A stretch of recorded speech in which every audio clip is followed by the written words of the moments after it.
sang a little while and then flew on.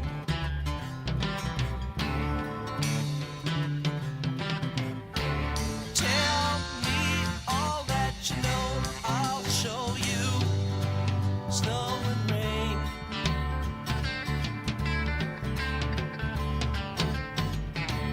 When you hear that same sweet song again, will you know why?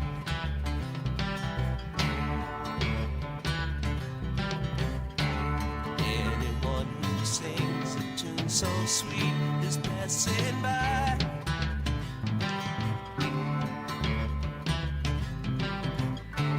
Laugh in the sunshine, sing, cry in the dark, fly through the night.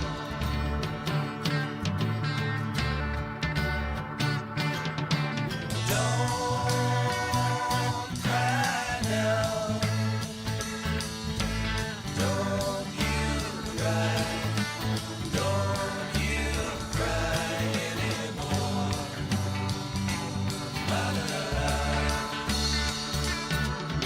Sleep in the stars. Don't you cry. Dry your eyes on the wind. La la la la la la.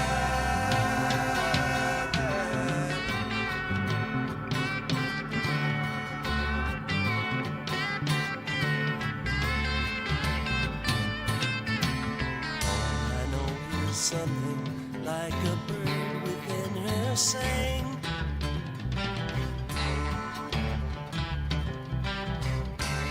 All I know, she sang a little while and then flew on.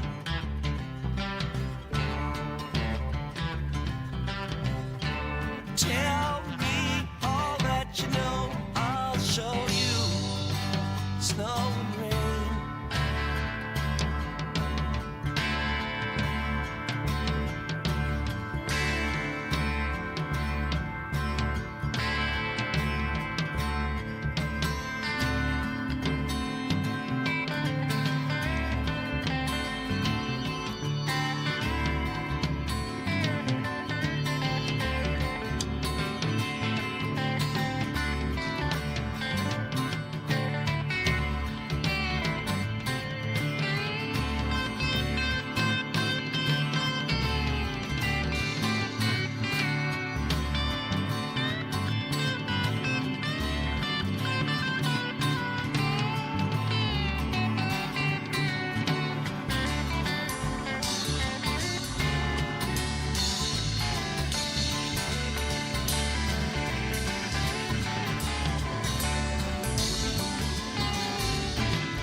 Thanks for coming, y'all.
say that my behavior's unacceptable, so condescending and necessarily critical. I have a tendency of getting very physical, so watch your step, cause if I do, you'll need a miracle. You train me dry, make me wonder why I'm even here. The double vision I was seeing is finally clear. You want to stay, but you know very well I want you gone. Not fit to fucking tread the ground that I'm walking on.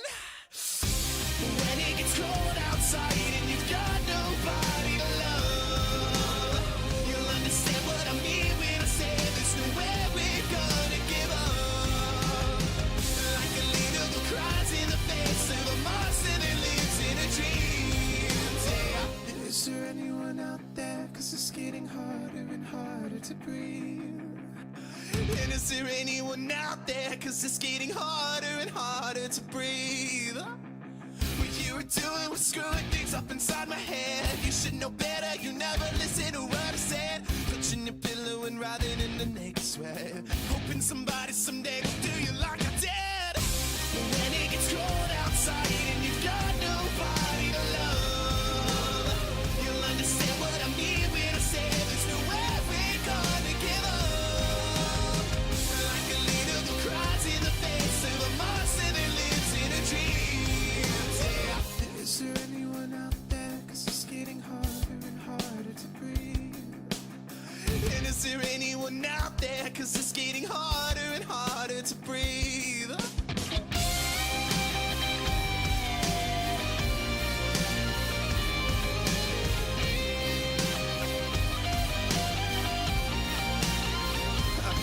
Does it kill? Does it burn? Is it painful to learn that it's me who has all the control? Does it thrill? Does it sting when you feel what I bring and you wish that you had me to hold? When it gets cold outside and you've got nobody to love, you'll understand what I mean when I say there's nowhere we're gonna give up. Like a leader who cries in the face of a monster that lives in a dream. Yeah. Is there anyone out there? Cause it's getting harder and harder to breathe. And is there anyone out there? Cause it's getting harder and harder to breathe. And is there anyone out there? Cause it's getting harder and harder to breathe. And is there anyone out there? Cause it's getting harder and harder to breathe.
Coming to you live from historic McBean Stadium in the heart of Lincoln, California.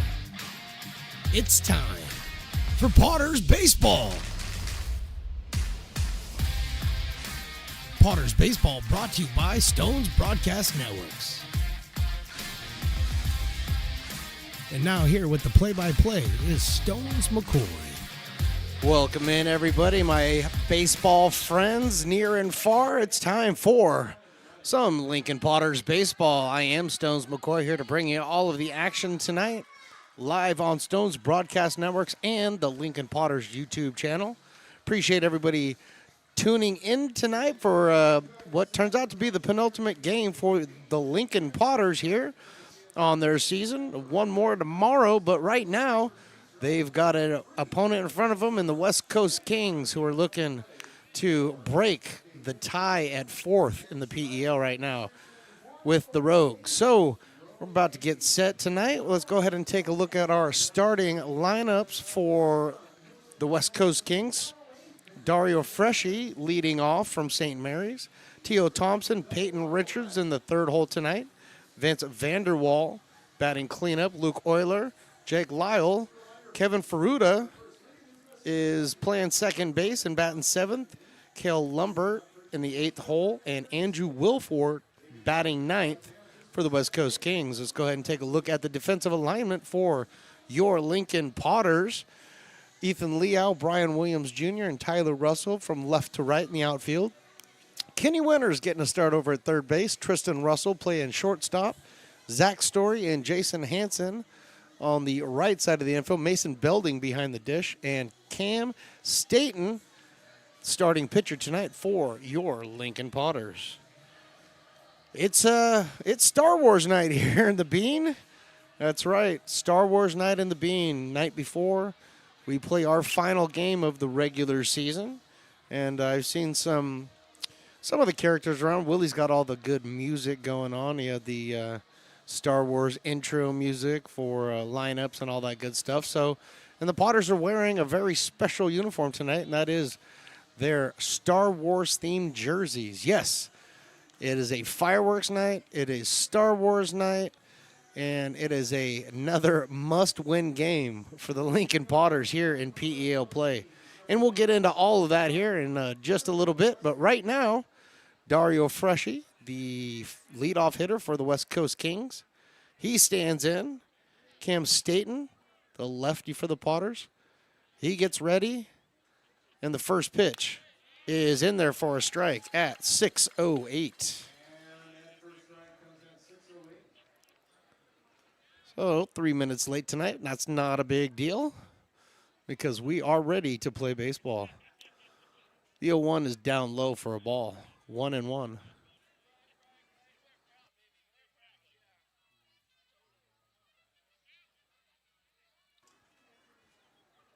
Hear the mariachi music in the background. There's a big party going on in Lincoln Park. This one is popped up into foul territory, moving over to the left, and not going to be able to get there is Ethan Leal. Kenny Winters was hustling over, but did not see the ball off the bat. Real tough sun for the left side of the infield in the early going innings. Left fielder, third baseman, shortstop generally have a tough time in the first few innings here in McBean, especially in the early starts. 6:05 tonight, 6:08 to be exact. Staten with his 1-2. This one's lifted into left field. Ethan Leal getting another chance. He sees it and puts it away for the first out.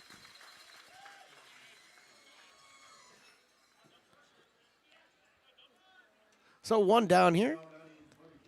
T.O. Thompson making his way up to the plate from Ohlone College.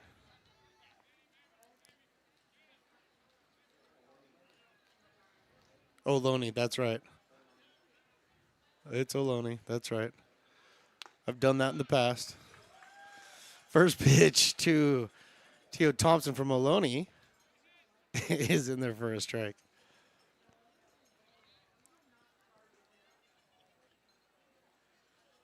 The lefty facing the lefty.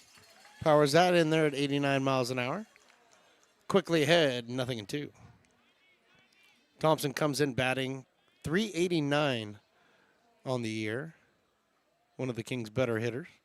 That's why he's in the 2-hole. Good frame job back there by Mason Belding, but off the plate for a ball. Peyton Richards due up here. Right now it's T.O. Thompson. 1-2 pitch. Fouled off to the screen. Really nice night here in Lincoln. I imagine it's probably in the mid 80s right now. We'll go ahead and take a look at Lincoln local weather. 84 degrees.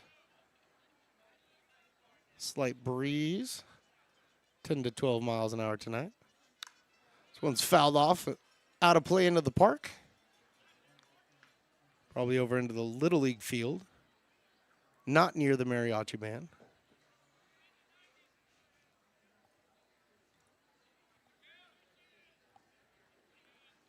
Staten ahead 1-2.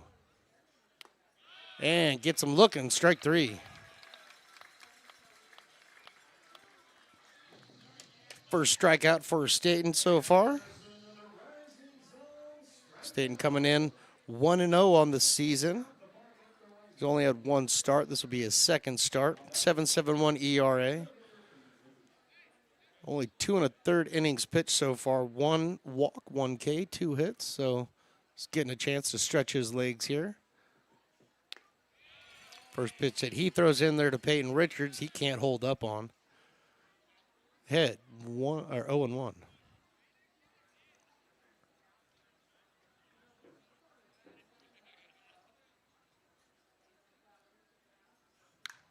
This one's hit out into left field. Ethan Liao moving over to his left. And just before the foul line makes the catch to end the inning. So 3 up, 3 down, go the Kings, and up come the Potters right after this. Hey, baseball fans, you may have noticed our scoreboard goes out from time to time. You can help us get a new one. Give $20 and get a chance at winning 2 tickets to some of the region's biggest events, like the Outlaw Festival with Willie Nelson, Bob Dylan, and John Mellencamp, a Sacramento Kings game, or Ringling Brothers Circus. All proceeds benefit the Big Swing Capital Campaign. You can buy now at friendsofmcbean.org. Hey everyone, this is Alex with the Downtown Lincoln Association. We're super excited to kick off Lincoln Loves Local, a new campaign designed to spotlight amazing businesses that make Lincoln so unique. We partnered with Dalila from UN Social Agency to create short, high-quality videos that help boost your visibility and reach right here in the Lincoln community. Each video will be shared on DLA's social media and newsletter, making it easy for locals to discover and support your business. So let's celebrate what makes Lincoln special together.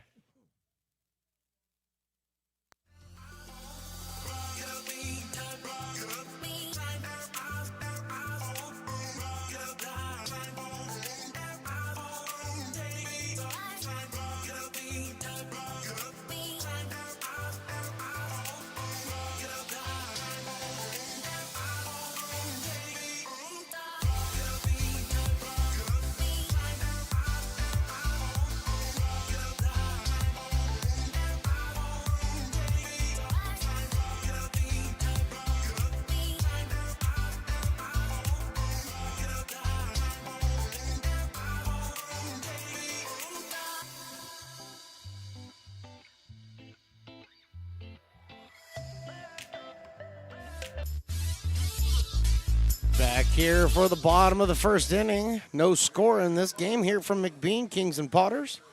Let's go ahead and look at the starting lineup for the Lincoln Potters. Leading off tonight will be Brian Williams Jr. out of Dallas Baptist. Zach Story to follow. Ty McGraw, the DH tonight, batting third. Jason Hansen, the first baseman, batting fourth. Ethan Liao, the left fielder who had all that work in the first, batting fifth. Tristan Russell, Mason Belding behind the dish. Kenny Winters starting over at third base, and Tyler Russell rounding out the 9 for the Lincoln Potters leading off. And they're going to be facing Bruno Condit, number 32, a lefty for the Kings, as he kicks and deals. His first pitch is taken up high for a ball. Condit out of San Rafael, California, attends Marin College. Lefty's 0-1 pitch, or 1-0 pitch, is foul out of play, so it's 1-1 now.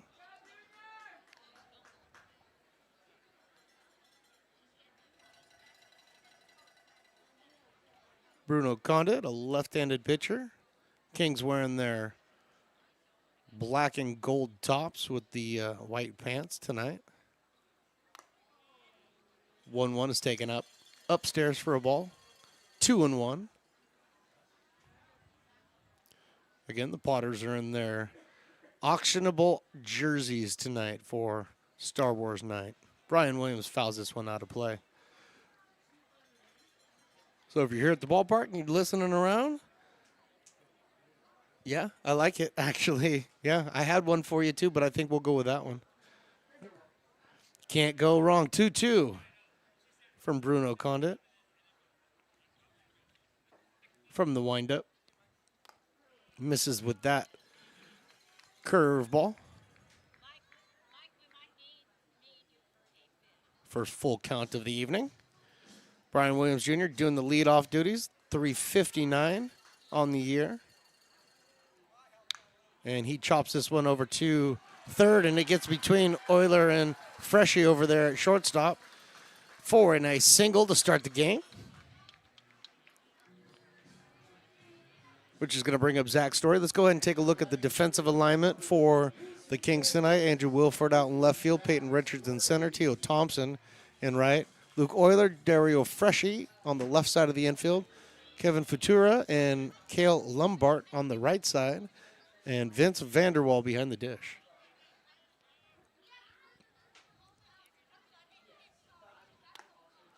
First pitch to Zach Story is in there for a strike, 82 mile an hour.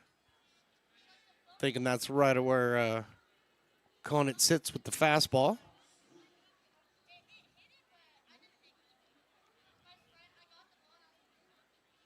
Williams with this lead over at first.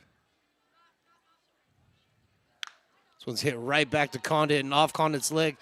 Flipped over to second base. Vitura's there. He wrestles that ball in. Nice little flip by Freshie. Gets the lead runner. The fielder's choice allows Zach Story to reach first base.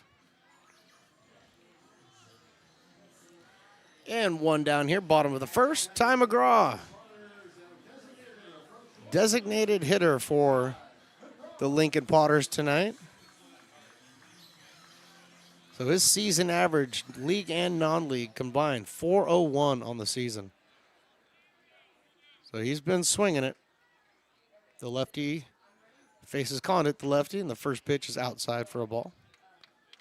Story now over at first base, being held on by Lombard.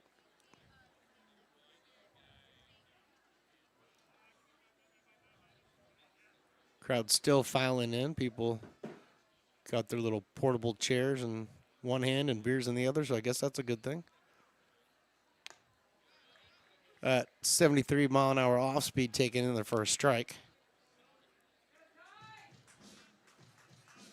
Ty McGraw was definitely not sitting on that one, but he may be looking for it again because I think that's it's going to be one of Bruno Condit's go-to pitches right there. There it is again, a little bit lower. 2 balls and 1 strike.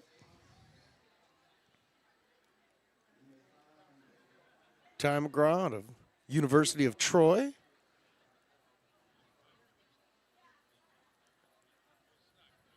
Got my favorite number on. Got to give me a tie jersey.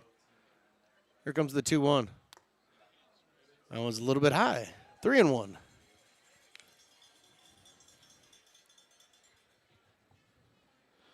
Pretty good pitch there by Bruno Condit. Not sure if I'm taking that one again. It's a little too close for comfort.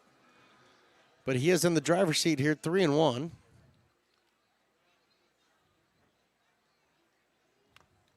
And maybe foul tip that one, maybe not. Either way, it's a full count. 3 balls in, 2 strikes.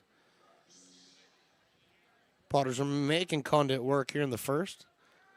Second full count of the evening.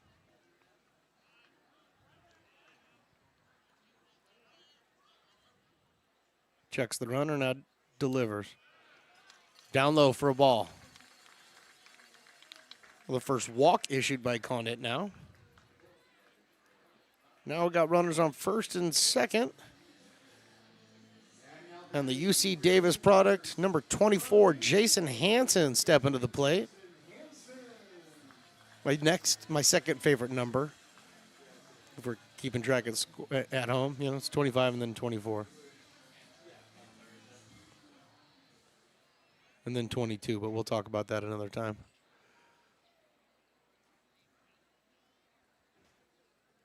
Story out at second. McGraw at first. First pitch to Hansen's outside for a ball. Some other games going on in the Pacific Empire League that we are paying close attention to. Right now, Potter's trying to do some damage here in the first. One down. Taking over the inside part of the plate. 82-mile-an-hour fastball by Condit.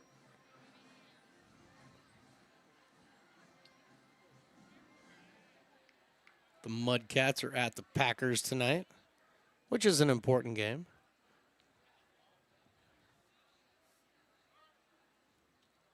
Timeout's called because the most important game is actually happening in Humboldt tonight. The Crabs are hosting the Rogues, and heck of a game last night. Rogues tied it up there in the 8th, and unfortunately were unable to get the job done, and the Crabs won. 1-1 pitch in their first strike, 1-2.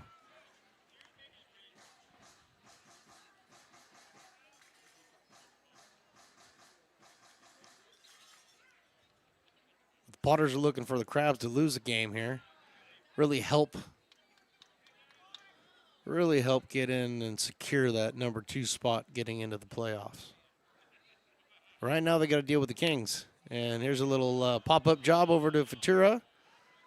He corrals that one for the the second out. Little Jason Hansen with a little pop-up. Doesn't get the job done, but that leaves it up to Ethan Liao.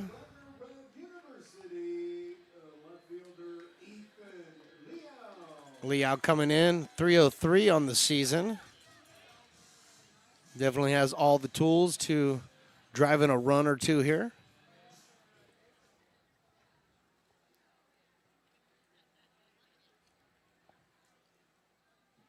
First pitch he sees is high. McGraw not being held on over at first any longer, now with 2 down here. Again, top of the first here from Lincoln, California.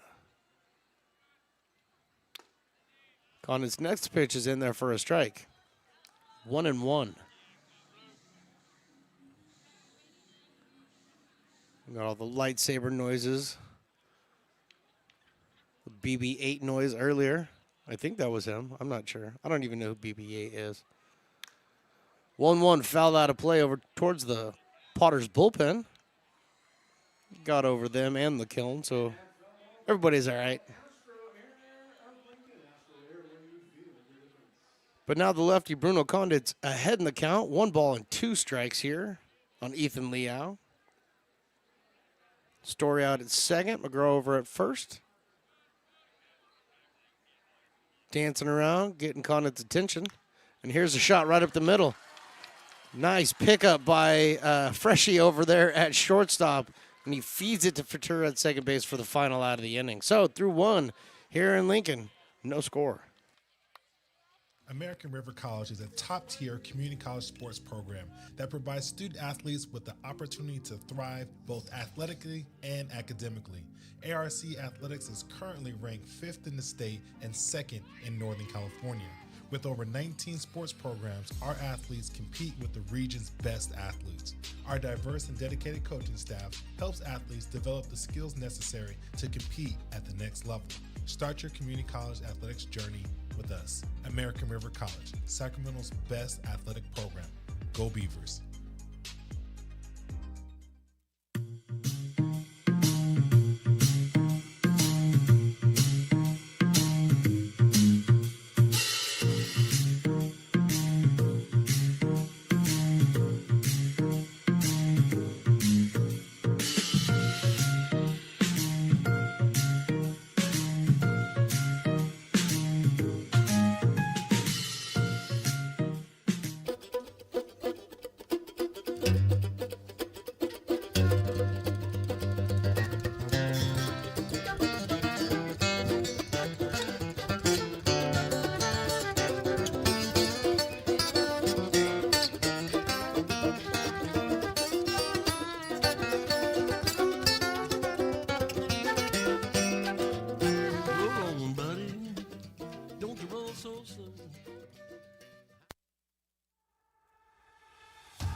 You are Laborers Rising. And now you understand. Top of the second, Vince Vanderwall, Luke Euler, and Jake Lyle to lead things off for the West Coast Kings. Cam Staten in for his second inning of work while we wait for one of the West Coast Kings coaches to get over there to first base. And here's the first pitch. Taken low for a ball.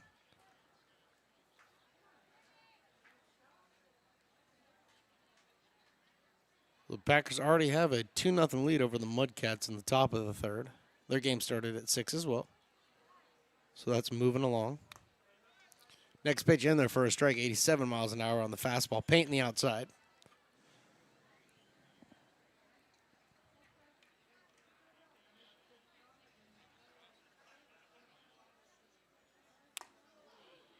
One high and tight. Vanderwall backs up just a little bit. San Luis Obispo is where Vanderwall plays.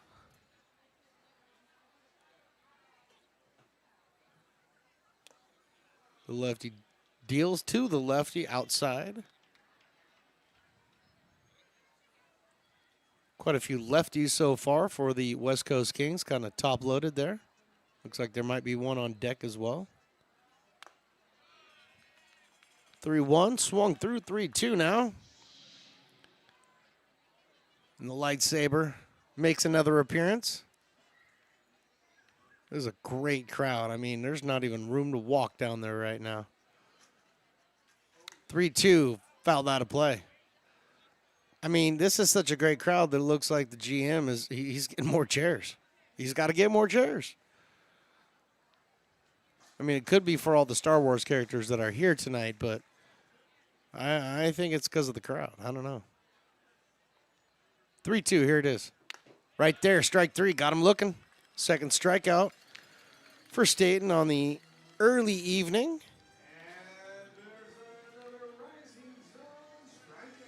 Now, number 25, Luke Euler, making his way up to the plate from Sierra College.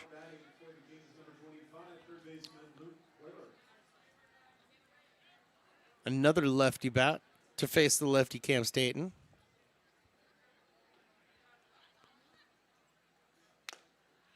Fastball at 89 miles an hour. That's in there for strike one. I only see a couple of the Star Wars characters. Oh, well, maybe there's no, that's just a lady with. That's just a lady that looks like the princess with the way her hair is done, but that's not her. Or is it her? No, that's her. That's Padme. That's it. And then who's the... Oh, is that little Anakin right there? Yep, that's little Anakin. I see him. 0-2, high and tight on Euler. Oh, there's a Stormtrooper. It kind of looks like the Stormtrooper. Do you guys remember... You guys watch Family Guy? Remember when Peter put the Stormtrooper uniform on? It's kind of what that looked like. I'm just saying it. 1-2 in the dirt. 2-2. I'm just going to say that Mr. Griffin didn't actually, he left a little, he didn't leave anything to the imagination. Here comes the 2-2 to Luke Euler. There it is, strike three. Back-to-back strikeouts now for Cam Staten.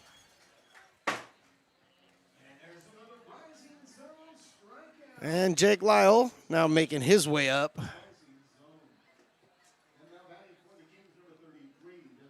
Wow, look, there's a right-handed batter in that lineup. It looks like there's back-to-back right-handed batters in their lineup.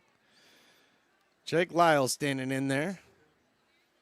His first appearance tonight, and he hits this one out into right field. Tyler Russell moving over just before foul ground. He makes the catch, and another 1-2-3 inning for Staten. Potters are coming up in the bottom of the second, no score. Hey, Potters fans, want to keep restoring and renovating historic McBean Stadium? Now you can become a member of Friends of McBean. Annual membership start at $50. Become a member now at friendsofmcbean.org. When it comes to your home's maintenance and repairs, Jeffers Resource Group has you covered. Our handyman services offer a comprehensive range of expertise, from minor carpentry to drywall, electrical and flooring for property managers, landlords, and renters alike. We ensure that every job is completed to the highest standards, so you can have peace of mind. Contact us today to discover how Jeffers Resource Group can help keep your home in top shape.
Back here in the bottom of the second. No score here in Lincoln, and I guess against my better judgment, I'm going to do this. I'm going to bring on somebody who is a little bit more well-versed in the Star Wars world than I am.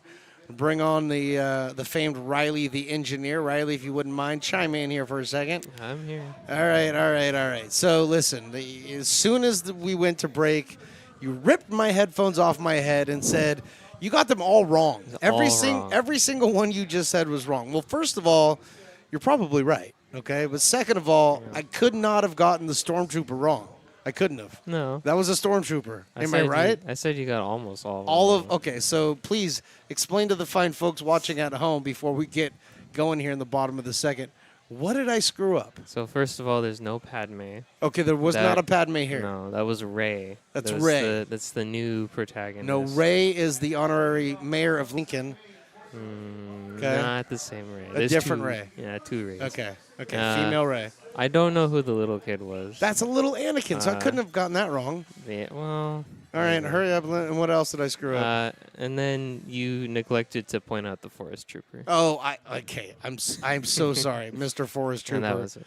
All right. Well, I'll give him a shout out later on. Thank you very much, Mr. Riley, for chiming in there, helping clarify what I screwed up already. I'm sure I'll screw up more later, but thank you for getting me through that. First pitch to Tristan Russell is misses low for ball. So does the second pitch. So quickly ahead in the count is Tristan Russell. 2 balls and no strikes. All right. So I don't know who Rey is other than, he's a buddy of mine who works out here. So sold out crowd. All right. Well, I'm going to explain this to everybody in a second. That's why he was doing what he was doing. 2-0 pitches in there for a strike, 2-1. All right, I guess you can't hold this information back. Sold out tonight, 1,700 plus, and that's why Mr. Lundgren had to go get a bunch of new chairs. Here comes the 2-1. This one's lined into left field. That's a fair ball, and that's going to get down all the way into the corner. Rounding first, heading to second is Tristan Russell. He'll get there easy, but he is not stopping. He is now stopping and heading back to second base. The throw back to second base just not in time. But Tristan Russell in there with a double to start the bottom of the second.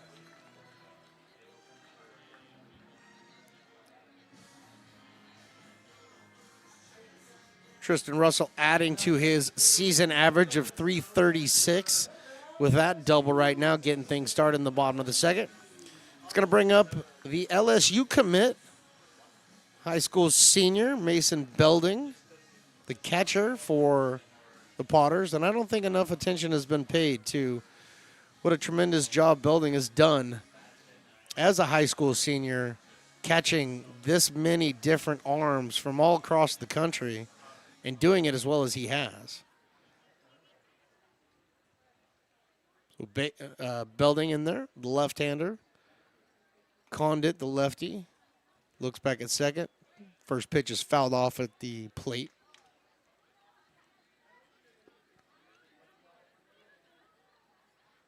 believe Mason is out of Del Oro, but committed to LSU. I've said it before, I'll say it again. LSU, you're getting a good one. Belding, a tremendously hard worker.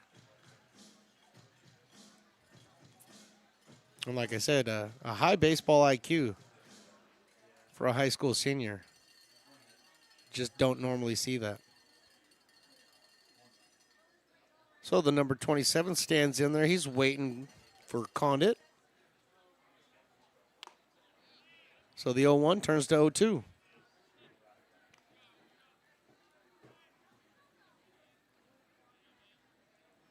Belden with the 195 average right now, looking to get off the interstate. Base hit here would extremely help that.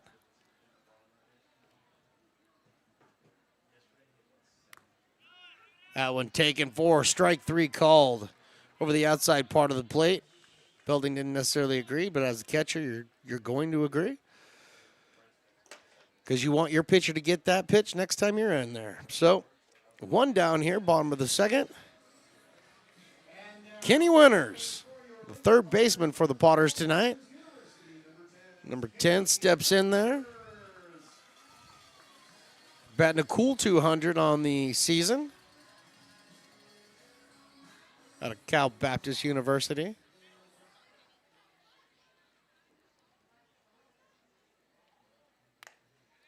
Right-hander takes an easy take. High and outside for ball 1. Tristan Russell out there dancing on second base, making Condit worry about him just a little bit.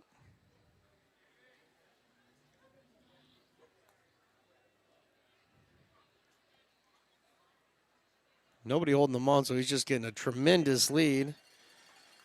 And doing exactly what you want to do as a base runner. You want to take the attention from the pitcher away from that catcher. And so far, so good. 2-0 now. Condit threw quite a few pitches there in the first inning, so.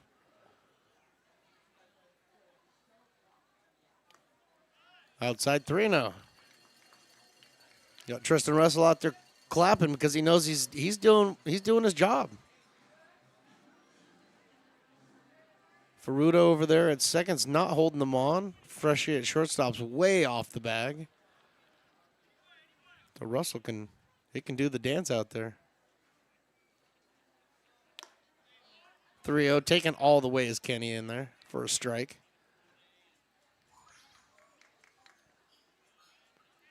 Was that C3PO sound? Was that R2? Okay, see, I'm just going to ask the professional now because I clearly don't know my Star Wars trivia. Don't take me to trivia night, at least for Star Wars. 3-1. Looked like Kenny may have been taken all the way there as well. 3-2.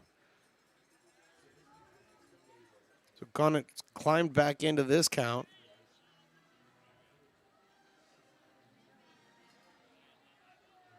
Three, two, one down here. Runner on second.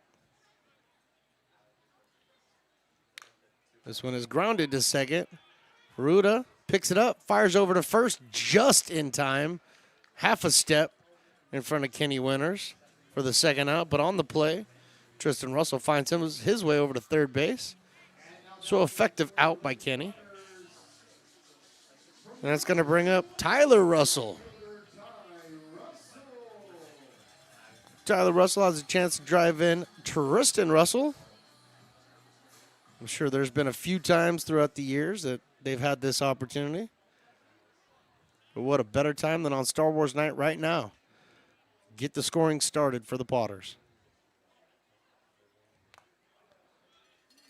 Vanderwald tries to pull that fastball back in, but it misses outside. Tyler Russell from the University of Arizona. 275 on the summer. Slightly open stance. Here's the 1-0. 2-0 now. As Tristan Russell gets a tremendous lead over at third base. Oilers not holding them on, so.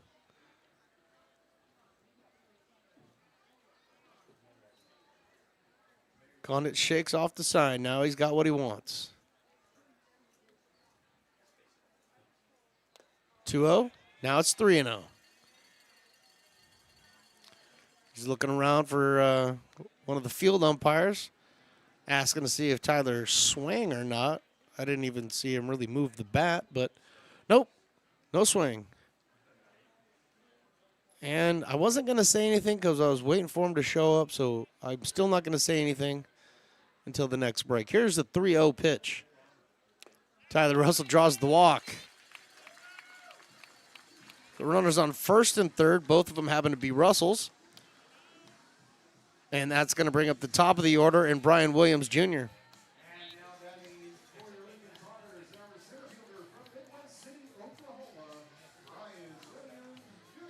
37 RBIs on the season for Brian Williams Jr.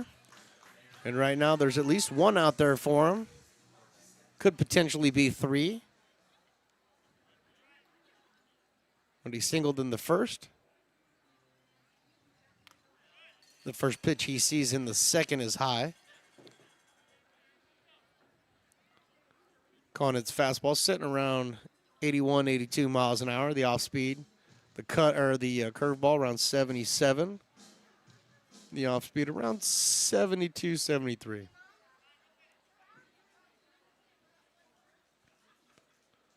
But he looks in at Brian Williams Jr. Here's the 1-0. Inside for a ball, 2-0.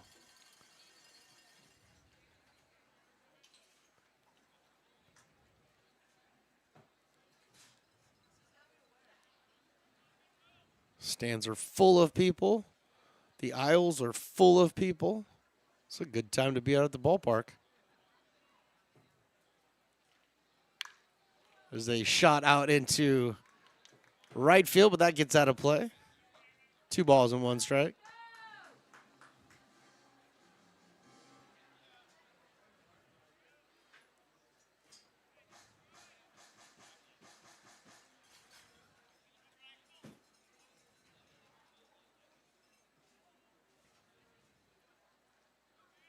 Two balls, 1 strike. This one's lifted, foul, and out of plate as well.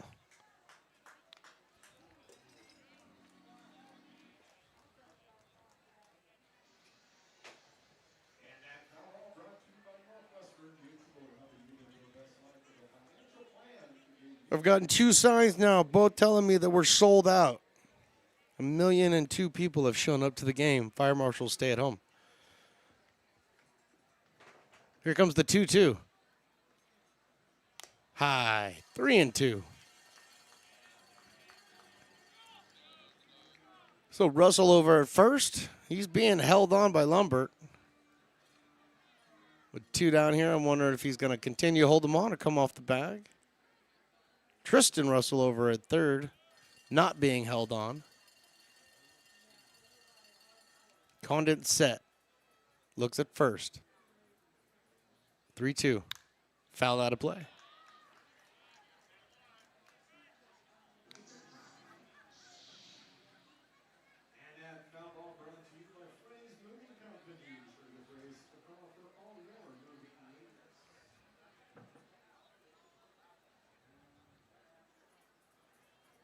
Beer, snow cones. It's all over. Makes me hungry just sitting up here. Here comes the 3-2 pitch. Russell takes off from first. But he can slow down now because Brian Williams draws the walk. So he's been on base twice today. And now we're going to have a quick conversation with the manager of the West Coast Kings. He makes the slow walk out. Third base, shortstop, second base, first base. They all come in. They're all going to have a conversation. Outfielders are completely on their own, talking to each other. And now batting for your Lincoln Potters, our second baseman from right up the road in Orland, California, Zach Story.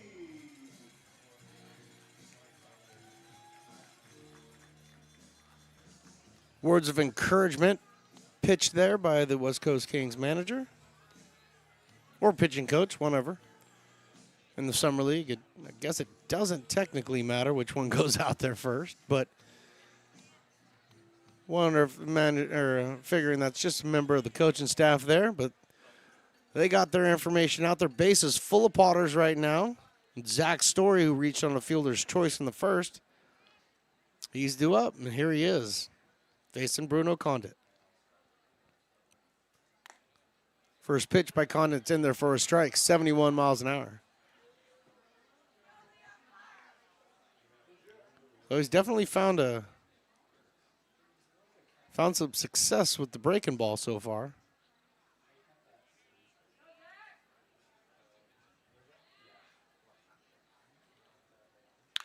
Oh, one hit right back up the middle and through for a base hit. Coming around to score is Tristan Russell. Right behind him, Tyler Russell. And the Potters lead this one 2-0.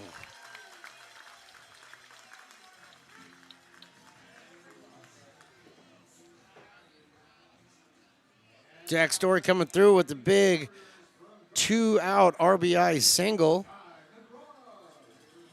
Put the Potters on the board now, 2-0.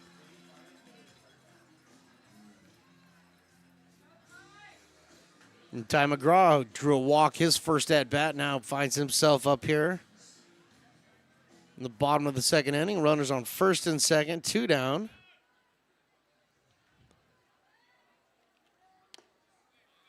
The first pitch that the DH faces, it's inside for a ball.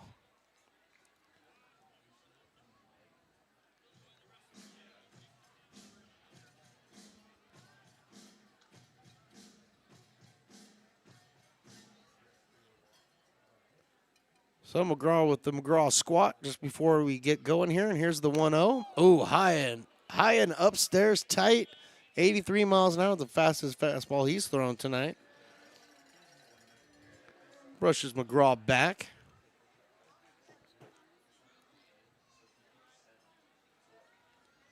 Tide takes a quick second just to adjust the batting gloves and get the helmet right.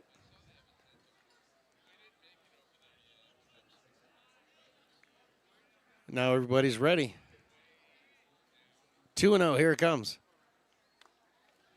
That's in there for a strike, 2-1.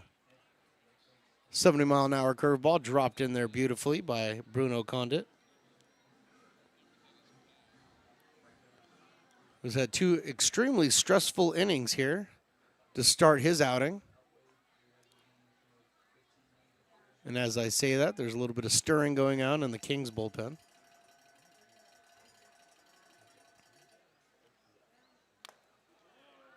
Three and one. I don't know how McGraw got out of the way of that one, but he did.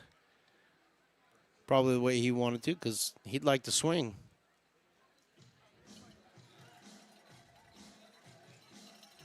Ty's got 5 home runs on the season, leading the Potters.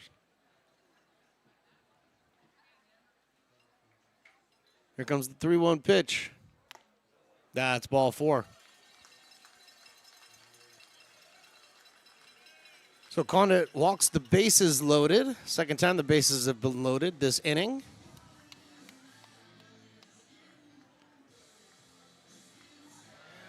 And that officially gets the red alert in the Kings bullpen.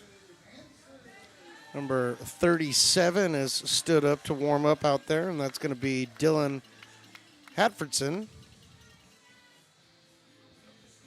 But right now, Jason Hansen's got a bunch of Potters on the bases, and he knows what to do with it. Outside for a ball. Condit having a tough time locating the fastball.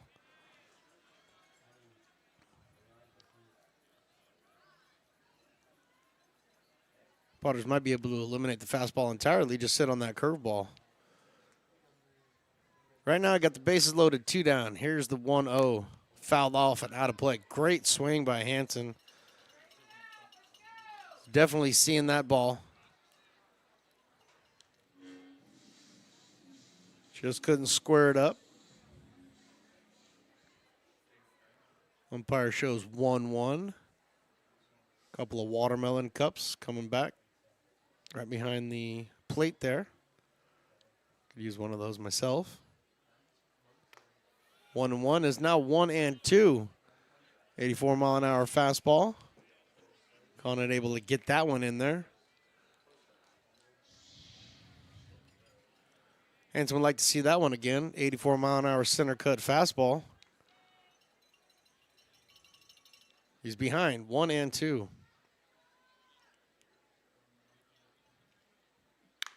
This one's also hit up the middle, arranging far to his right is Freshie, and he flips it to Furuta for the final out of the second inning. Not before the Potters put up 2 and lead this 2-0.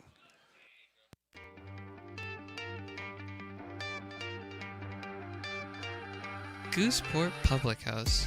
We have sports on 10 big screen TVs, 23 beer taps with classics and crafts, a full bar with creative craft mixed drinks, live music, and most importantly, great fresh food. In downtown Roseville off Vernon Street, only 15 minutes from the ballpark. See ya at Gooseport.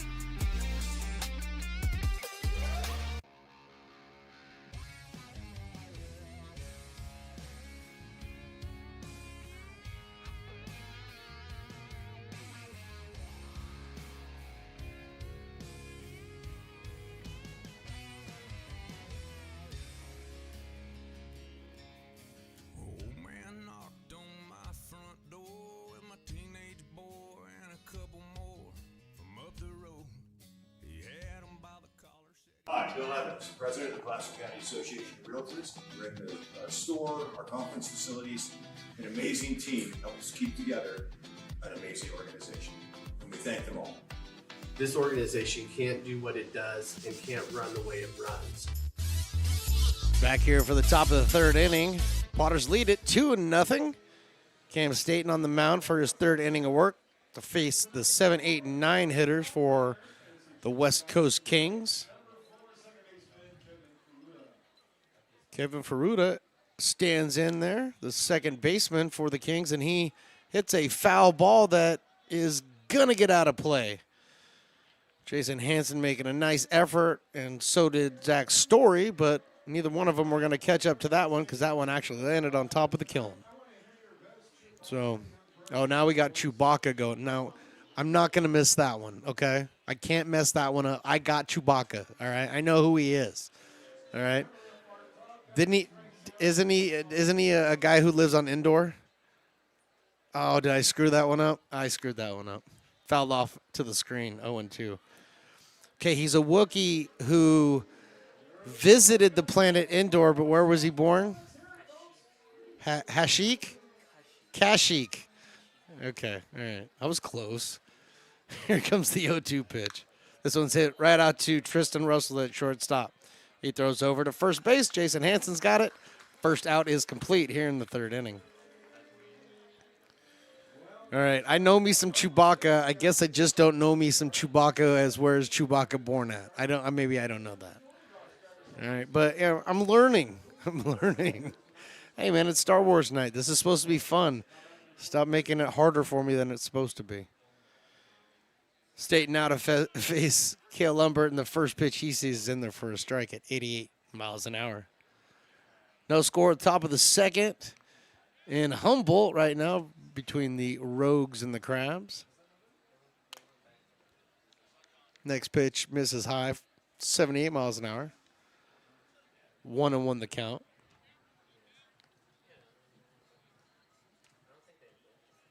Potters 17-8 on the season so far. 3.5 games back of the Healdsburg Prune Packers. Fastball taken outside. 2-1. Kings 7-16 on the season. Currently tied for fourth with the Rogues. 2-1. Swings through that fastball at 88 miles an hour.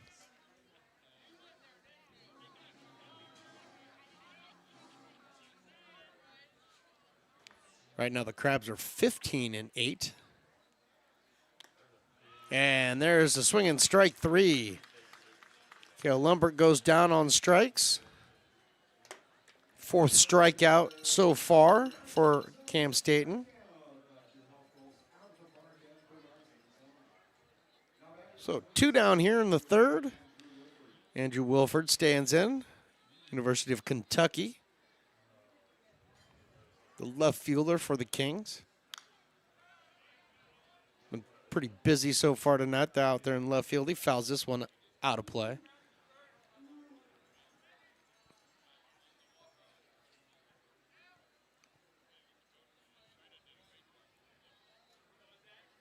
Staten's 0-1.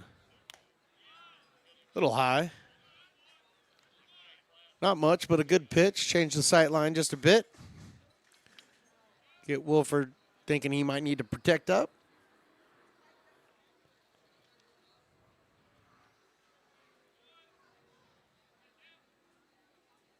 One, here it is. That's in there for a strike, 1 and 2.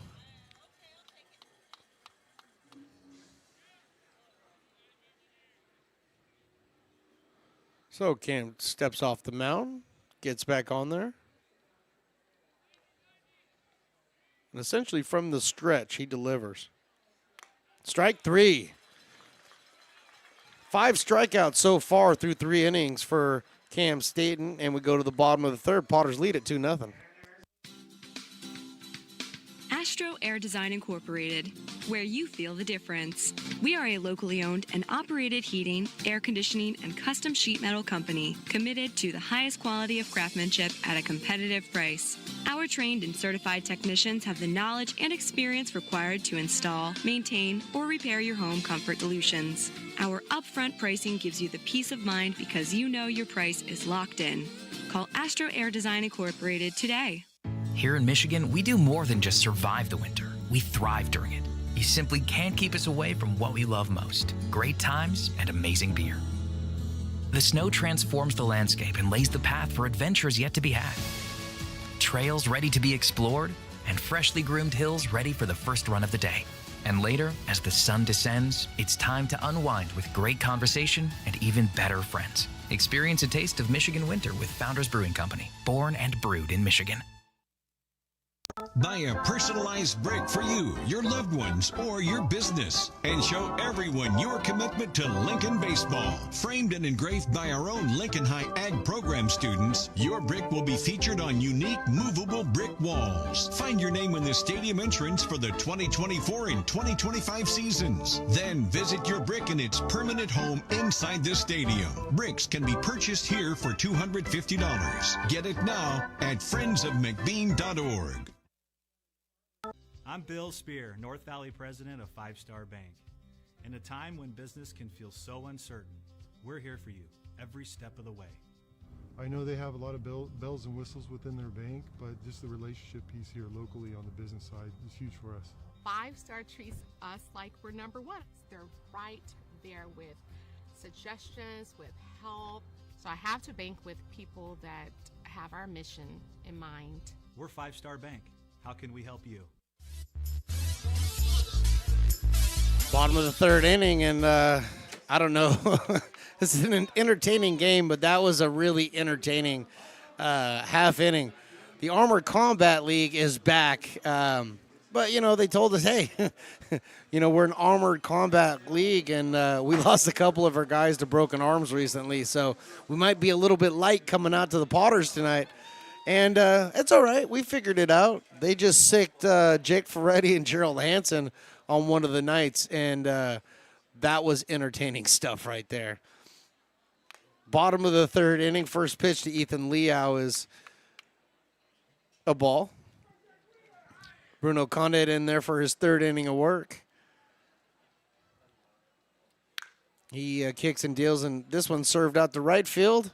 Thompson, he's having to stretch and fully stretch to make that play. 1 down here in the bottom of the 3rd. Tristan Russell came up in the 2nd inning, had a double, came around to score. Helping the Potters get this thing going tonight. Now he walks up to the plate with a 336 average on the season. And playing a tremendous defensive shortstop this year. He's looked really, really good out on defense. First pitch he sees is pops out of the glove of Vanderwall. Ball one. So, yeah, I didn't know what to expect with the Armored Combat League folks coming out and kind of being a little short-staffed, but I guess the Peacock Potters and the Peacocks get beat up on the Knights all day. And it looked like they were taking it a little easy on them. Is that fair to say? Fair to say? Maybe we should dress up one of the Potters players in that stuff and just let them get whacked a few times. The 2-0 is in there for a strike, 2-1. I mean, clearly not a player who's playing right now. I mean, you know, somebody who's, you know, maybe going to play tomorrow. Maybe take the engineer down there. 2-1, here it is. That's in there for a strike. Back-to-back off-speed pitches in there for called strike 2. Mason Belding on deck.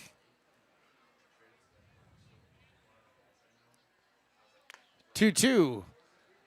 Caught him looking, strike 3. Tristan Russell goes down on strikes. Second strikeout on the evening for Condit. 2 strikeouts versus 4 walks so far in his 2 2/3 innings.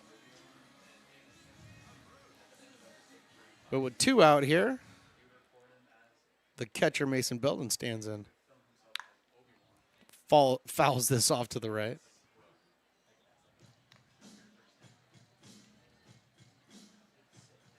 Yep, there's hardly an empty seat in this house tonight. Fireworks night, so if you're local to Lincoln, find your way out to McBean this evening and see the fireworks.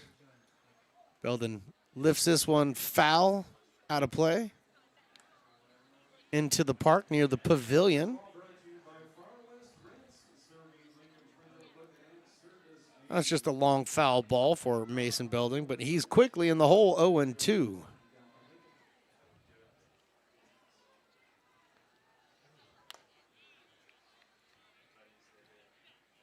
Holds off on that 73-mile-an-hour curveball.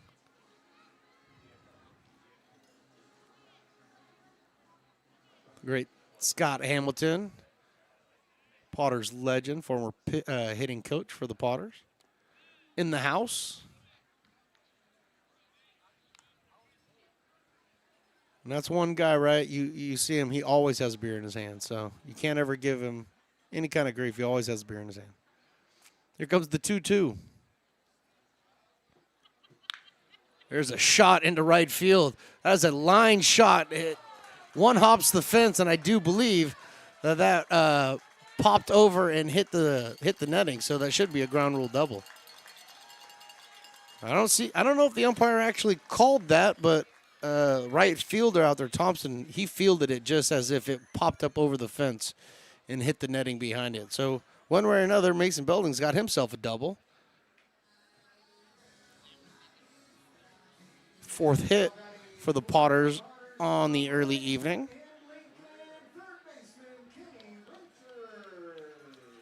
And now Kenny Winter steps up. Lincoln's own Kenny Winters. Playing third base for the Potters tonight. Right-hander, he stands in there. Got a runner out at second. 2 down. Bottom 3. There's a ground ball over to third base. Euler picks it up. Fires it over to first base. Lumbert has it, and 3 outs. And we will head to the 4th inning with the Potters on top, 2-0.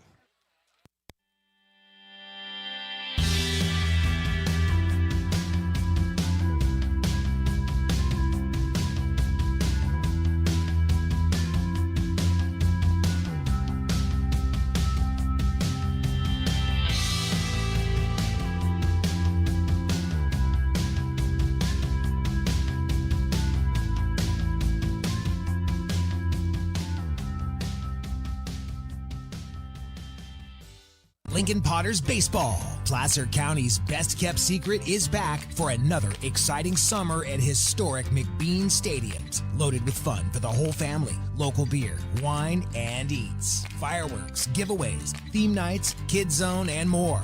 Come join in the fun and enjoy small-town baseball with Major League Entertainment. Tickets on sale now at LincolnPotters.com. Lincoln Potters Baseball. Come on out and join in the fun.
Fourth inning underway here from McBean Stadium.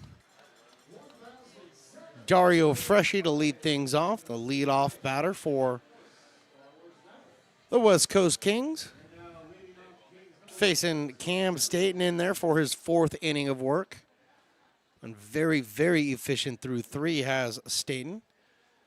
And he faces the top of the lineup again. First pitch that Freschi sees is down low for a ball.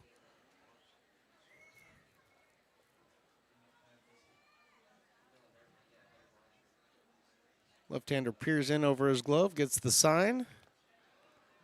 Bounces that one in front of Belding, gets away. Freschi now ahead in the count. 2 balls and no strike. Freschi flew out to left field his first at-bat. 258 hitter on the year.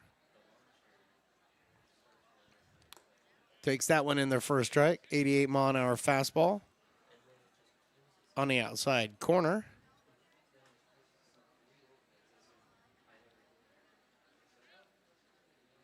Freschi out of St. Mary's. Left-handed batter. Rolls this one over to Story. Zach picks it up, throws it over to first base for the first out here in the fourth inning.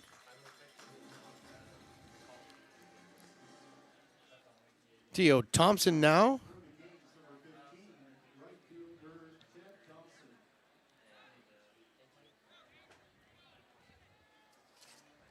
So I've got Tio. I just heard Ted. So now I've got to look it up. Yeah, it's Tio. Okay, it's Tio. Nate Kajowski coming out to have a quick conversation with Cam Staten.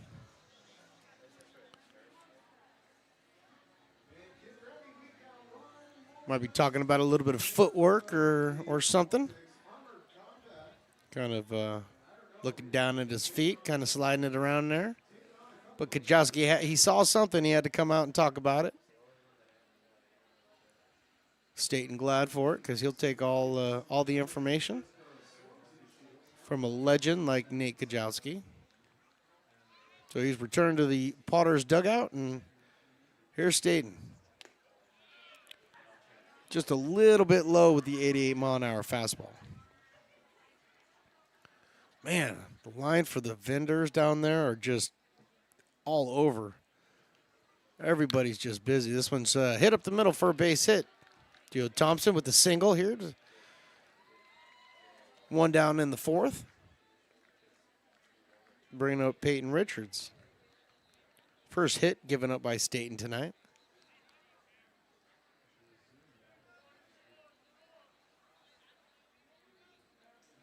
So now with one down and one on, the Kings, they send up Peyton Richards. UOP, left-handed batter. Rocking the yellow cleats tonight. He lifts this one into, well, it's going to be just off the infield grass. Tristan Russell, he puts it away for the second out here.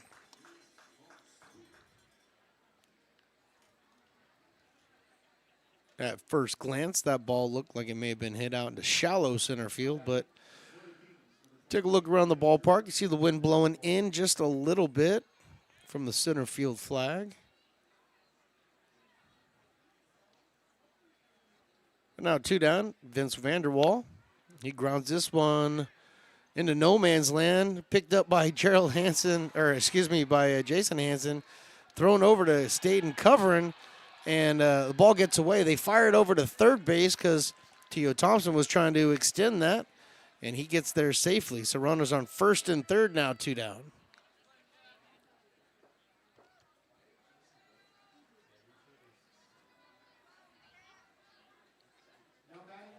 So Vanderwall with the infield single. Jason Hansen came a little bit too far away from first base to really do that. He probably should have held back and let that ball go to Story. But either way, it's all right. 2 down here. 88, another 88-mile-an-hour fastball. Very consistent has Cam Staten been.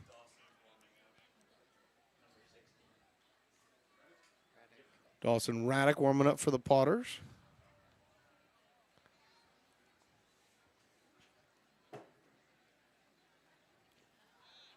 Good stop back there by Belding, keeping everybody at bay. Thompson over at third, Vanderwall at first.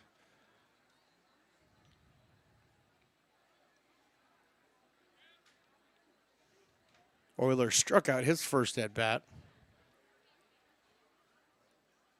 The lefty, he's waiting, and he lifts this one out of play to the left side over into the berm area. And the mad scramble from all the kids, and somebody got the ball. Congratulations, kid. Now, that's worth some Potter bucks at the Potter's merchandise booth. You take that back in. You can exchange it for something. It's a good deal. 1-2.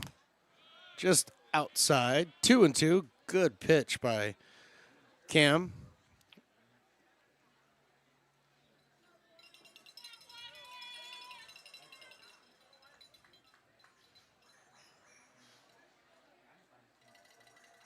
So here comes the 2-2 with 2 down here. Top of the 4th inning. Right there, strike 3. Caught him looking. Euler strikes out for his second time tonight, and now we head to the bottom of the 4th. Potters still lead this one 2-0. Hey, Potters fans, want to keep restoring and renovating historic McBean Stadium? Now you can become a member of Friends of McBean. Annual membership start at $50. Become a member now at friendsofmcbean.org. This job is the Esplanade at Turkey Creek phases 4 and 5. Our scope of work for this project is full scope, so we've got all the underground, all the joint trench, and all the topside included with it. We're putting in sewer pipe, manholes. We're not doing services yet. We go through and do all the main line, and then we come back and do all the services after that.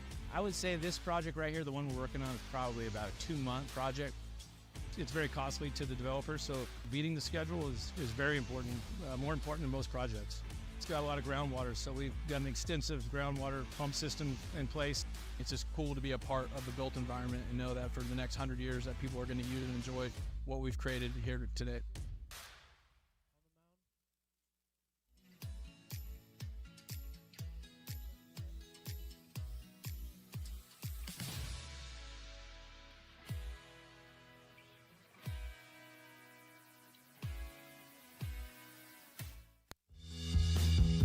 If you're in need of a seasoned DUI attorney, contact the law office of Samuel D. Burns Incorporated.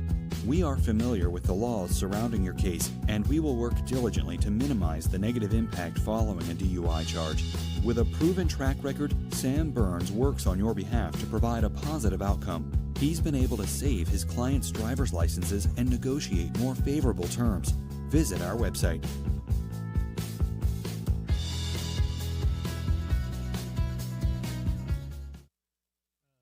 So many local businesses trust Wizix Technology Group when it comes to their office technology. Wizix is a full-service, locally owned company with exceptional service, supplies, and support, which guarantees quick delivery and response times. Copiers, printers, scanners, business phone systems, EV charging, document management, and more. Join the ever-growing list of local businesses and win with Wizix, the largest independent provider in the Valley. Wizix, office technology made easy.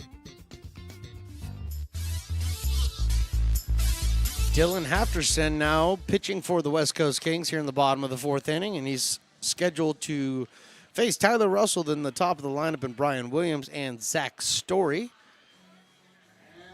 Dylan Hafterson coming in. Let's see, Hafterson out of Lindenwood University. Big right-hander.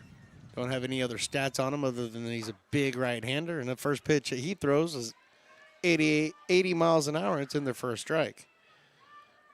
Russell walked his first at-bat in the second inning. So Hafterson from the windup throws another pitch in their first strike, 77 miles an hour. Quickly ahead of Tyler Russell here, 0-2.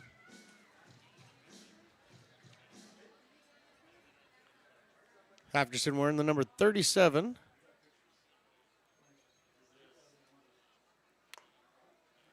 The 0-2 pitch is inside for a ball. 1-2, 80 miles an hour. So far, he's been sitting right around 80. Let's see what else he's got. Dylan Hafterson.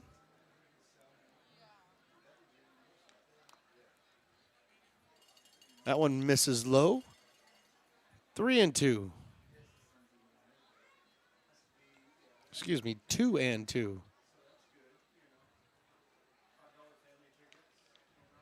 That one down in the dirt, can't be stopped by Vanderwall back there. So now it's 3-2.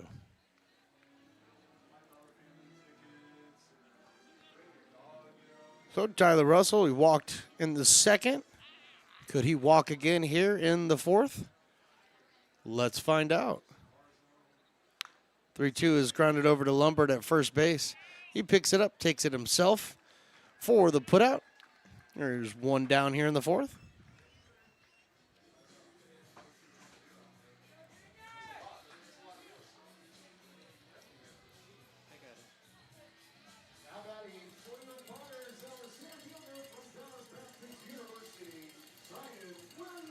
And Brian Williams finds his way back up the plate. His third at-bat in 4 innings here. Singled in the first, walked in the second. Takes the first pitch in there for a strike. 78 miles an hour.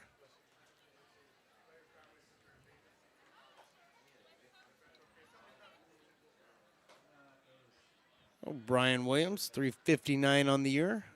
Center fielder for the Potters. Pops this one up into the infield. Ferruda is calling for it, doing the pop-up dance, and makes the catch. So 2 away now. Zach Story already up at the plate. He was ready to hit the moment that ball left the bat of Brian Williams Jr. Zach reached in the first inning on a fielder's choice. Singled in the sec. Drove in 2 runs there in the second. And that's how the Potters have the lead, 2-0.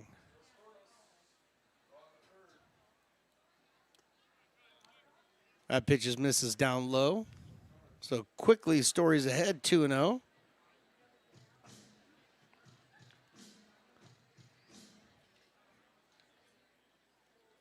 Hafterson kicks and deals. Misses with that pitch, so 3 straight balls to Zach Story. Ty McGraw on deck, who doesn't have an official at-bat yet tonight because he's been walked twice. The 3-0 right there.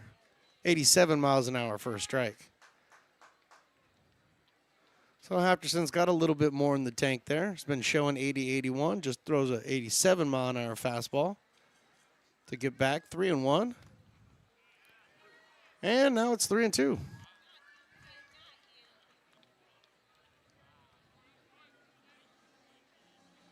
So the Kings' Dylan Hafterson Got 2 down here in the bottom of the 4th. 3-2 pitches lifted up into the infield. Ferruda, Lumbert is now calling for it, and Lumbert comes in from the first base spot and makes the catch. 4 innings complete here in Lincoln. Potters lead this one 2-0. Lincoln provides all the charm of a small town, yet still provides access to excellent local medical care. At Lincoln Urgent Care, you can find expert services and a compassionate staff available 7 days a week. Our friendly front desk staff will welcome you when you come into our brand new facility. Your wait time will be minimal at our walk-in clinic, unlike the emergency room. From broken bones and lacerations to allergies, flu shots, and illnesses, we treat a variety of urgent medical conditions. What sets us apart is not just our central location in Lincoln, but the convenience of our extended hours, including weekends. We've become Lincoln's first choice for urgent care because we treat patients of all ages for a variety of conditions and take most insurances. We're proud to be an approved provider for veterans and welcome in our military patients. From our family to yours, we're here when you need us.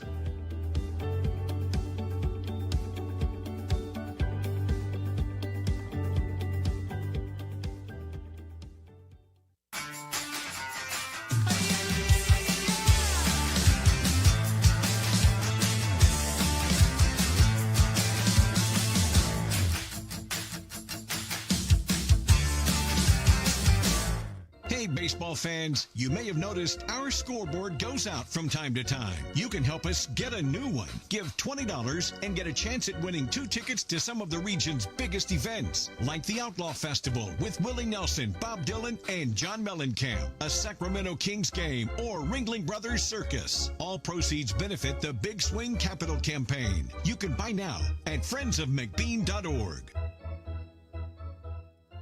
Hey everyone, this is Alex with the Downtown Lincoln Association. We're super excited to kick off Lincoln Loves Local, a new campaign designed to spotlight amazing businesses that make Lincoln so unique.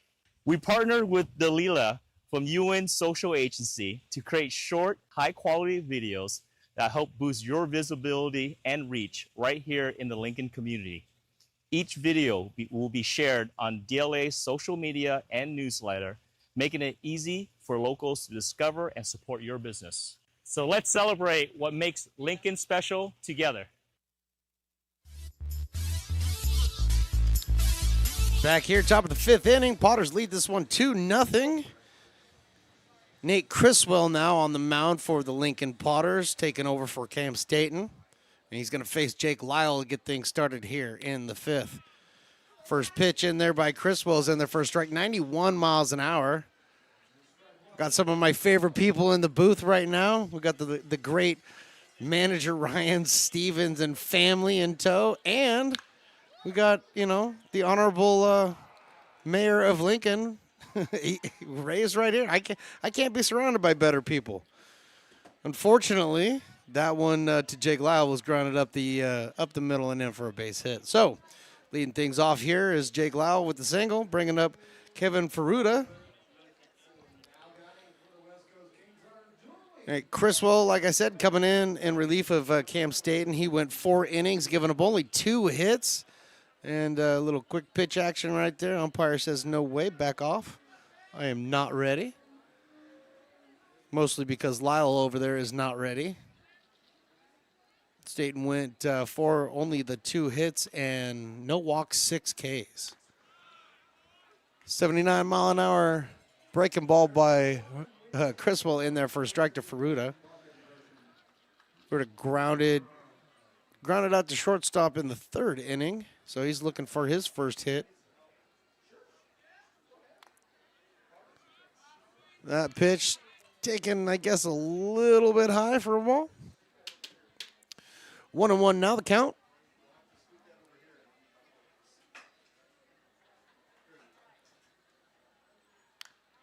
One more fouled off and out of play to the right.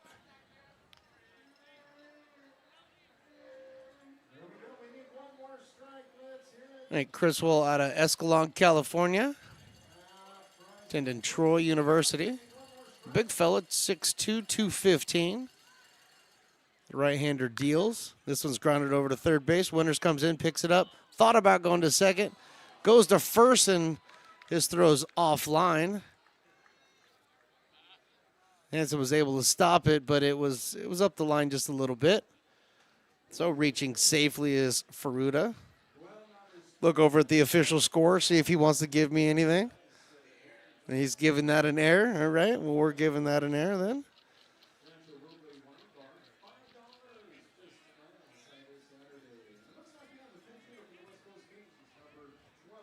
Oh, tough error over there on Winners, but. And we have a pinch hitter coming in for Cale Lumbert. Joaquin Stewart is batting for Lumbert right now. Joaquin Stewart out of Ohlone College. First pitch he sees is in there for a strike.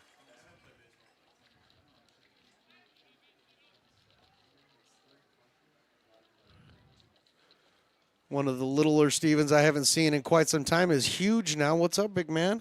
It's been a minute since I've seen you. How you been? Good. You looking good? You looking smooth? I like the chain. I dig it. I dig it. The fit is right. Dad's got you pimped out. I like it. Looking smooth, dude. Right now, Criswell. Joaquin Stewart, 1-1. Here it is. That's in there for a strike. 89 miles an hour. Criswell dropping the fastball right there. Getting ahead of the count. Lumbert only had the one at bat, so hopefully nothing's wrong with Cale. 1-2 is now 2-2.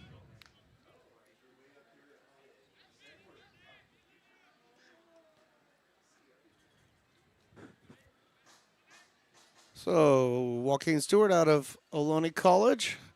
2-2, locked in a battle here. Here it is, 2-2. Fastball, 92 miles an hour outside. Fairly easy take for Stewart. And we got a 3-2 count. Runners on first and second. Nobody down here.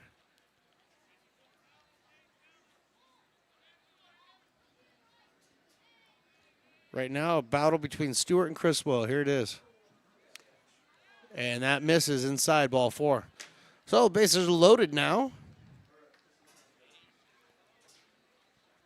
First walk given up by Potter's pitching tonight. And that's going to bring the great Nate Kajowski on out to the mound to have a quick talk with Nate Criswell. Only imagine what they're talking about here.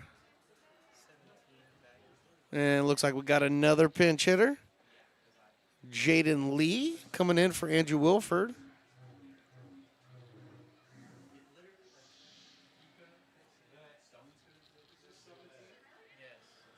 Number 17, Jaden Lee.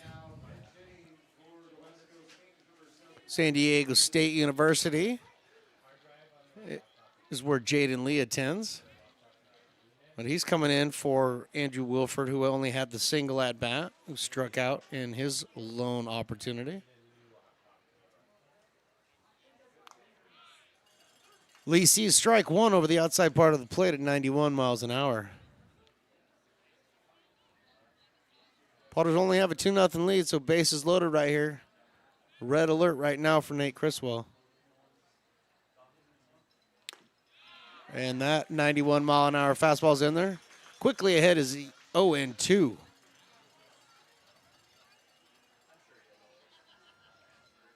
Potters playing their defense back. Double play depth. Think they'd be willing to give up an out for 2, or a run for 2 right here. But they don't have to. Let's check down at first base. Did he swing? First base umpire says no, so 1-2. I don't know. Do you think he swung? Did he swing? No, he didn't swing. All right. No, he didn't swing. 2-2, here it is. Hey, he swung at that one, that's for sure. Missed that one, goes down on strikes. One down here in the top of the 5th inning. It's going to bring up Dario Freschi. Freschi flew out to left his first time up and then grounded out to second. 0 for 2 on the evening. 258 on the year for the lefty. Potters would definitely take a double play here, but this one's lined out into center field. Brian Williams heading back. He's pretty deep. Runner's going to score. Throw down to third base. They got him. They got him off the bag. They throw back to second, and they got him. So throwing back to second ends the inning there, and the the Kings only score one. Now go to the bottom of the fifth. Potters still lead this one 2-1.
American River College is a top-tier community college sports program that provides student athletes with the opportunity to thrive both athletically and academically. ARC Athletics is currently ranked 5th in the state and 2nd in Northern California. With over 19 sports programs, our athletes compete with the region's best athletes. Our diverse and dedicated coaching staff helps athletes develop the skills necessary to compete at the next level. Start your community college athletics journey with us. American River College, Sacramento's best athletic program. Go Beavers.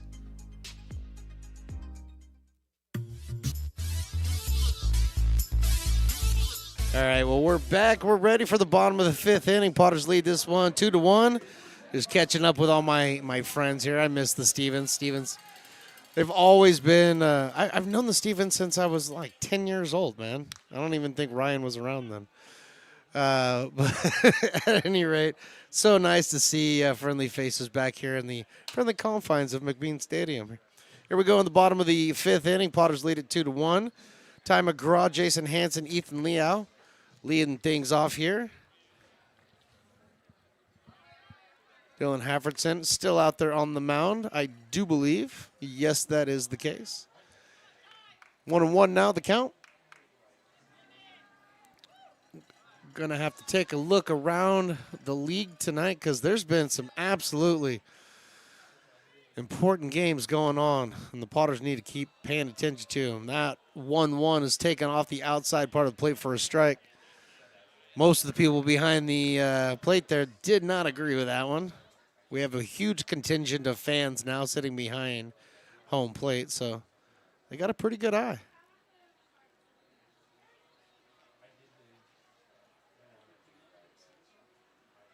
One ball, two strikes.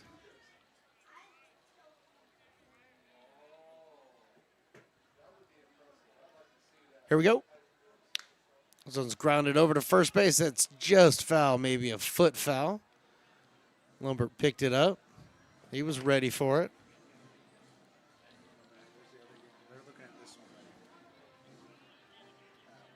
That's the one that matters right there. And we finally do have a score from Humboldt. Crabs lead it 1-0, top of the fourth inning. Potters fans, and well, I mean, all PEL fans right now, other than the Crabs fans, they're rooting for the Potters. Come on, let's go. Potters and Healdsburg back in the PEL playoffs once again. That's what we want here. The Crabs are making it very, very difficult. There's strike three to Ty McGraw. He goes down on strikes. Officially now 0 for 1 tonight. 2 walks up to that point. Goes down on strikes. That's going to bring up Jason Hansen. Jason Hansen the other night, for all of you guys who missed the game here at home against the Packers, he sent us all home happy with the walk-off grand slam the other night. But Jason Hansen stands up there, takes that first pitch outside for a ball. Popped up to the second baseman to start his evening and grounded out to shortstop.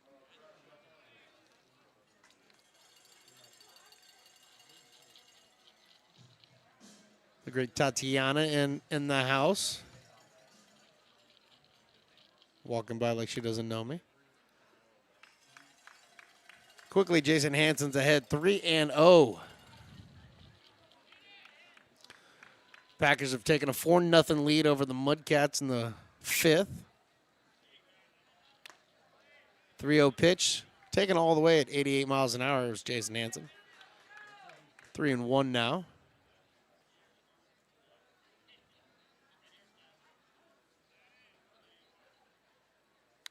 3-1 fouled out of play. Don't forget, folks, silent auction if you're listening inside the stadium tonight. Potters are wearing what we do every year now, the Star Wars jerseys on Star Wars night. Those jerseys will be auctioned off. 3-2, fouled out of play. Just barely, though, down to the Potters bullpen area. Those jerseys are silent auction right now. So if you're here in the park and you're listening to this and you're like, oh, yeah, I forgot. Well, get up, walk over. There's a big old table set up. All the jerseys are out there. All you got to do is put your name down. Put your, information in there, whatever you got to do. Put my name down if you want to buy it from me. That'd be fine.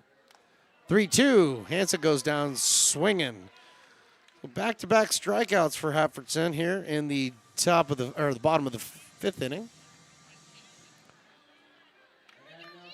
It's only the 4th strikeout against the Potters tonight. Ethan Liao looking for his first hit tonight. Like to improve on that 303 average he's got coming into tonight's game. Jefferson's first pitch is outside.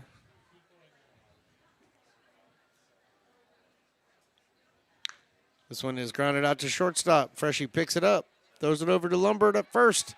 He does not find the bag. Lombard did not put himself in a good position out there to field that one and get his foot down on first base. So, I don't even look over at the official score. That's a hit, man. That is a hit, and a hit again. Ethan Liao reaching base. So the Potters got a little 2-out rally going on here. Ethan Liao over at first base. Tristan Russell now up.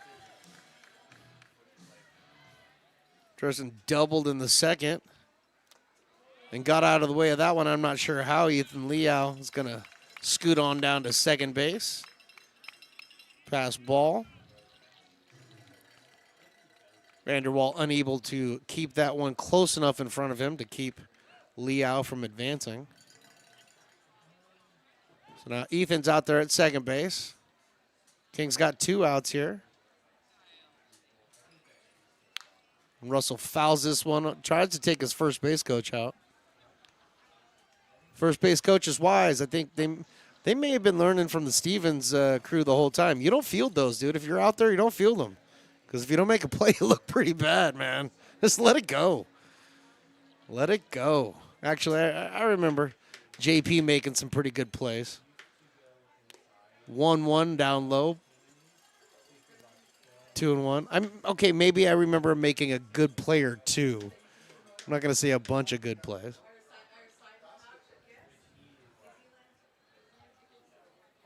The 2-1. Here it comes from Hatsferson. This one's hit right back to him.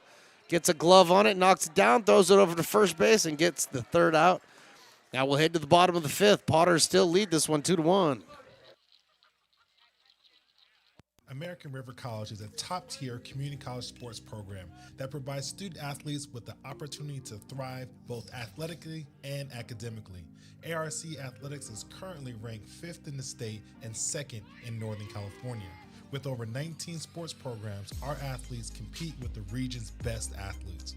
Our diverse and dedicated coaching staff helps athletes develop the skills necessary to compete at the next level. Start your community college athletics journey with us. American River College, Sacramento's best athletic program. Go Beavers.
Back here, top of the 6th inning, back to the top of the lineup for the West Coast Kings. Actually, I take that back. We're not at the top of the lineup. Tio Thompson. And we do have a pinch hitter. No.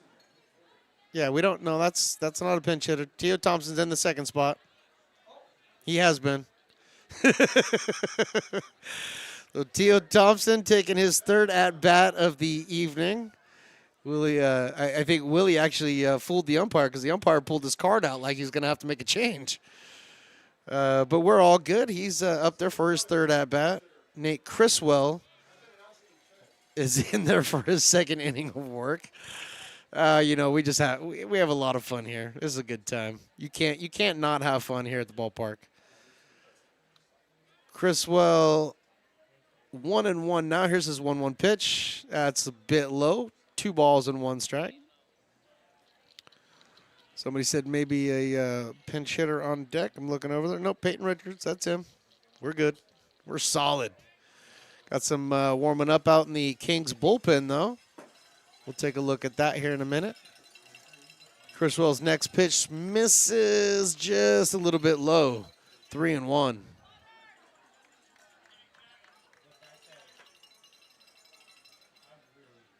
So here comes the 3-1 count from Criswell. This one's chopped right back to him. Takes 5 steps over, underhands, and by a half a step, gets Tio Thompson at first base. So Thompson clearly a lefty getting out of the box quick. I'm not sure Criswell thought he was that fast, but was able to get the underhand toss to Hansen just in time. 1 down here. Peyton Richards now. Richards out of UOP. Rocking the yellow cleats. Swinging the yellow bat with the yellow numbers on the back. It's a pretty good look. 1-0 turns to 2-0 now. Center fielder for the West Coast Kings tonight.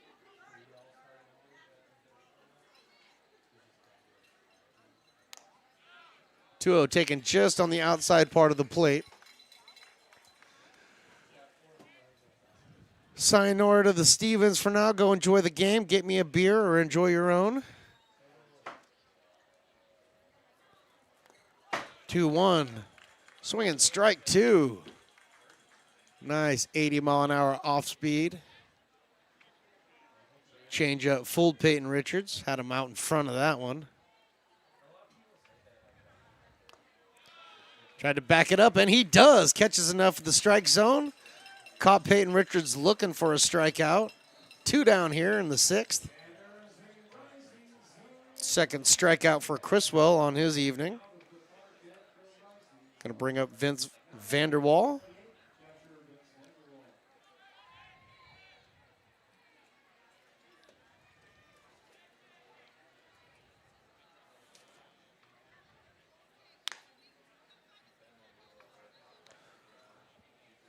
First pitch taken for a ball by Vanderwall.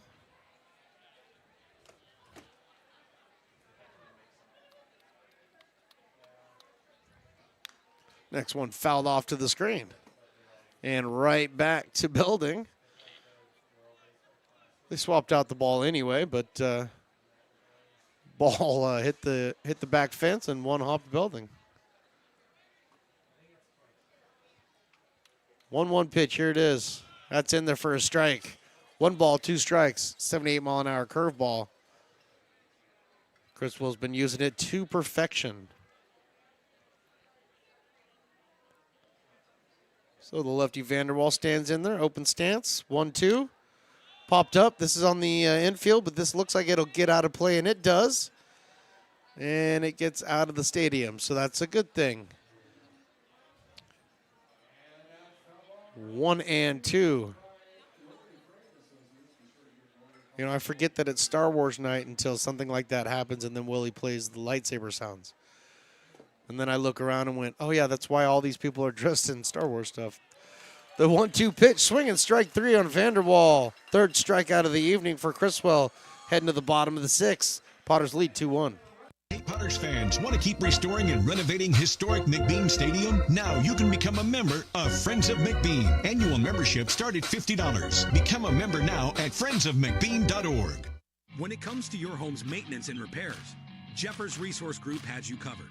Our handyman services offer a comprehensive range of expertise, from minor carpentry to drywall, electrical and flooring for property managers, landlords, and renters alike.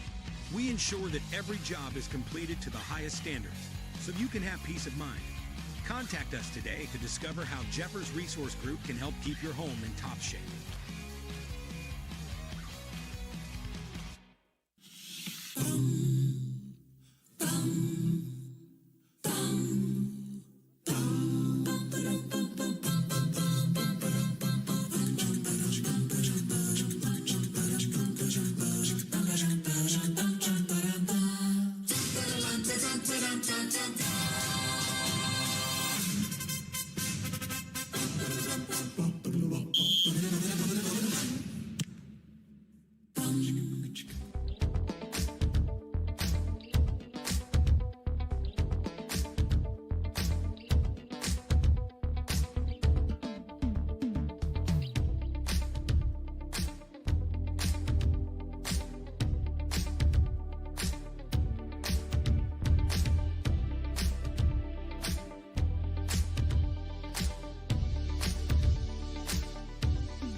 Mason Belding to lead things off here for the Lincoln Potters in the bottom of the 6th inning.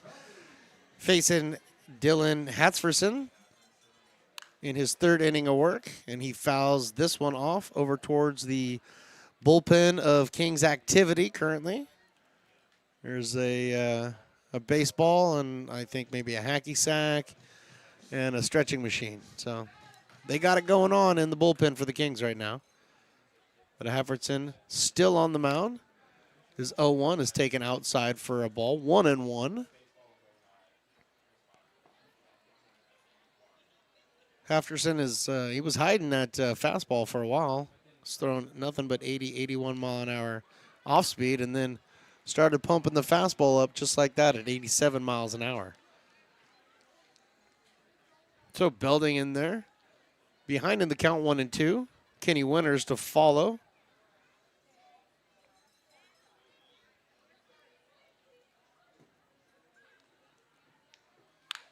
The 1-2 pitch is lined into right field for a base hit. Mason Belding's got a clean single, 2nd hit of the evening for Belding.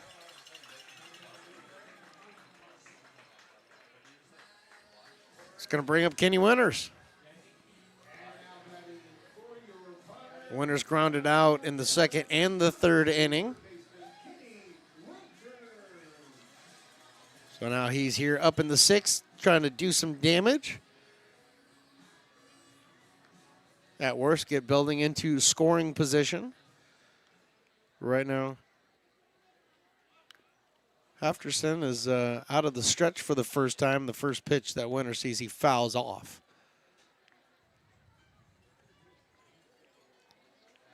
Halfterson 0-2 on the season with the 6.98 ERA. This is his 11th appearance on the season. From the stretch, he throws to Winters. Winters bunts it. Good bunt. Fielded by the third baseman, Euler, and he's not going to get him. Euler charging down third base, and that bunt was placed perfectly by Kenny Winters, and he gets himself a single. Mason building up to second base. So 2 on, nobody out here in the bottom of the 6th, and that's going to bring up Tyler Russell. I think Euler probably would have been better off letting that roll out. Looked like it may roll out of fair territory, but he came rushing it in so hard, I don't think he had an opportunity. Tyler Russell trying to put the bunt down, but going after it a little bit too aggressively on that pitch. Finds himself in a hole 0-1.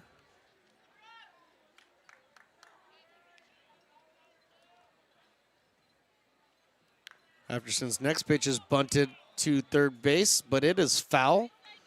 So Russell now in the hole 0-2. I imagine is probably not bunting now.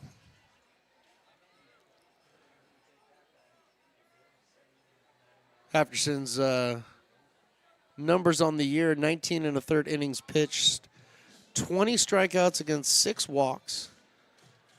Those are really good numbers. Has given up 26 hits, though, in 19 1/3. And so far, that's kind of what the Potters are trying to do to him, getting the hits.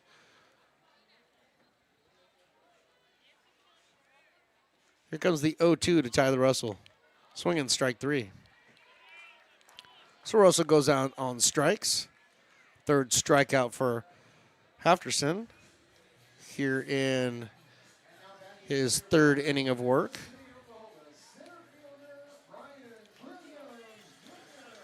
Back to the top of the lineup, and Brian Williams Jr. He's getting jiggy with it. Sorry, I like to sing the songs. That's I just, I'm a vocalist. That's what I like to do. I like to sing. Ground ball by Williams is off the third baseman, deflected over to Freshie, and he goes right back to Euler for the force out at third base. So Brian Williams is going to reach on the fielder's choice, but cutting down, belting at third base is Freshie, and Winters finds himself over at second base now on the fielder's choice. And Zach Story finds himself a pretty good opportunity here with 2 down. Runners on first and second. Story can't hold up, even though I could tell in my heart and in his heart he wanted to. Half-hearted swing for strike 1. Story singled in the 2nd inning, and he did all the damage for the Potters as far as the runs are scored, or the runs are concerned. He drove in both RBIs. Opportunity to do that again here in the 6th.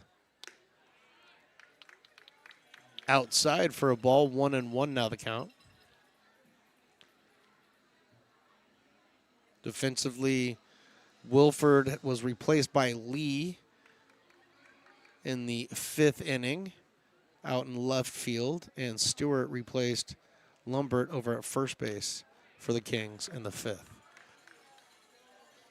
Now we got all that squared away. 2-1 on Zach Story. A mighty bless you from the booth over here. I'll give you one more bless you, and after that, you're on your own, kid. Ty McGraw on deck if Zach Story can keep things going here, but Zach's going to call a quick timeout. Just the batting gloves.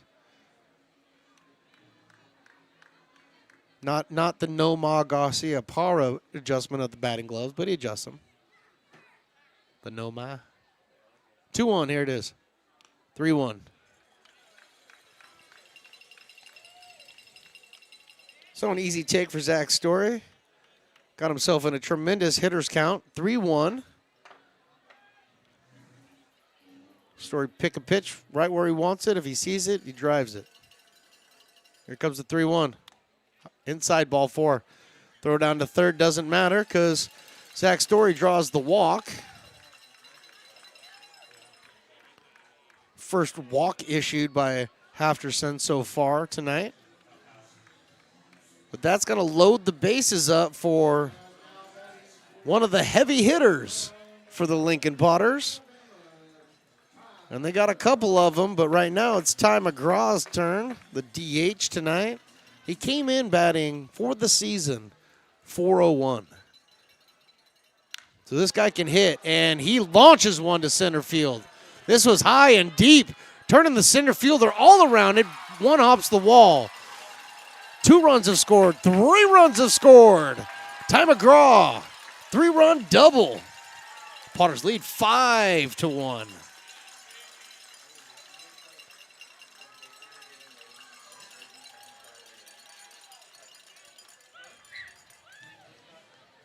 Ty McGraw, just RBI machine, driving in 3 with that 2-out double.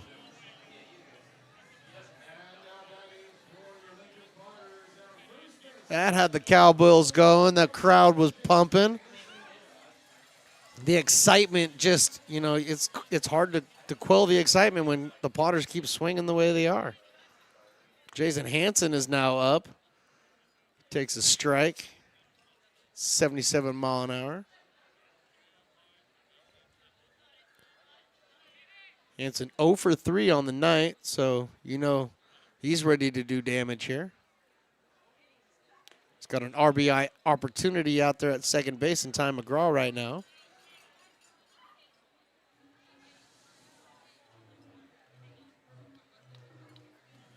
The right-hander, UC Davis product. Stands in there with the 1-1 count. Halfterson delivers. Jason swings through that pitch. 87 mile an hour fastball. Call that one the creeper fastball. That just crept up on Jason Hansen. So now he's quickly behind 1-2.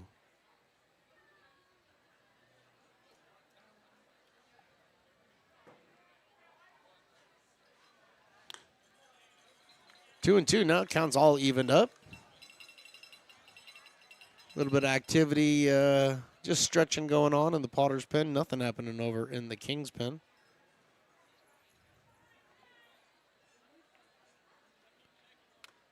2-2 is inside. 3-2.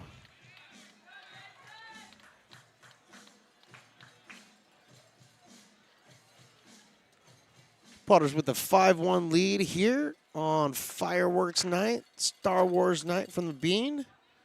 3-2 pitch coming to Jason Hansen. He hits this one up the middle, but he hits it right at Furuta, and he makes the catch. Line drive out by Jason Hansen, and through 6 here in Lincoln, the Potters lead this one 5-1.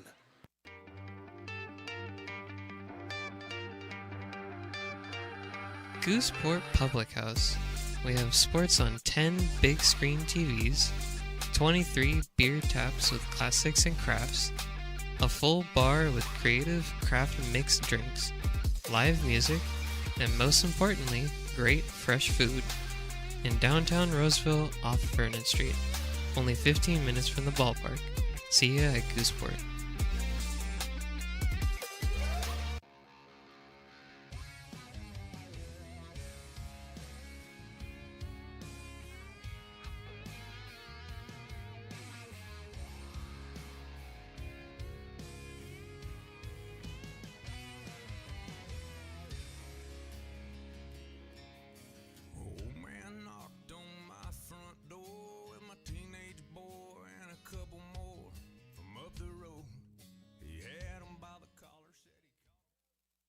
Hi, Bill Evans, President of the Placer County Association of Realtors. We're in the store, our conference facilities, an amazing team help us keep together an amazing organization, and we thank them all. This organization can't do what it does and can't run the way it runs without the help of so many members volunteering their time. The success of the Placer County Association of Realtors is largely dependent on our active volunteer members to help our organization and industry. The work of our committees greatly impacts our ability to champion efforts across the board and giving back to the Placer County community wherever we can. Like all service organizations, I wanted to serve. And getting involved with the affiliate committee was the perfect way to do that. I love being able to serve my community with my business friends and other leaders and give back to those who are in need. The thing I love about the PCAR committees is they all work toward the same goal of bringing the community together to support those in need in our surrounding area. I instantly came to the meeting and had a wonderful time, felt like I was a part of something bigger, and it was just the start of my leadership journey.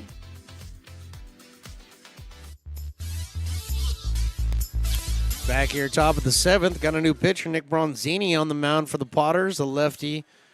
He's ready to throw his first pitch to Euler, and it misses inside for a ball.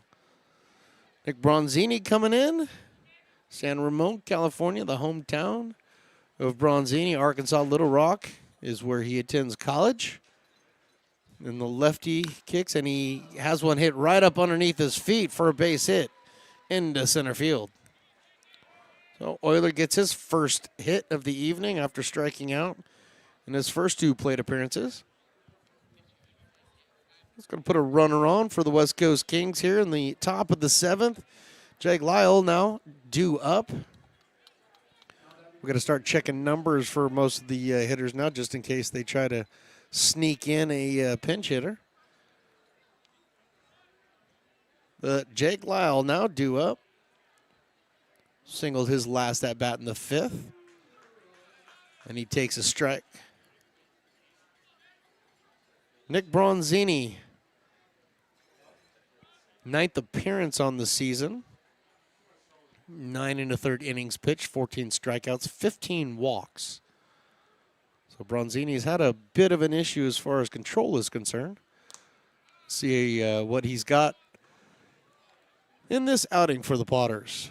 He wears the big 99 because he is 6'4", 245. 1-1 is the count.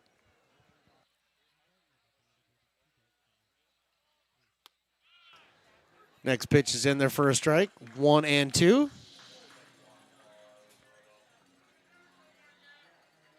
Luke Euler over at first base being held on by Hansen. Not much of a lead by Euler. The 1-2, here it is. Curveball just misses. 76-mile-an-hour curveball. It was good, but it was outside, and it just missed. If I was Lyle, I wouldn't be taking that pitch again. It's just a little too close to be taken. 2-2. 3-2.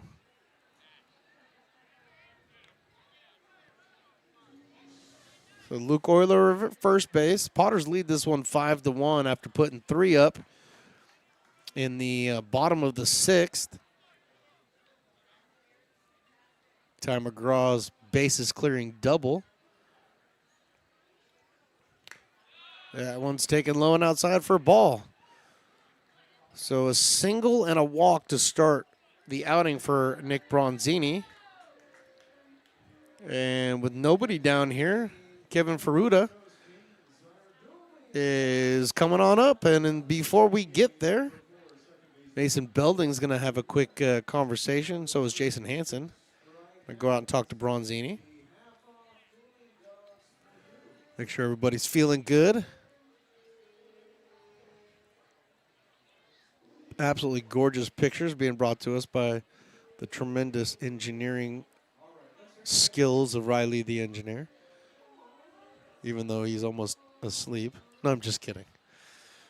I'm kidding. He's pumped up for this. I've never seen him more pumped up in my life.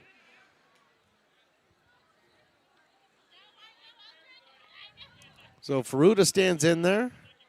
Bronzini pitches. This one's fouled off the screen. 89-mile-an-hour fastball. Ferruta fouls it off. I hear Chewbacca in the background. That's right, because this is our dueling Chewbacca dogs batter of the game. Or something like that. Anyway, if he strikes out, we get half off beer. But tonight he's Chewbacca. The 0-1 is a swing and strike 2. Bronzini just throwing that fastball by Ferruta out of Marin Community College. Ferruta came in batting .206. So Bronzini trying to get him out here. The 0-2, here it is. Foul off. Over to the West Coast Canes dugout. Nice pick over there by Bruno Condit. Bruno Condit was pitcher in this game. Now he's relaxing on the bench. Bronzini set, looks back at second. Another foul off the screen. This one off to the right.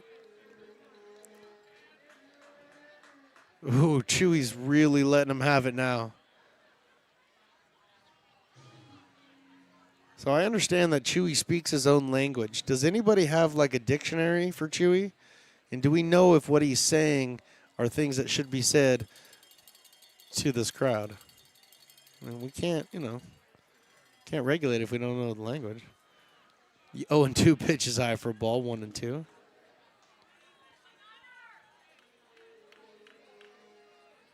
I mean, does that mean we want to strike out? Or does that mean we want half off beer? Is that what that means? I need somebody to translate that for me. I need an app on my phone. Got him swinging. Foul tipped at the plate. But Ferruta goes down on strikes. 1 down here in the 7th inning.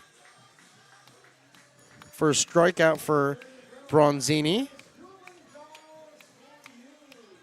Criswell went 2 innings, giving up 1 hit and 1 run with 1 walk and 3 strikeouts.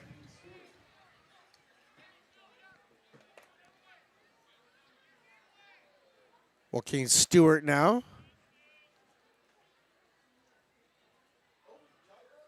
Bronzini's first pitch is swung on and missed. 89 miles an hour for the outside part of the plate. Stewart could not hold up.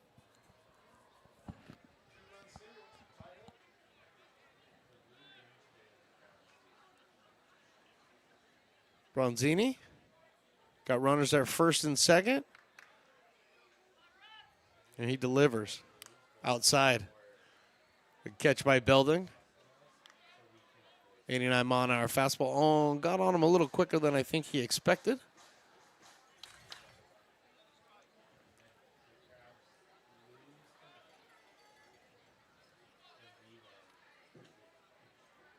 Euler out at second. Lyle at first. Nobody being held on. 1 down. Swinging strike 2. Sitting at 88 miles an hour with that fastball. Get Stewart to swing.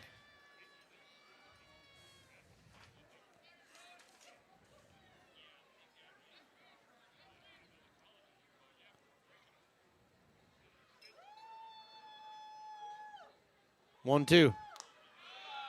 That's right there, strike 3. Mason Belding couldn't hold on to it, but it didn't matter. The umpire believed in the pitch. Called it strike 3 looking. And now there's 2 down here in the 7th inning. And now Jaden Lee is up to the plate. This is Jaden Lee's second at-bat of the evening after coming in for Andrew Wilford. Struck out his first at-bat. Lee fouls this one out of play.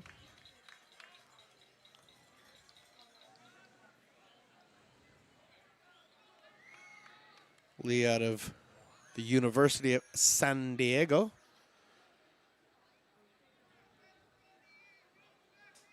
So the right-handed battery stands in there. twirling the bat over his head. Bronzini sets. That's in there for a strike. So quickly ahead of Jaden Lee, 0-2.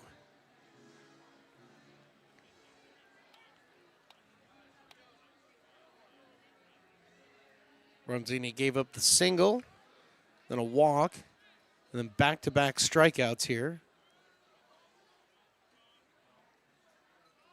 And he's got an 0-2 count.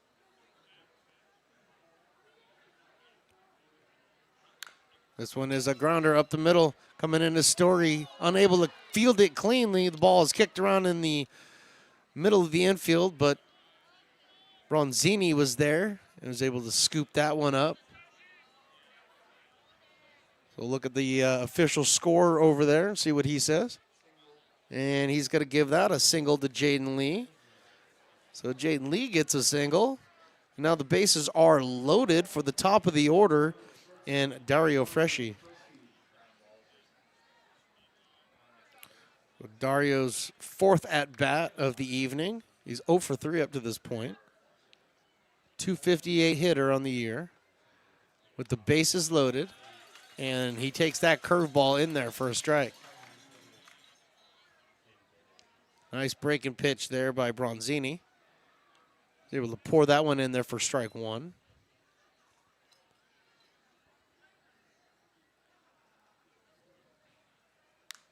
This one is fouled out of play, so Bronzini quickly ahead of Freschi, 0-2. Looking down here, Packers lead the Mudcats 7-1 in the bottom of the 8th. But looky, the Crabs and Rogues are tied in the 5th, 2-2. Go Rogues. Bronzini's 0-2 is a little bit low, 1-2. Nice pitch at 90 miles an hour. Just missed catching the bottom of the zone.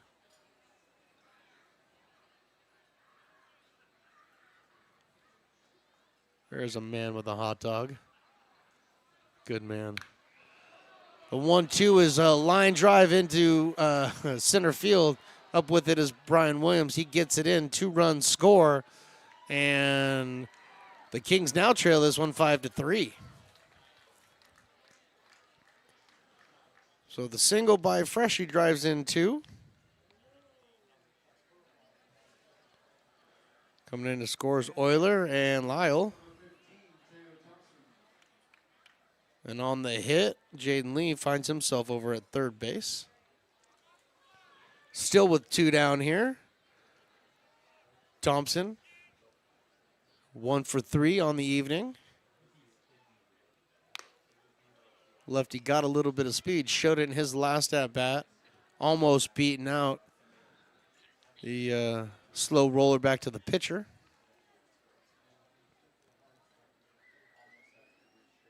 Bronzini right now.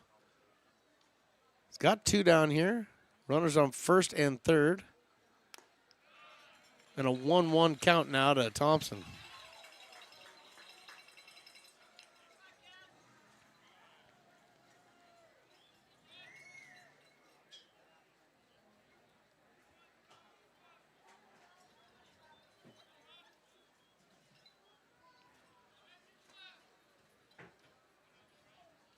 Leads are at first and third.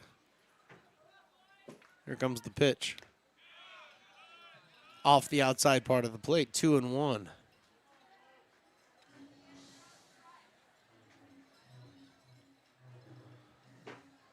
So the Crabs led this game in Humboldt 2-0 through 4, and then Medford comes up and puts a 2 spot up in the 5th to tie the game at 2 apiece. This one gets back to the screen, but not far enough for the runner from third to come in. But Freschi over at first base is able to slide down to second on the wild pitch.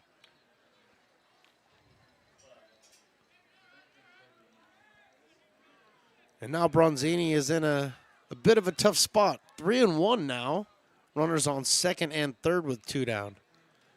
Potter's only holding a 2-run lead here at 5-3.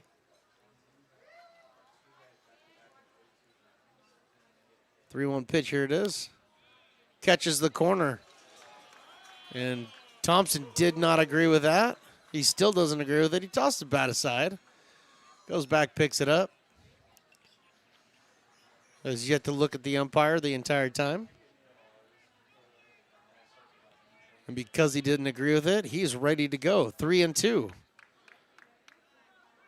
Bronzini's got to make the right pitch here.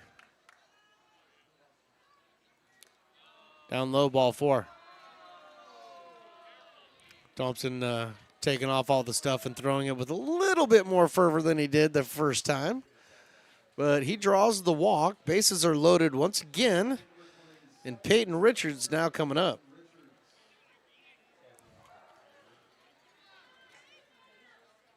Most action that the Kings have had in any one inning so far is here in the 7th.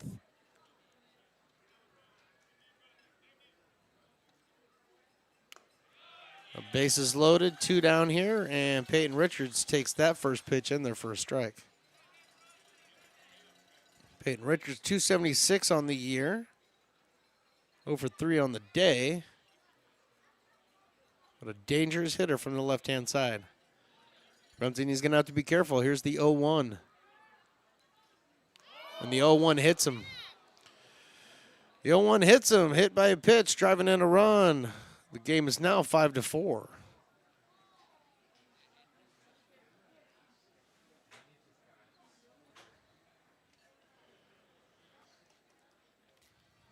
So looking at Peyton Richards when, and this is just what I saw when I initially saw it, is that he had his hands held up over his head, and it looked like it got him in the elbow of one of his hands as he was setting up to swing.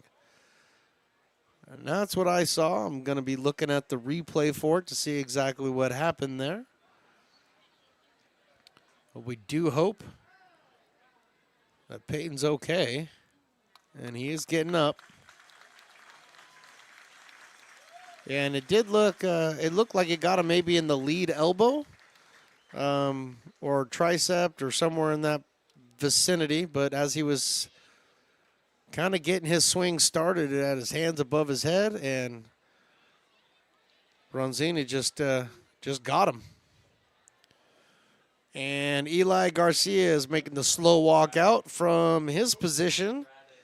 And he is going to be making a pitch and change, and we will be back in just a minute with the ID of the pitcher and all of that information right after this on Stone's Broadcast Network. Astro Air Design Incorporated, where you feel the difference. We are a locally owned and operated heating, air conditioning, and custom sheet metal company committed to the highest quality of craftsmanship at a competitive price. Our trained and certified technicians have the knowledge and experience required to install, maintain, or repair your home comfort solutions. Our upfront pricing gives you the peace of mind because you know your price is locked in. Call Astro Air Design Incorporated today. Here in Michigan, we do more than just survive the winter. We thrive during it. You simply can't keep us away from what we love most: great times and amazing beer. The snow transforms the landscape and lays the path for adventures yet to be had. Trails ready to be explored, and freshly groomed hills ready for the first run of the day. And later, as the sun descends, it's time to unwind with great conversation and even better friends. Experience a taste of Michigan winter with Founders Brewing Company, born and brewed in Michigan. Buy a personalized brick for you, your loved ones, or your business, and show everyone your commitment to Lincoln baseball. Framed and engraved by our own Lincoln High Ag program students, your brick will be featured on unique movable brick walls. Find your name in the stadium entrance for the 2024 and 2025 seasons. Then visit your brick in its permanent home inside the stadium. Bricks can be purchased here for $250. Get it now at friendsofmcbean.org. I'm Bill Spear, North Valley president of 5 Star Bank. In a time when business can feel so uncertain, we're here for you every step of the way. I know they have a lot of bells and whistles within their bank, but just the relationship piece here locally on the business side is huge for us.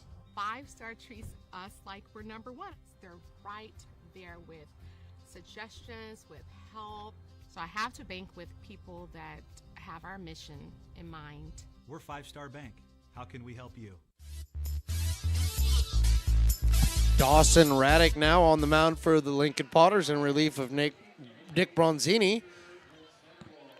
So Dawson Raddick coming in, and he's coming into a bases loaded 2-out situation here. Kings have put up 3 on the board here in the 7th and now trail this one by 1. Raddick's first pitch misses for a ball. Vince Vanderwall is currently up.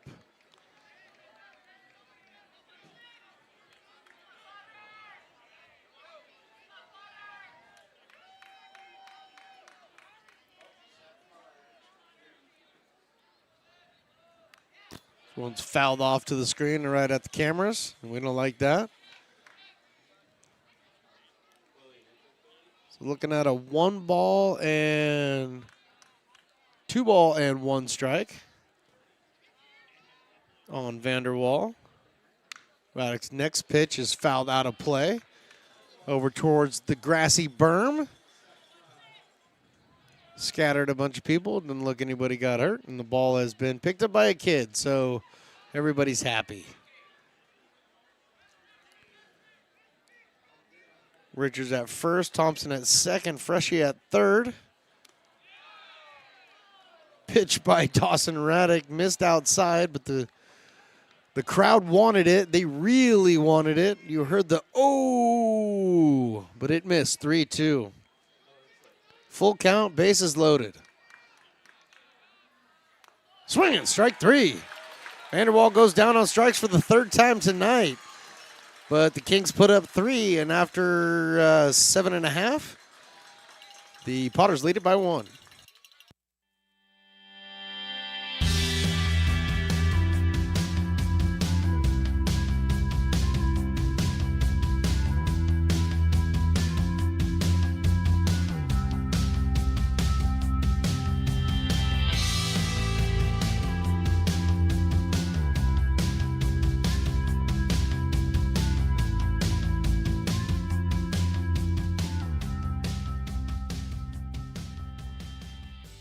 Lincoln Potters Baseball. Placer County's best-kept secret is back for another exciting summer at historic McBean Stadiums. Loaded with fun for the whole family, local beer, wine, and eats. Fireworks, giveaways, theme nights, Kid Zone, and more. Come join in the fun and enjoy small-town baseball with Major League Entertainment. Tickets on sale now at LincolnPotters.com. Lincoln Potters Baseball. Come on out and join in the fun.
Ethan Lee out to lead things off here for the Potters in the bottom of the 7th, where the Potters just gave up a 3 spot in the top half of the inning. Now lead this game by 1. Not a very comfortable lead against the West Coast Kings, and they're facing Mason Rivera. And he pops in here for his first time tonight. First pitch he throws is taken for a ball.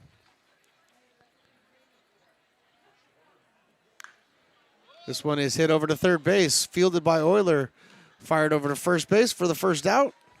Stewart, the new first baseman for the West Coast Kings, and there's one down here. Lethan goes down quietly. Tristan Russell now finds his way up to the plate. Dylan Hatferson went 3 innings for the Kings, giving up 4 hits, surrendering 3 runs. only walking 1 and striking out 3. So now Mason Rivera coming in out of Fresno State. Right-handed pitcher. Out of the windup right now, and he fires the 89-mile-an-hour strike in there to Tristan Russell. Russell doubled in the second, struck out in the third, grounded out in the fifth. So he's 1 for 3. Next pitch swung over the top of that one, 80 miles an hour. Got him with the off speed. Quickly ahead, 0-2. Activity in the Potters bullpen.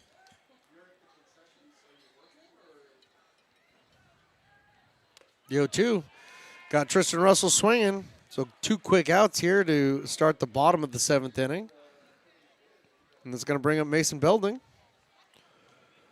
Catcher for the Potters tonight. 2 for 3 on the evening is Belding.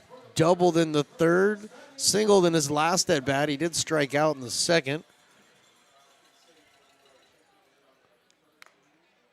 And he takes that first pitch over the outside part of the plate for a strike. Caught enough of the zone. I hear the Lincoln faithful not in agreement with that, but it was a strike. 0-1 inside. Belding bailing off the inside part of the plate, making sure he stays out of the way of that one.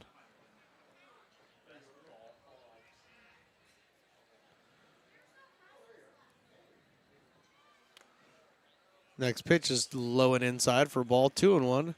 Now the sun's setting just a little bit. I can see all the kids with their lightsabers and stuff. Definitely telling it's a Star Wars night now, because all the kids have their lightsabers, and there's a lightsaber war in the berm. This one's lifted out to center field. Drifting back is Richards, and he's going to make the catch for the final out in the 7th. We head to the 8th. Potters lead this one 5-4. Hey, Potters fans, want to keep restoring and renovating historic McBean Stadium? Now you can become a member of Friends of McBean. Annual membership start at $50. Become a member now at friendsofmcbean.org. This job is the Esplanade at Turkey Creek phases 4 and 5. Our scope of work for this project is full scope, so we've got all the underground, all the joint trench, and all the topside included with it. We're putting in sewer pipe, manholes. We're not doing services yet. We go through and do all the main line, and then we come back and do all the services after that. I would say this project right here, the one we're working on, is probably about a 2-month project. It's very costly to the developer, so beating the schedule is very important, more important than most projects. It's got a lot of groundwater, so we've got an extensive groundwater pump system in place. It's just cool to be a part of the built environment and know that for the next 100 years that people are going to use and enjoy what we've created here today.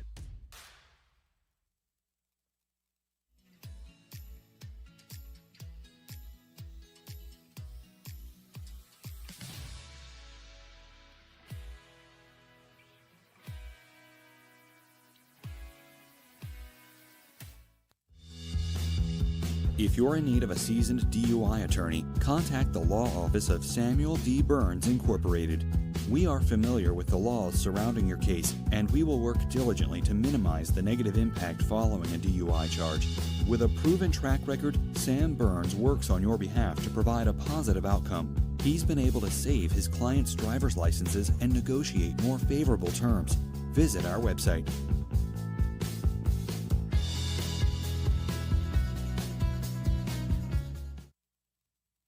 So many local businesses trust Wizix Technology. Here we are in the top of the 8th inning. Potters are leading this one by 1, 5-4. New pitcher on the mound, Ryan Stone, coming in. Taking over for Dawson Raddick, who came in for 1 out there in the 7th inning and was able to record that out. Now Ryan Stone to face Luke Euler. First pitch to Euler is in there for a strike. 89-mile-an-hour fastball. Ryan Stone out of Seattle University. Hometown of Winters, California. I've been to Winters. It's generally warm in the winters. Inside is Ryan Stone with that 77-mile-an-hour off-speed pitch.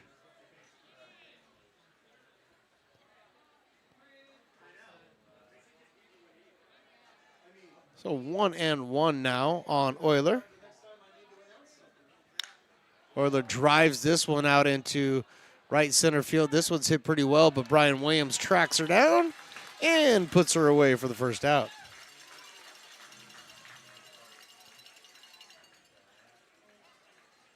Jake Lyle now due up, the designated hitter tonight for the West Coast Kings. Just making sure, keep looking down there, just make sure they're not sneaking in some pinch hitters. They are not.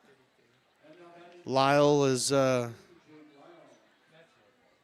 1 for 2 on the evening. Drew a walk his last at bat, came around and scored. Singled in the 5th, flew out to right in the 3rd, or in the 2nd.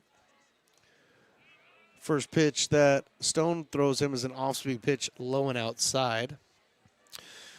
Tried to go do my duties in between the innings there, opened up the door and saw that there's a line for the bathroom about 30 people deep on each side, and that caused me to turn around. This pop fly is shallow infield, coming all the way in from left field is Ethan Liao, and he puts that one away for the second out. So 2 quick outs here in the 8th inning. And that's going to bring up Kevin Ferruta. Ferruta wearing the number 4. Came in batting .206 on the year. Was involved in a very bizarre 8-6-4 put out at third base. First pitch Stone throws him, was in there for a strike, 90-mile-an-hour fastball. Here's his next pitch. That catches the outside part of the plate at 90 miles an hour. So Stone ahead, 0-2.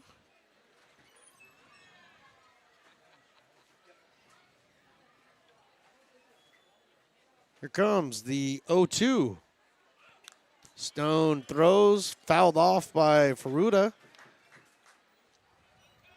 91 miles an hour on the fastball. Ferruta fouled it straight back, so he's definitely on it. Let's see what Stone does here with the 0-2. Tries to throw him a curveball, and he pops this, and it may stay in play, and it does not. It hits the top of the Kings dugout. It's got that metal roof on it, so I'm sure everybody's ears inside of the dugout now are ringing. Not exactly what Ferruta was trying to do.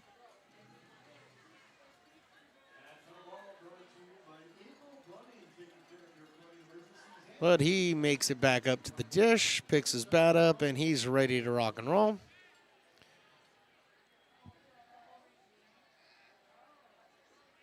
Comes Stone's 0-2.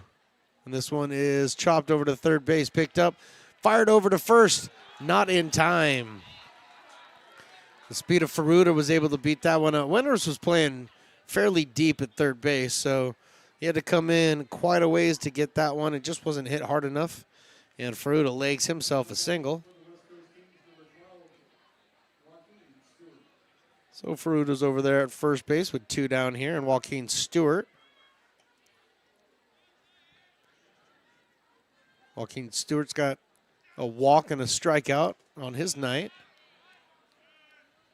The right-handed batter stands in there, ticks low. Jaden Lee should be on deck.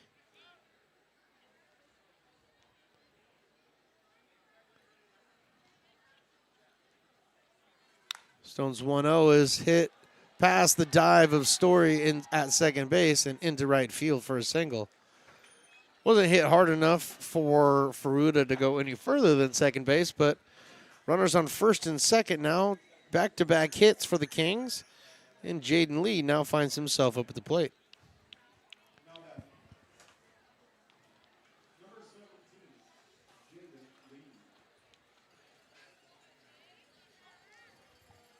So Jaden Lee, third time up tonight. He came in for Andrew Wilford and took over out there in left field. 1 for 2 with a single.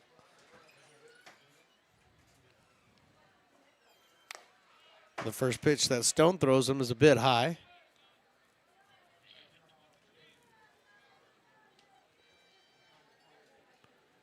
Lee's solid single off of Bronzini in the 7th kept things going for the Kings.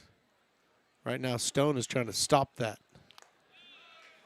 There's a nice little curveball in there for a strike. 80 miles an hour. Caught the inner part of the plate.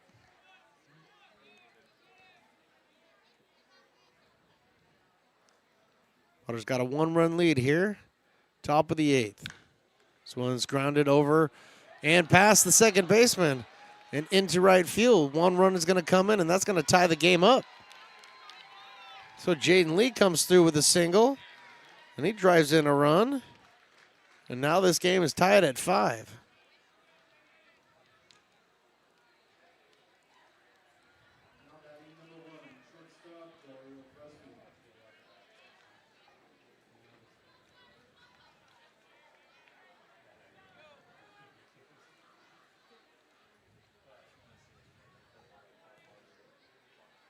So back to the top of the order on Freshie.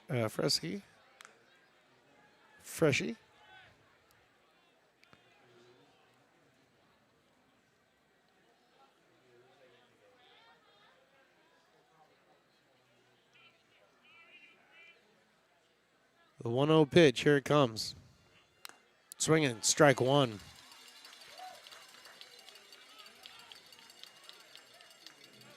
Freshie 1 for 4 on the evening.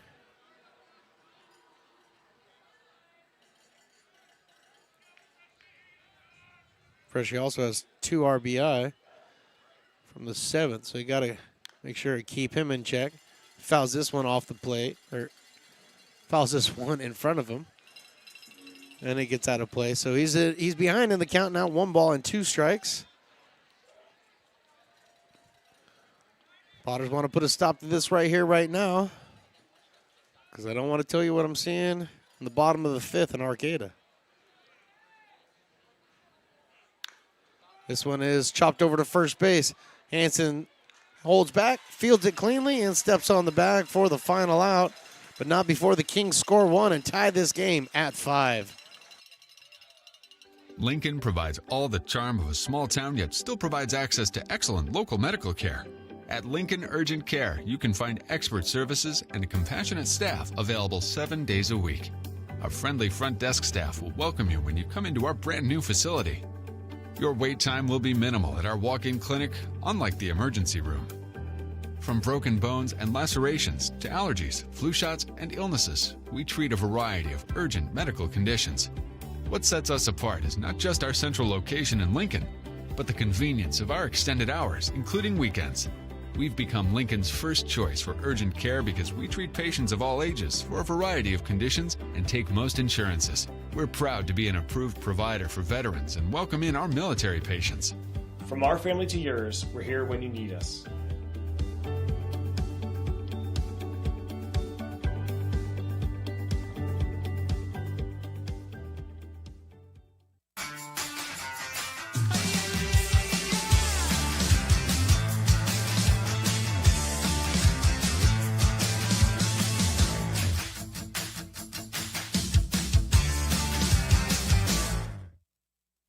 Hey, baseball fans, you may have noticed our scoreboard goes out from time to time. You can help us get a new one. Give $20 and get a chance at winning 2 tickets to some of the region's biggest events, like the Outlaw Festival with Willie Nelson, Bob Dylan, and John Mellencamp, a Sacramento Kings game, or Ringling Brothers Circus. All proceeds benefit the Big Swing Capital Campaign. You can buy now at friendsofmcbean.org.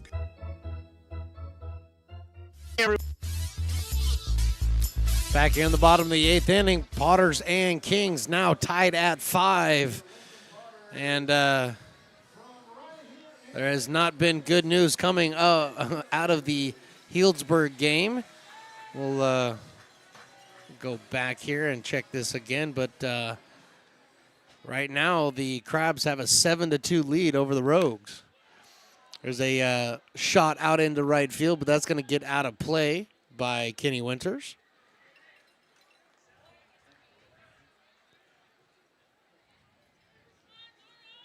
Mason Rivera back in for his 2nd inning of work now. Got a clean 7th. 1, 2, 3. And then his team put up 1 in the top of the 8th to tie this game at 5 apiece. Next pitch, and Kenny Winters can't hold up. He goes around quickly. 0-2. Ball gets out of the bullpen. Looks like the Kings bullpen. We're not going to keep score, but the Kings 1-0. Kenny Winters in there. 0-2. Singled his last at bat. Need to get something going for the Potters. This is a big chopper, and this is into no man's land behind the mound. And Kenny Winters is going to beat that one out, no problem. He hit that ball so hard into the ground, it bounced up. And by the time it hit the ground in front of Furuta, Kenny Winters was crossing first base.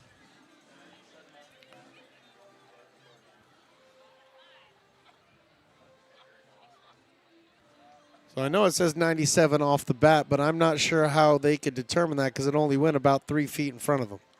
So, it went 1 feet in front of him. All right, well, at least it realizes that. Like I said, he hit that ball so hard into the ground, it got the extra spring, and by the time it came down, there was nobody going to catch that and get Winter with his speed out at first base. So, having a meeting at the mound, we are the Kings, and as the umpire slowly starts to walk out there to have a conversation to say, hey, break it up, they do break it up. And Eli and his third base coach are having a conversation. So now everybody's returning back to their positions. Tyler Russell getting ready for his at-bat here in the bottom of the 8th with 1 on.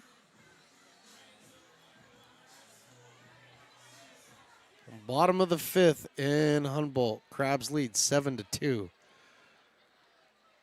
The Potters absolutely is a must-win game for them. There's a bunt right out in front of the pitcher, picks it up. He fires down to first, and he gets the out at first, but not before Kenny Winters finds himself over at second base. So the sacrifice works.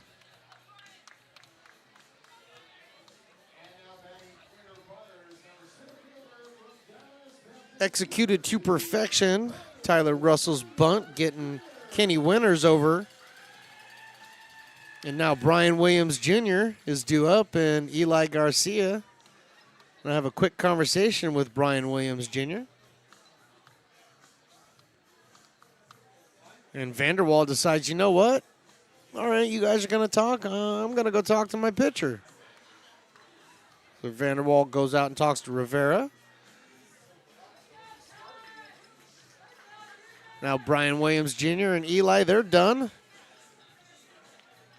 They talk the game plan, the strategy. Got a Potter out at second base. Only 1 down here. Bottom of the 8th inning on Star Wars night, on fireworks night, on a must-win night for the Potters. And this one is hit over to third base. Euler comes in, and he fires over to first base, and they get him by a half a step. Having to hold at second base is Kenny Winters. And now 2 down here, and it's going to take a base hit in order to drive in this run out at second base, but Zach Story will be the man to do it. Zach Story got it. All of the party started in the second inning with his 2 RBI single. He walked his last at-bat. And he fouls this one out to the parking lot.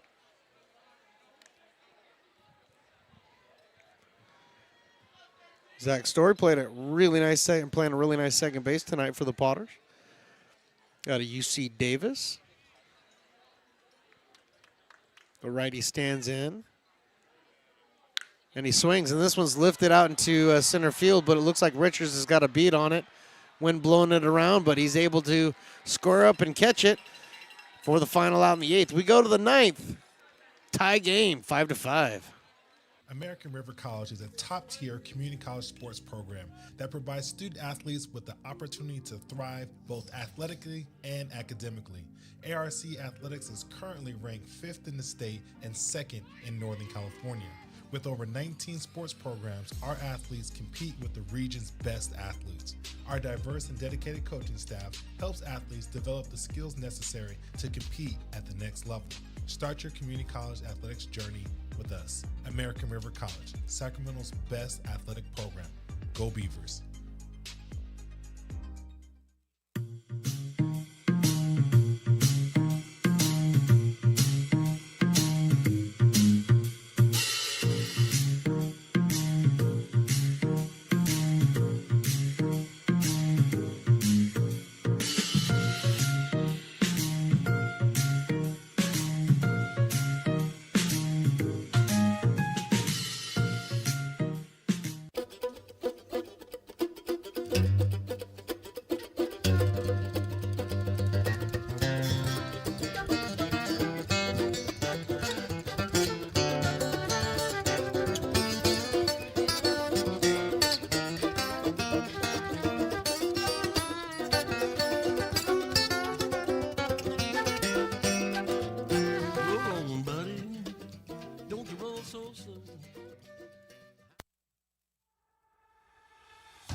You, our labor is rising. And now you understand where we came from, what solidarity means, and what we have ahead of us. No one's going to defend us but us. No one's going to help construction workers except us. And I can't wait to see you out there.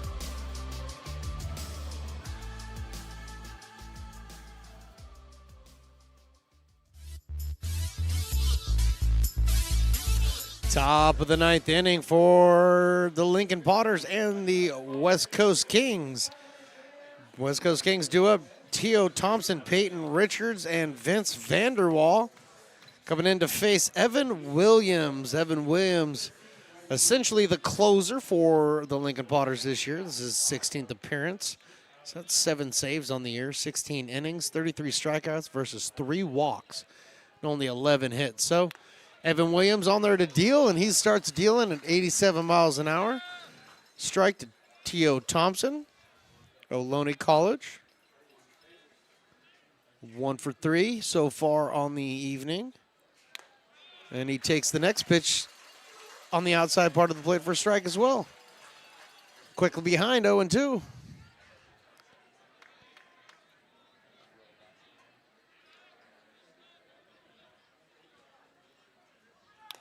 A little bit high. 1 ball and 2 strikes. Evan Williams coming in for Ryan Stone, who went an inning.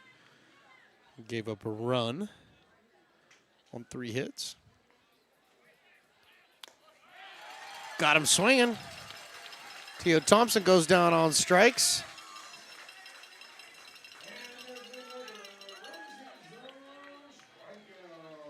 It's going to bring up Peyton Richards, who Peyton was the gentleman who was hit, we believe, in like the forearm, elbow area his last at-bat. Happy to see that he's back up there swinging it.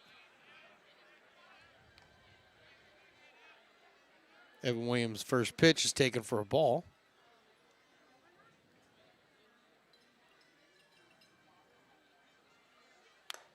Next pitch, swing and strike. 89-mile-an-hour fastball by Evan Williams.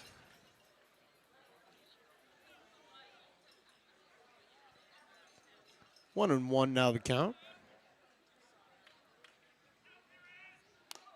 Outside for a ball. 2 balls and 1 strike. Absolutely huge, huge crowd. There's even bigger crowds gathering outside of the building currently. Fireworks night. Evan Williams throws another fastball by him. 2-2 now the count. We were getting excited for the final fireworks night of the Potters season here. The penultimate game tonight. And got him on strikes, says Evan Williams. Back-to-back strikeouts here for the night. Start the 9th inning for the Potters. And Vince Vanderwall, just making sure they didn't switch him. Nope, they didn't switch him out. Vince Vanderwall's making his way up to the plate. He's 1 for 4 on the night. Single in the fourth, and strikeouts the other bats. This is the line shot over to second base, and one hop picked up by Story. Over to first base. Quick inning for Evan Williams. Now we go to the bottom of the ninth. Potters and Kings tied at 5. Hey, Potters fans, want to keep restoring and renovating historic McBean Stadium? Now you can become a member of Friends of McBean. Annual membership start at $50. Become a member now at friendsofmcbean.org. When it comes to your home's maintenance and repairs, Jeffers Resource Group has you covered. Our handyman services offer a comprehensive range of expertise, from minor carpentry to drywall, electrical and flooring for property managers, landlords, and renters alike. We ensure that every job is completed to the highest standards, so you can have peace of mind. Contact us today to discover how Jeffers Resource Group can help keep your home in top shape.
Bottom of the ninth from McBean.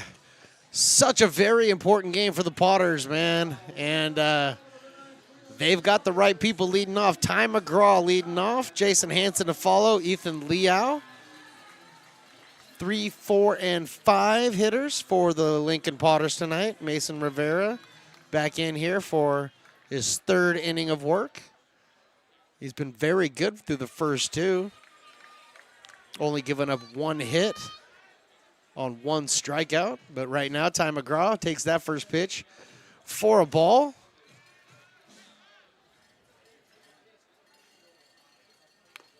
This one's taken outside for a strike. Evening up the count at 1 apiece. Potters want to end this now. They want to get to the fireworks, man. It's a fireworks night. They all want to see fireworks. So you want to end this here in the bottom of the ninth. 1-1, inside ball 2.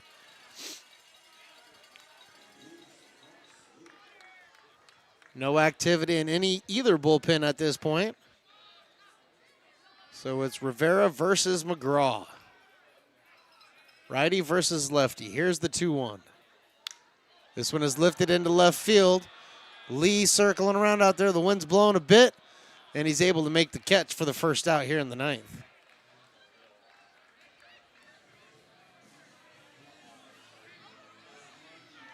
The ball traveled a little bit further than I expected it to when it came off the bat. It came off only at 89 miles an hour. But it ended up traveling pretty close to the warning track out there in left field. So maybe there's a little something going out there in left field, and maybe Jason Hansen can show us exactly what it is. First pitch Hansen sees is in the dirt.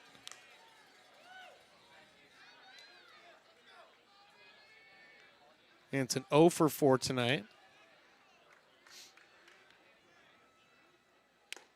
Takes that one in there for a strike. 91 miles an hour. Rivera just poured that one in.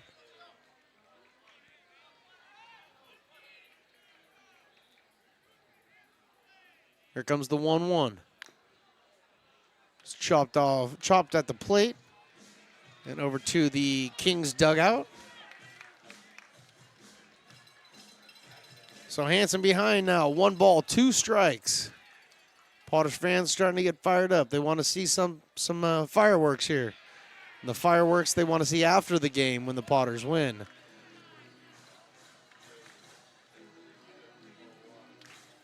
We wouldn't mind some fireworks from Jason Hansen, though, right here, right now. 2-2. From the windup, here it is. Fouled off to the screen.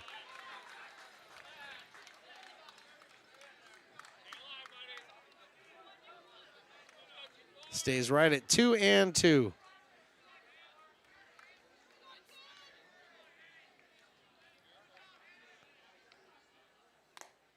Two and two taken on the outside part of the plate for strike three looking. Hansen down on strikes for the second time tonight. Second strikeout for Rivera tonight. And that's going to bring up Ethan Leo. Ethan Leo, 1 for 4 on the evening, singled in the fifth. 303 hitter on the season. All Ethan needs to do is get on base at this point. Start the rally right here. First pitch from Mason Rivera, though, is a ball. Evening up the count at 1 apiece now.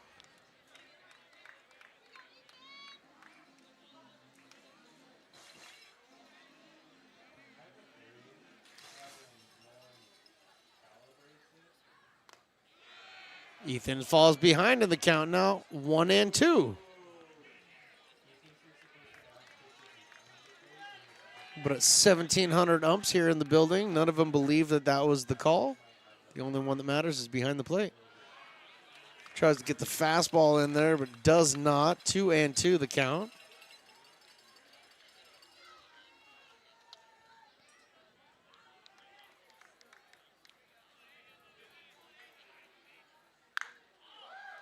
Ethan fouls this one out of play. Over into the West Coast Kings bullpen area.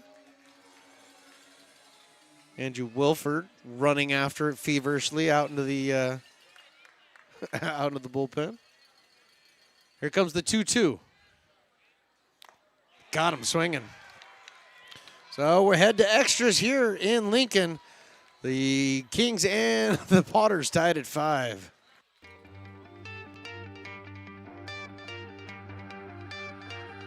Gooseport Public House.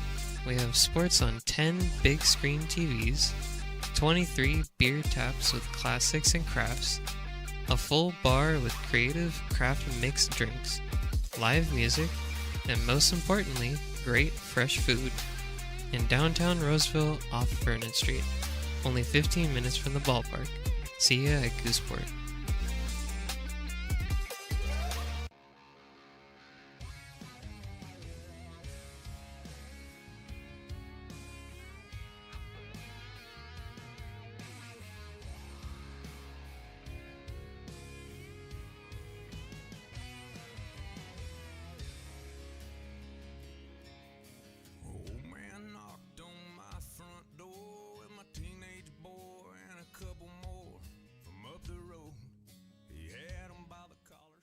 Hi, Bill Evans, President of the Placer County Association of Realtors. We're in the store, our conference facilities, an amazing team helps keep together an amazing organization, and we thank them all.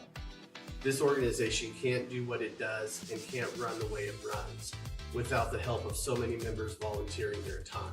The success of the Placer County Association of Realtors is largely dependent on our active volunteer members to help our organization and industry. The work of our committees greatly impacts our ability to champion efforts across the board and giving back to the Placer County community wherever we can. Like all service organizations, I wanted to serve. And getting involved with the affiliate committee was the perfect way to do that. I love being able to serve my community with my business friends and other leaders and give back to those who are in need.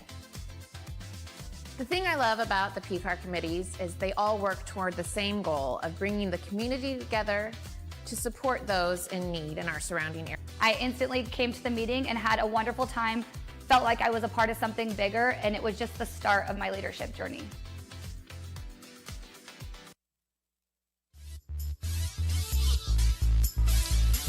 All right, we got extra innings here in Lincoln, California. The Potters and the Kings are all tied up at 5.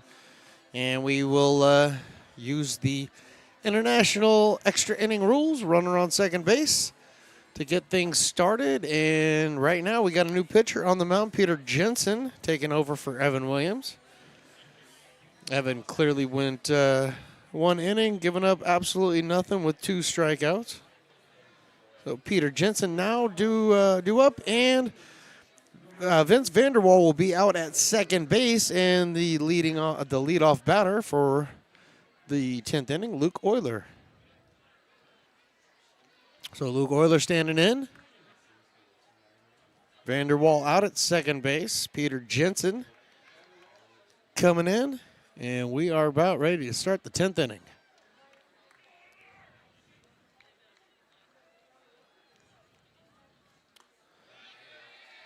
He went around, strike 1 on Luke Euler.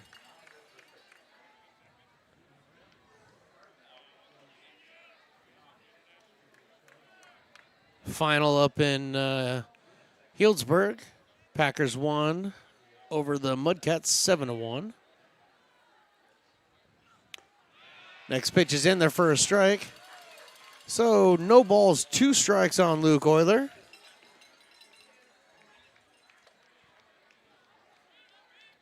Crabs have an 8-2 lead in the top of the 6th over the Rogues.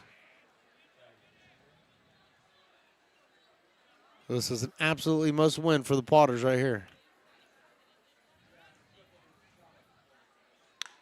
This one is grounded over to first base, picked up by Jason Hansen, goes over to first, unassisted.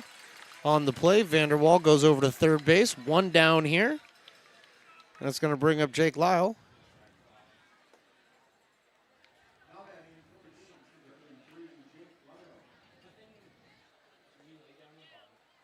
Lyle 1 for 3 on the evening. Also walked in the 7th. Lyle out of Loyola Marymount. Designated hitter for the Kings tonight.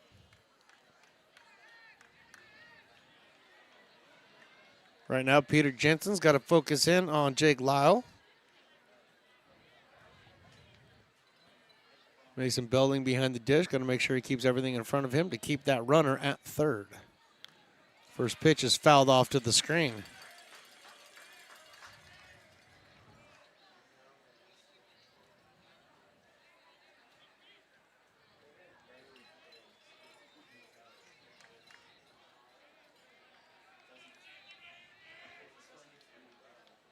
So the right-handed batter with his red helmet on, he's ready.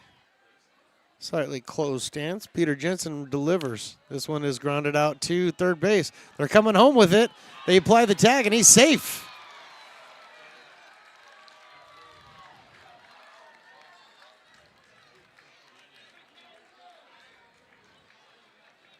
So the fielder's choice allows, that's a single.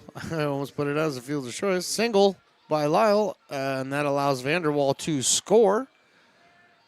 And the Kings lead this one 6-5.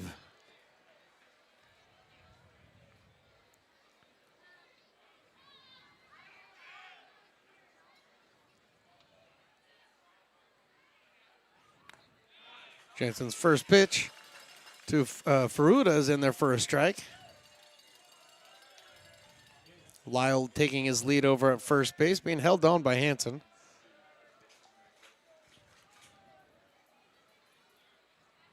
I understand the play by Winters there. Just did not work out.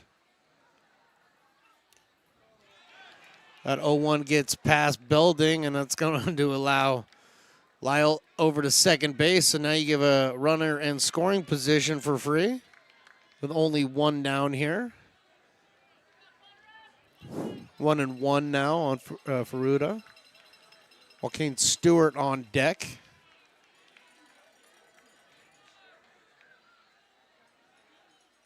Kings lead this one now 6-5. This fly ball looks like it's going to get out of play over to the right side, and it does. It gets out of play and into the parking lot. So Fruit in the hole 1-2 now.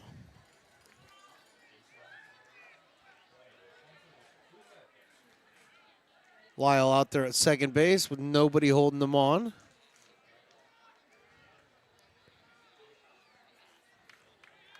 Right now, Jensen needs to get the out right here. 1-2, here it is. Fouled off to the screen. Good battle by Ferruta.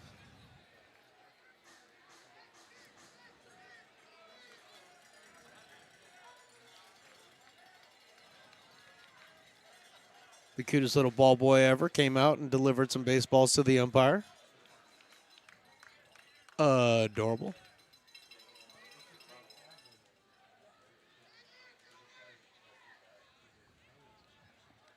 Here comes Jensen's 1-2. Did he swing? Anybody gonna check? We got to check somewhere. And he did not. 2-2.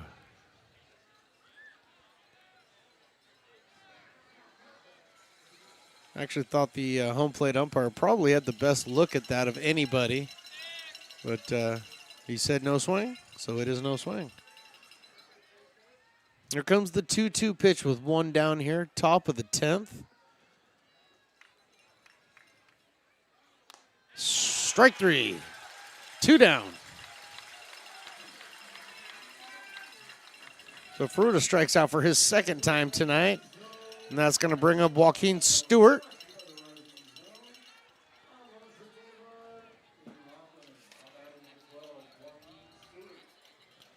Joaquin Stewart stepping in for his fourth at-bat. He came in the fourth inning. Then he had a walk, a strikeout, and a single his last at-bat.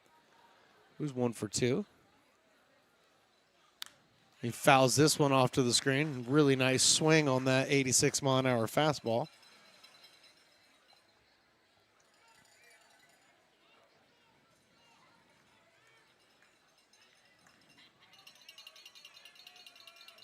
Wind starting to pick up just a little bit, blowing straight in towards us.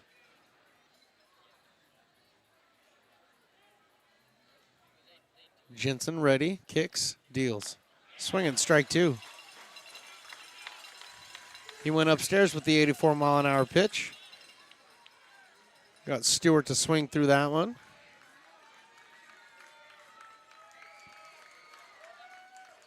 Potter fans starting to get loud, realizing that this is one strike away from ending the top of the 10th. And they got him, strike 3. So the Kings score their run in the top of the 10th. Bottom of the 10th coming up. The Potters got work to do. They trail this one 6-5. Astro Air Design Incorporated, where you feel the difference. We are a locally owned and operated heating, air conditioning, and custom sheet metal company committed to the highest quality of craftsmanship at a competitive price. Our trained and certified technicians have the knowledge and experience required to install, maintain, or repair your home comfort solutions. Our upfront pricing gives you the peace of mind because you know your price is locked in. Call Astro Air Design Incorporated today. Here in Michigan, we do more than just survive the winter. We thrive during it. You simply can't keep us away from what we love most: great times and amazing beer. The snow transforms the landscape and lays the path for adventures yet to be had. Trails ready to be explored, and freshly groomed hills ready for the first run of the day.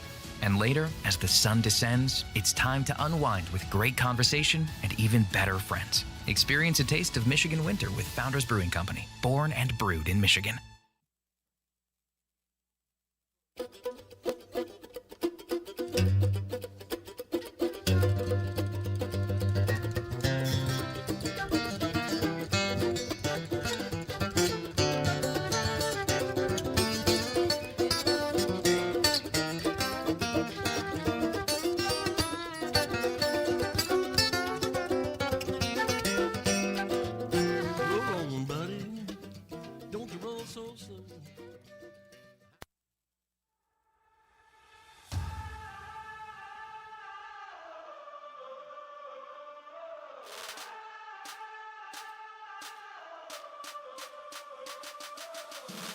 You are laborers rising.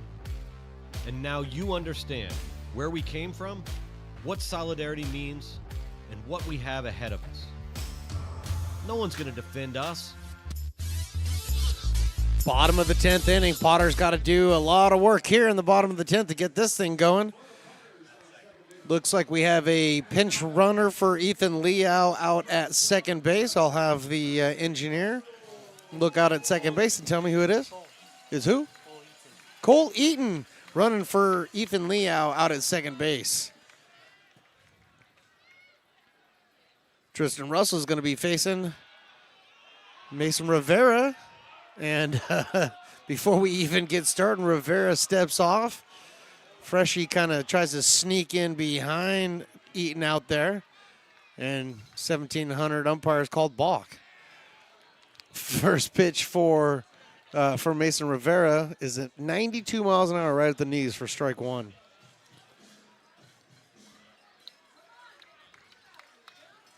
This is Rivera's fourth inning of work. Is that let very little happen in his 3 innings so far. But Tristan Russell's looking to make him pay, and he's looking to make him pay right now. Here's the 0-1. This one's grounded foul past the first baseman. 1-1.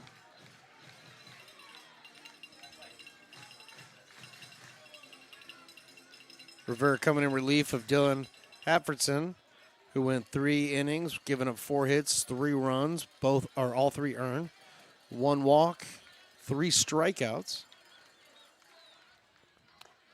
Curveball misses. 1-2.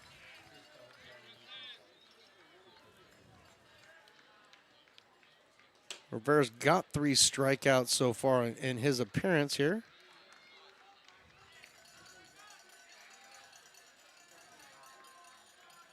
Freshie back there creeping. This one fouled out of play. Big foul ball by Tristan Russell. Got off to the left.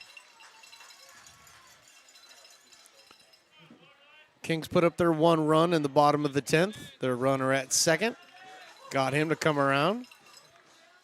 Potters need to at least match that. To drive Cole Eaton in somehow, some way.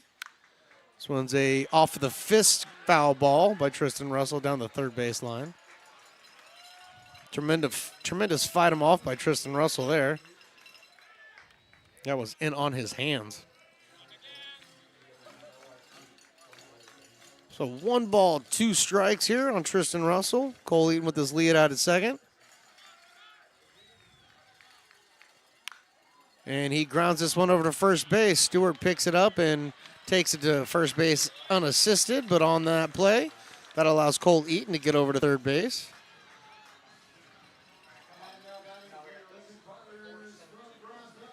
So 1 down here in the the bottom of the 10th. Mason Belding now coming up.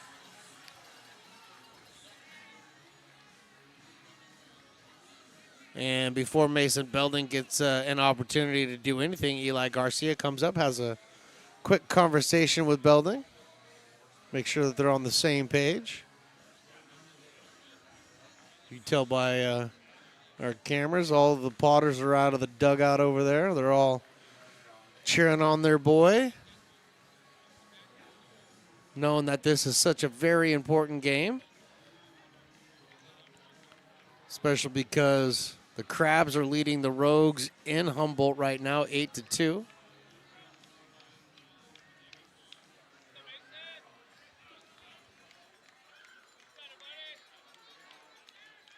So with 1 down here in the bottom of the 10th, runner at third base, here's Mason Belding.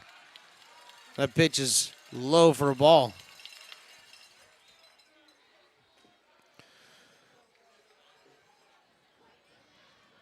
Belding doubled in the 3rd, singled in the 6th, also popped out in the 7th. That pitch is inside. And I wouldn't take that again if I was Belding. Umpire called it a ball. Looked like a really good pitch. Here comes the 2-0. This one is lifted out into center field. This is definitely a score 1 run. And out to the left fielder. Lee fields it, catches it, fires it in, and the Potters tie this one up at 6.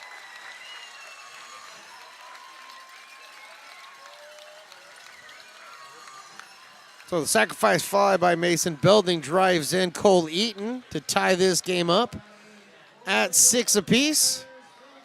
But now there's 2 down here, and Kenny Winters is making his way up to the plate.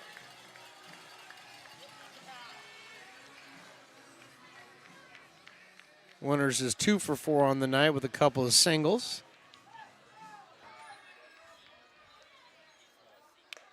And he takes high and inside for a ball.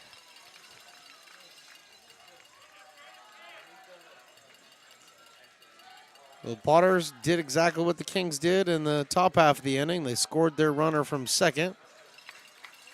Now they got to find a way to get one more in. Winters ahead in the count, 2 balls and no strikes. This one's hit into the gap. Is this going to get down in front of the left fielder? It does not. Lee is there to put it away, and we head to the 11th, tied at 6.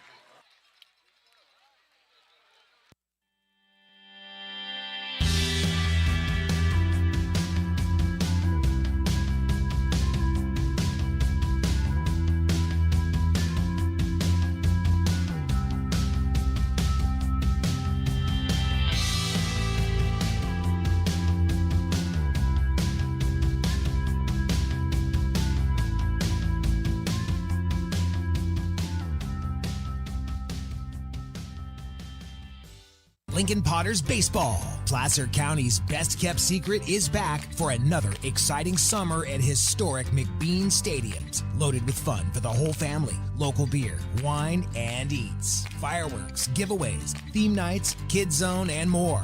Come join in the fun and enjoy small-town baseball with Major League Entertainment. Tickets on sale now at LincolnPotters.com. Lincoln Potters Baseball.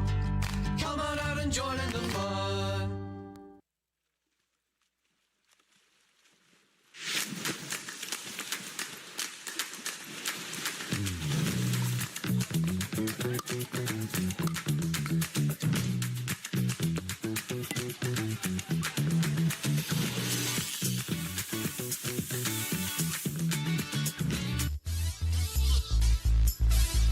Top of the 11th inning.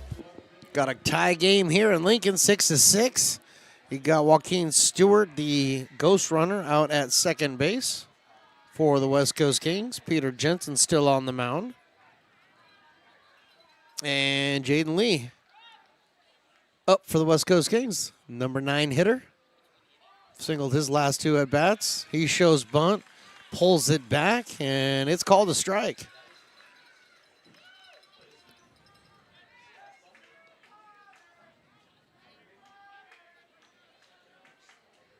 Peter Jensen in his second inning of work. Comes set, looks at the runner back at second base, and delivers. And he shows bunt, and he pops it up, and it comes back out of play. If the shade structure wasn't here, Willie would have caught that one. But exactly what Peter Jensen was trying to do, quickly get ahead of Jaden Lee, 0-2.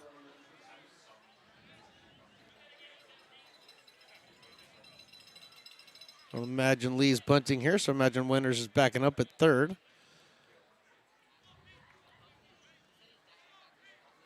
You never know. It is Summer League baseball, though.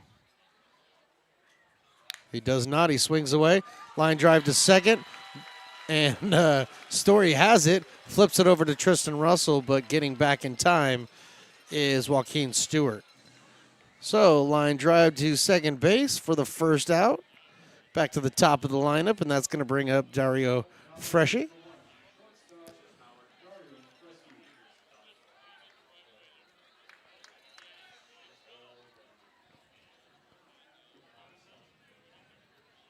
Dario 1 for 5 on the game tonight. Takes strike 1. 88-mile-an-hour fastball.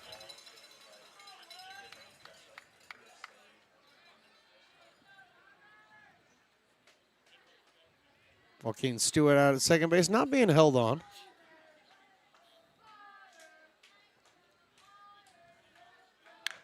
This one is a ground ball over to Hansen. He picks it up, throws it over to first. Covering is Jensen, and they get the second out.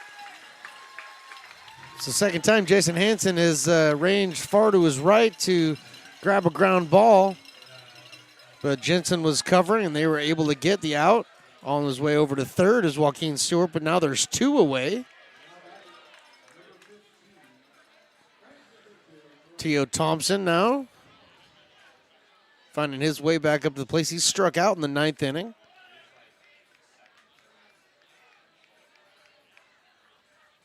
One for 4 on the night with a couple of strikeouts.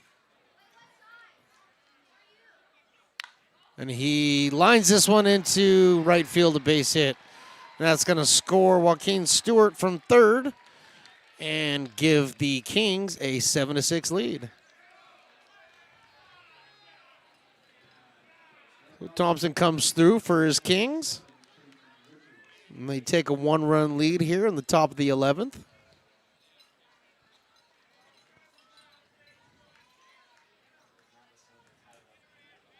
Peyton Richards now stands in.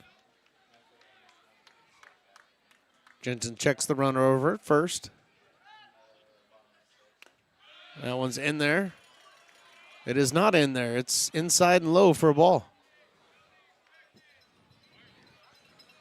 Looked pretty good from up here, but again, I'm not down there, so I can't exactly tell. So Jensen behind, 1 ball and no strikes.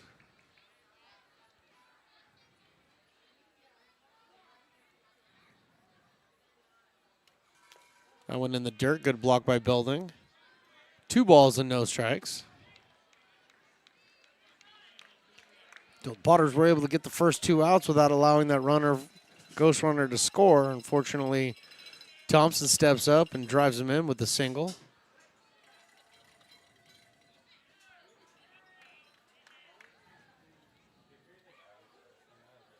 Here comes the 2-0 pitch. This is a soft line drive to Story out of second base for the final out. We're going to go to the bottom of the 11th. Potters now trail this one 7-6. Hey, Potters fans, want to keep restoring and renovating historic McBean Stadium? Now you can become a member of Friends of McBean. Annual membership start at $50. Become a member now at friendsofmcbean.org. This job is the Esplanade at Turkey Creek phases 4 and 5. Our scope of work for this project is full scope, so we've got all the underground, all the joint trench, and all the topside included with it. We're putting in sewer pipe, manholes. We're not doing services yet. We go through and do all the main line, and then we come back and do all the services after that. I would say this project right here, the one we're working on, is probably about a 2-month project. It's very costly to the developer, so beating the schedule is very important, more important than most projects. It's got a lot of groundwater, so we've got an extensive groundwater pump system in place. It's just cool to be a part of the built environment and know that for the next 100 years that people are going to use and enjoy what we've created here today.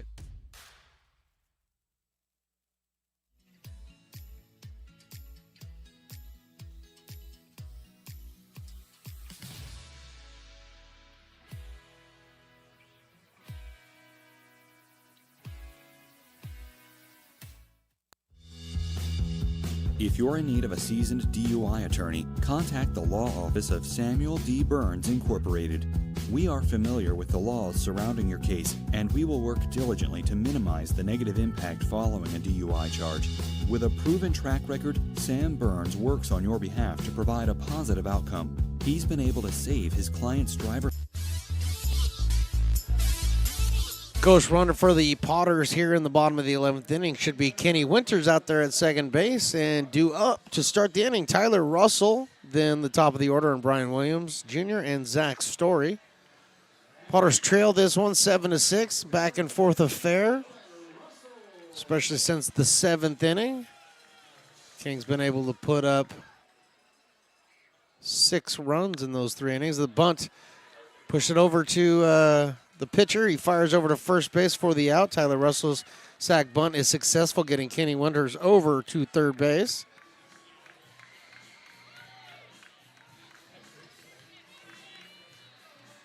So Tyler Russell's out on the sacrifice, but Brian Williams now comes up with the runner on third and 1 down. Sixth at bat of the evening for Brian Williams Jr. Officially 1 for 4. And he hits this one to second base. Second base is going to come home with it. They tag. There is no tag because the Vanderwall cannot hold on to it. Second baseman threw it. Ferruda threw it home instead of going to first to get the shore out and have 2 down. And that allows the run to score. Single for Brian Williams. Now runner on first. Only 1 down here. And Zach Story, the number 2 hitter for the Potters, is stepping up to the plate. I understand the desire to want to go home with that ball. And at some point in time, you do have to break the spell, but he was playing way far back at second base. I'm not sure he really ever had a shot at getting him at home. First pitch that Zach Story sees. Ooh, boy. It's been a long night, you can tell. I can look over at my engineer and tell it's been a really long night. Zach Story takes a strike. Story 1 for 4 also.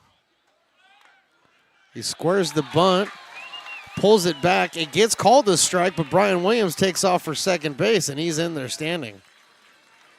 So Brian Williams finds himself into scoring position with less than 2 out. Zach Story in the hole, 0-2.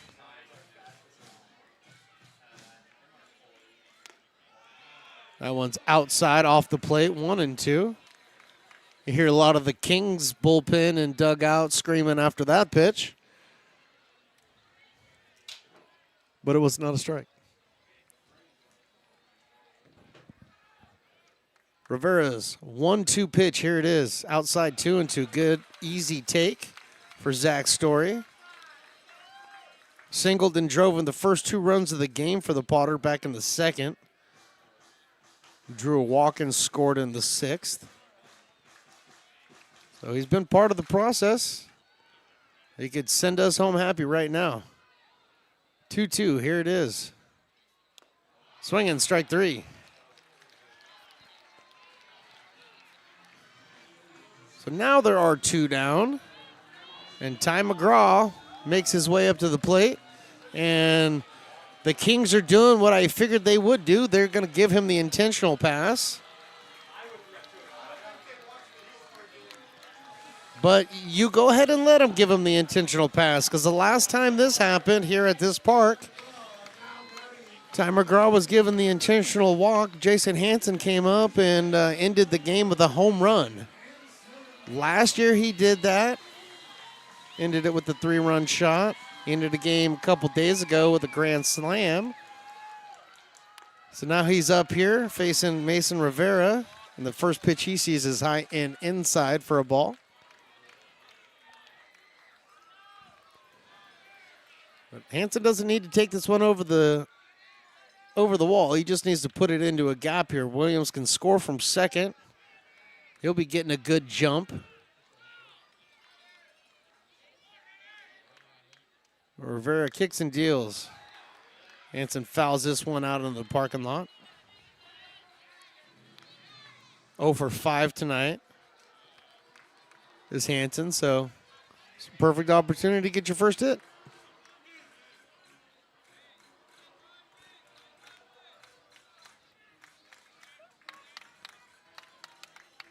Rivera needed a new ball. Didn't like that one. The nervous anticipation from the fans, you can feel it. It's a 1-1 count.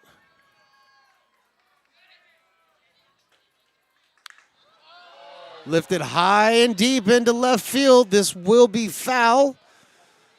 And it does get out of play, but boy, did Jason Hansen just give everybody flashbacks. Everybody just got flashbacks.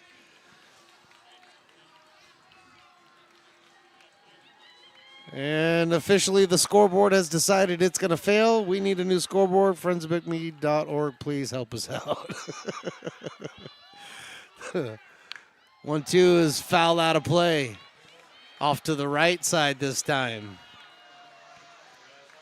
So Hansen in a battle with Rivera. There's some warming up activity for the Potters in their bullpen. Kings are completely quiet at this point. Here comes the 1-2. This one's a broken bat, rolled over to second base. He slides over and gets to it in time to throw at Jason Hansen. We go to the 12th. Tie game, 7 apiece. Lincoln provides all the charm of a small town, yet still provides access to excellent local medical care. At Lincoln Urgent Care, you can find expert services and a compassionate staff available 7 days a week. Our friendly front desk staff will welcome you when you come into our brand new facility. Your wait time will be minimal at our walk-in clinic, unlike the emergency room.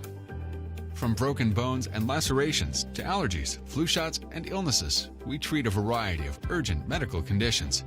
What sets us apart is not just our central location in Lincoln, but the convenience of our extended hours, including weekends. We've become Lincoln's first choice for urgent care because we treat patients of all ages for a variety of conditions and take most insurances. We're proud to be an approved provider for veterans and welcome in our military patients. From our family to yours, we're here when you need us.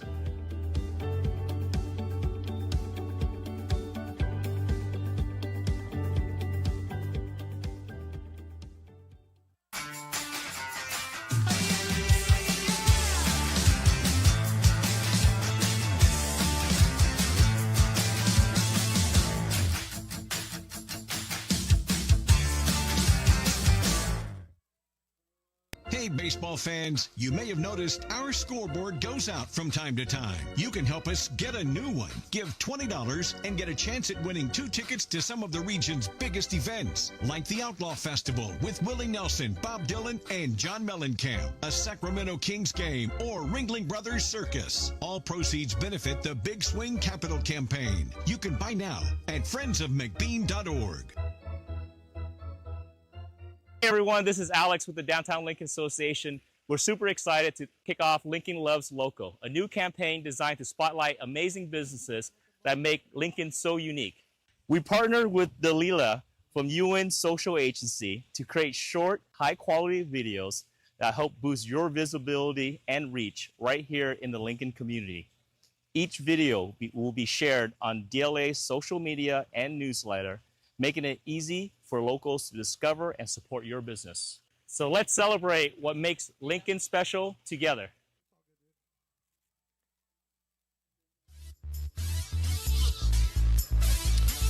Back for the top of the 12th inning here. 7-7 ball game. Peyton Richards, the ghost runner, out at second base.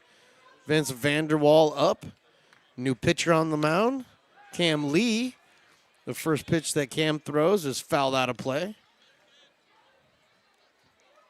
Oh, no, that's all right. I got this. I'll make this one work. I will make this work.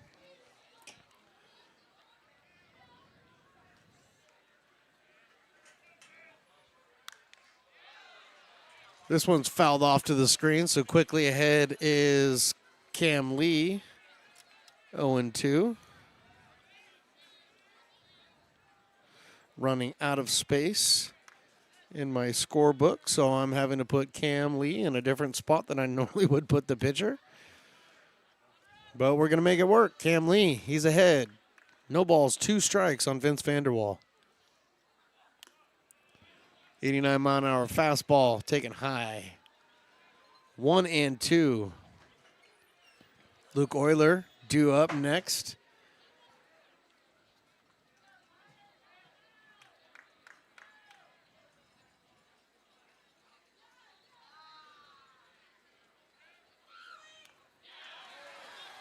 That one's swinging strike 3, but it gets past Belding and safely to first is Vince Vanderwall.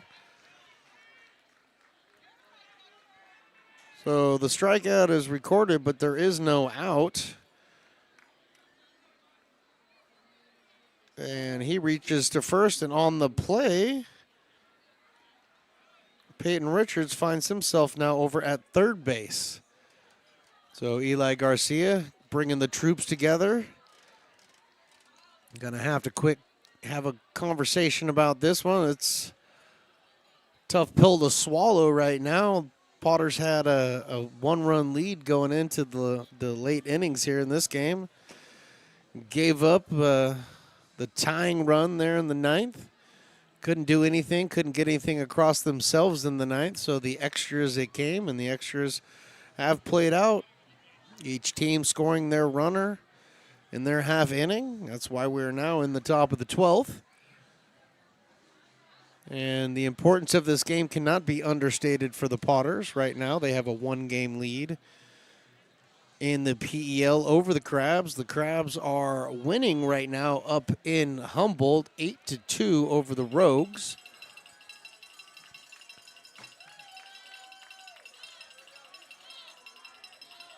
So the Potters cannot, they really can't afford to lose this game. A loss does not mean they're out of it, but it's going to make it really tough. So Cam Lee set. He delivers. Throws that fastball right down Broadway. 87 miles an hour in their first strike.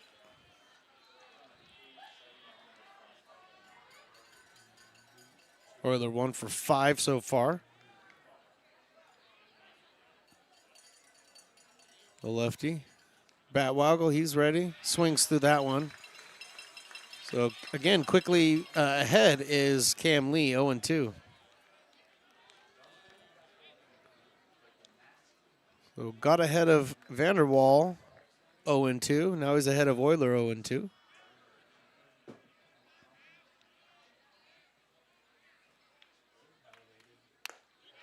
little bit high, a little bit high.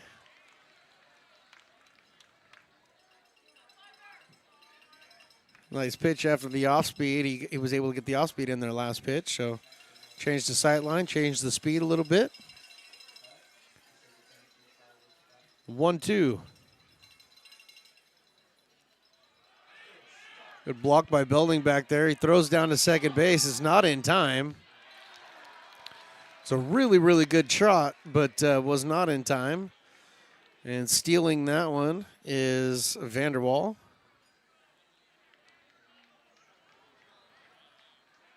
So now you got runners on second and third with nobody down.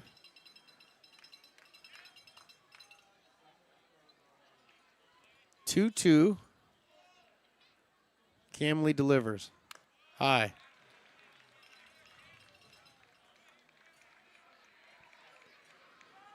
This game's worked himself into a 3-2 count. Now there's some activity in the Kings bullpen. It's been a while, but now there is. Full count. And the walk. So, bases loaded, nobody out here in the top of the 12th inning. Not exactly what the Potters were hoping for. But Jake Lyle now comes up, the designated hitter. Got 2 hits on the night tonight. It's 2 for 4. Couple of singles.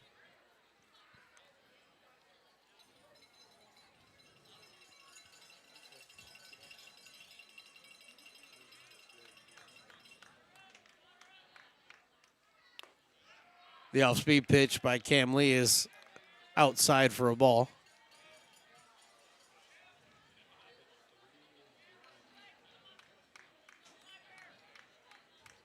Potters fans trying to get behind their squad right now. But the bases are loaded with nobody out here. Top of the 12th. There's a high fly ball into right field. Tyler Russell coming in, going over his Story. Story makes the catch right in front of the foul line. The throw home. And he's out.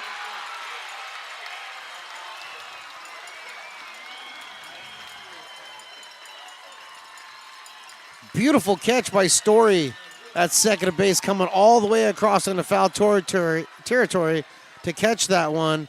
And Peyton Richards decided to try to go for it from third, and he is gunned down.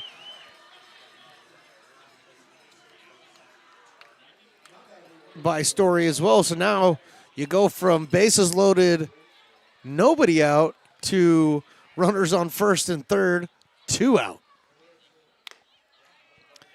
First pitch that Ferruda sees is high.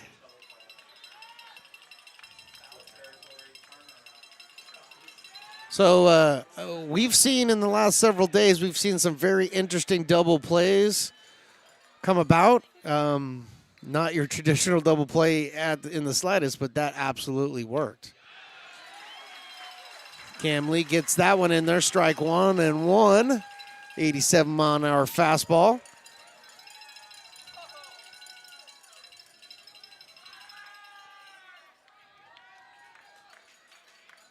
Euler over at first being held on. Vanderwall now at third. And this one's hit into left field for a base hit. Vanderwall's going to come in and score. Heading over to second base is Euler. And Ferruda with the nice single.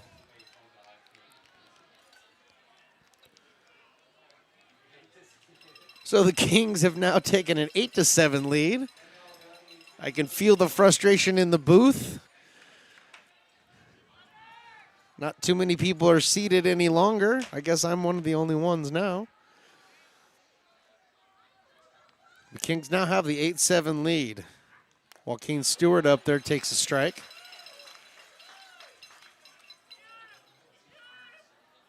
Joaquin did not start tonight's game, but has had 4 at-bats so far. Working on a bat number 5 right here. A little bit high, 1-1.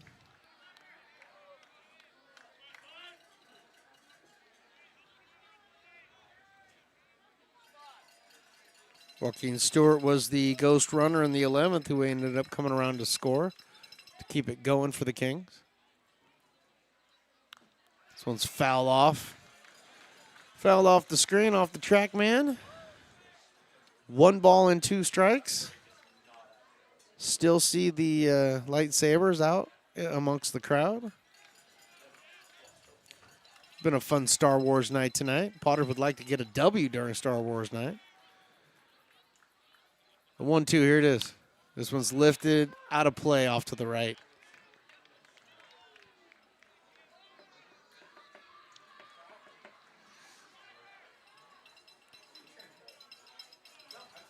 Whomever was warming up for the Kings in their bullpen is done now.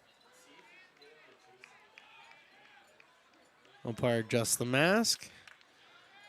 Points out there to Cam Lee, gives him the okay. Here it is. This one's hit into right field. This is going to be foul.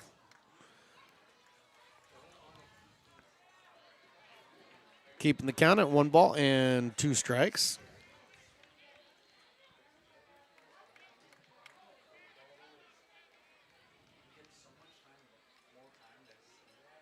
Potters don't want it to, but if it does continue in this inning, Jaden Lee would be due up next. But here's Cam Lee's 1-2. Good block back there by Belding.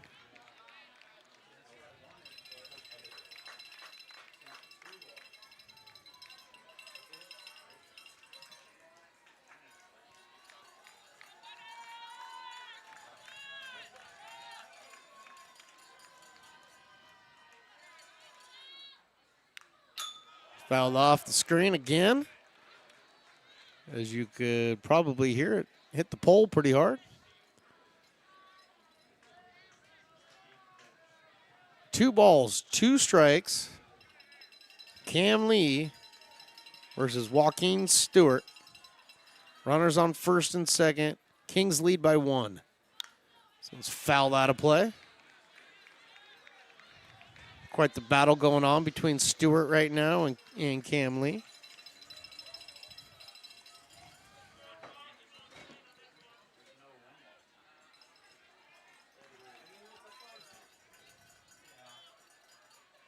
Two. Tell me if you heard this before. Fouled off the screen, off to the right. Stewart staying alive up there. Making Cameron Lee work. Potters trail this by 1 with 2 down here. Top of the 12th inning. Outside. Run on the count full, 3-2.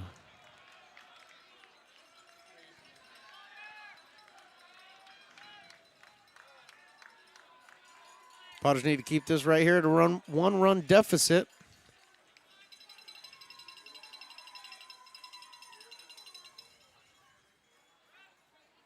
Runners take off. Ball is fouled. Stewart fouled that off his fists.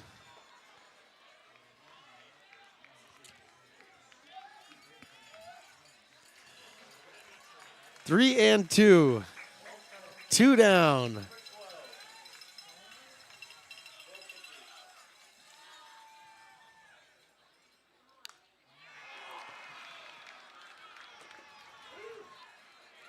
I do believe that was the 13th pitch of the at-bat.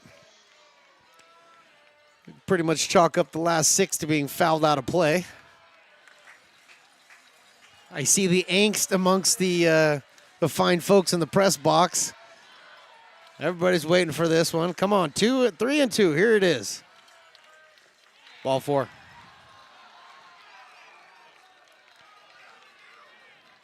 So the bases are loaded of Kings right now. And Jaden Lee on his way up.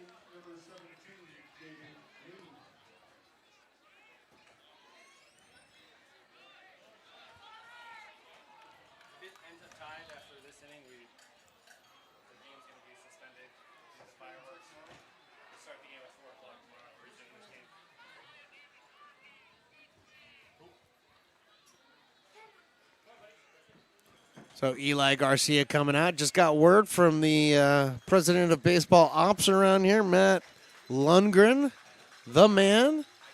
If this game ends in a tie after 12 tonight, because it is a fireworks night and they have some city ordinances that they need to follow, the game will be suspended at that point, and that is only if it ends at a tie after 12. The game will be suspended, and we will resume the game tomorrow at 4, between 4 and 4:30.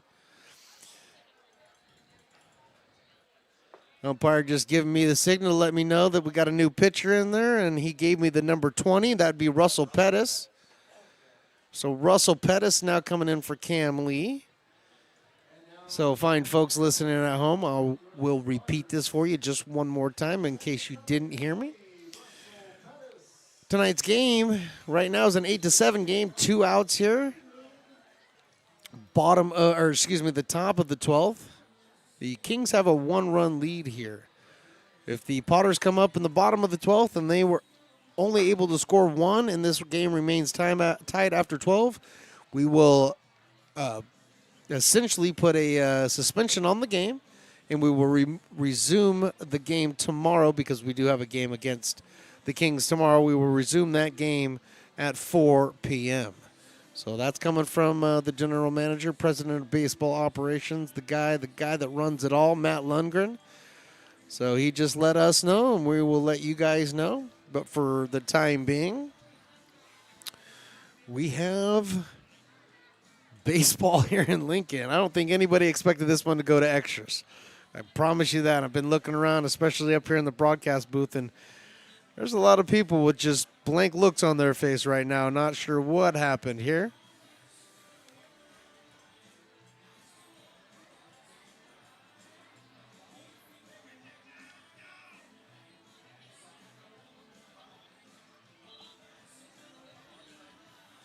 But Russell Pettis now on the mound. Sacramento City College coming in for Cam. Went 2/3 of an inning so far. Just couldn't get that third out.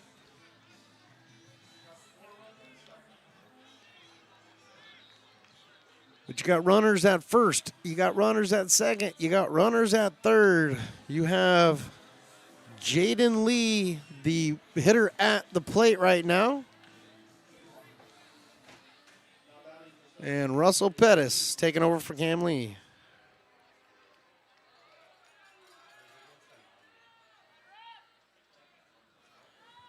Russell's first pitch. Here it comes. Low for a ball.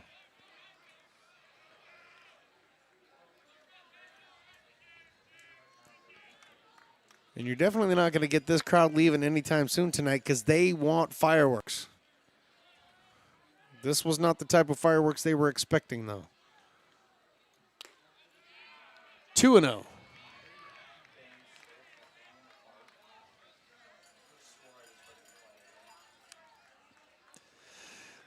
Here comes the 2-0 pitch by Russell Pettis. Jaden Lee standing in there for his 5th at-bat. Lee takes high. So quickly, Jaden Lee is ahead in this count, 3 balls and no strikes.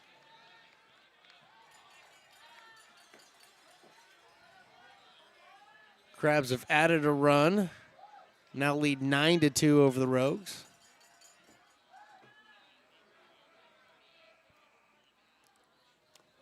And that walks in a run.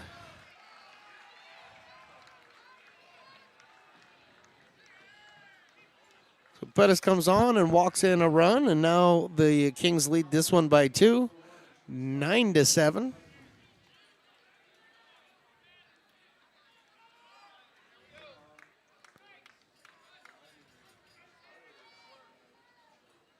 So Joaquin Stewart now over at second base.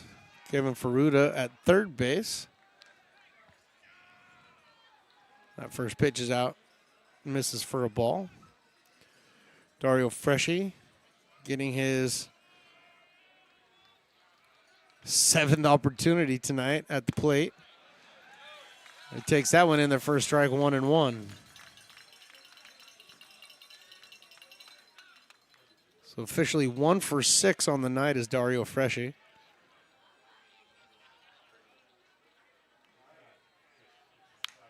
He pops this one into shallow left field.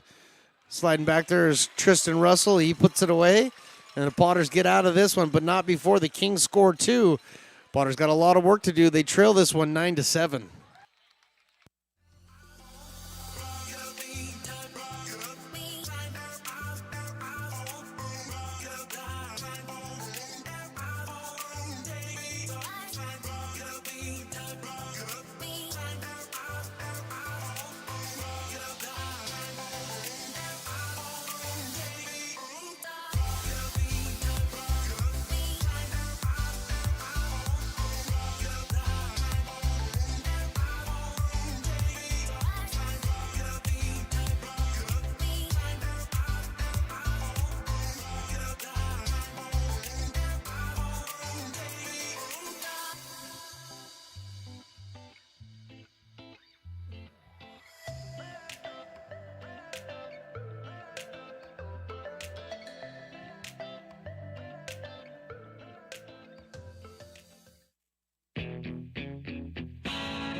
American River College is a top-tier community college sports program that provides student athletes with the opportunity to thrive both athletically and academically. ARC Athletics is currently ranked 5th in the state and 2nd in Northern California. With over 19 sports programs, our athletes compete with the region's best athletes. Our diverse and dedicated coaching staff helps athletes develop the skills necessary to compete at the next level.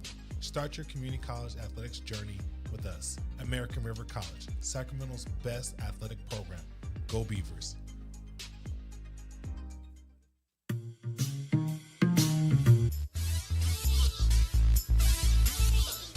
Back here for the bottom of the 12th inning. Some changes have been made for both the Kings and the Potters. Right now we have a pinch runner out there for Jason Hansen. The ghost runner for the 12th inning is now going to be Braden Sharp. And a new pitcher on the mound, Brady Spencer. Brady Spencer coming in relief of Mason Rivera, who went 4, possibly 5. I'm going to have to go through my book a little bit better. But right now, Potters trail this one by 2, so they got a lot of work to do. First pitch is lifted up, and is it going to get out of play? It is going to get out of play and just barely gets over the fence. So Cole Eaton and Tristan Russell and Mason Belding due up. Cole Eaton came in replace of Ethan Liao. Took over for him out in left field.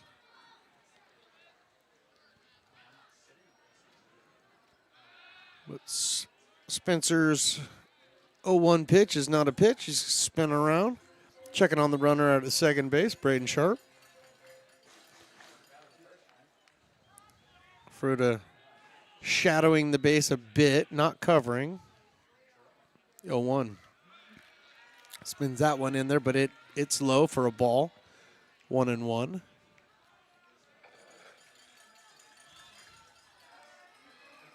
Spencer trying to get that curveball over. See if he can't do anything with it. The Let's Go Potters chants finally getting going here. Potters in a little bit of trouble here. Down 2. Bottom of the 12th. Swing and strike. 1-2 now on Cole Eaton.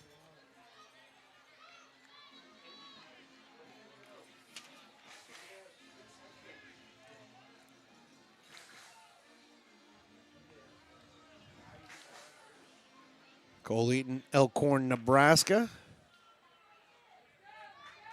Looking for his first hit on the evening. Blocked back there by Vanderwall. Game's been so long, I've been writing so much that I've written through a pen. This is the second pen I've gone through in 2 days. Now I'm using a Sharpie.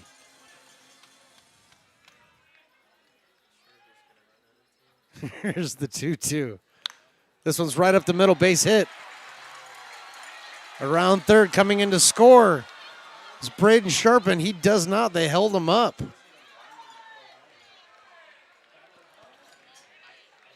Well, Potters hold up. Braden Sharp at third base. A lot of people on in this building right now. Not exactly certain as to why he was held, but he was held. So now runners at first and third with nobody out. And Tristan Russell gets to walk up to the plate. Tristan Russell's been such a good clutch hitter for the Potters all year long. Looking to do something similar right here. Potters trailing by 2. First pitch that he sees is high for a ball. Brady Spencer looks like he's got some kind of overhand curveball that he's trying to release. It's just not breaking.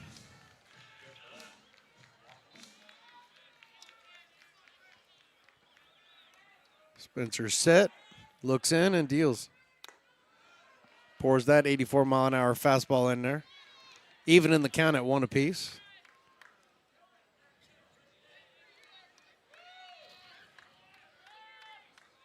Not a soul has left the building.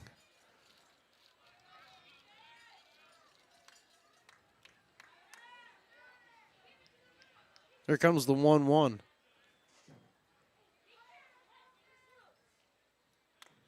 It's a good breaking ball in there for strike 2. 1 ball and 2 strikes now.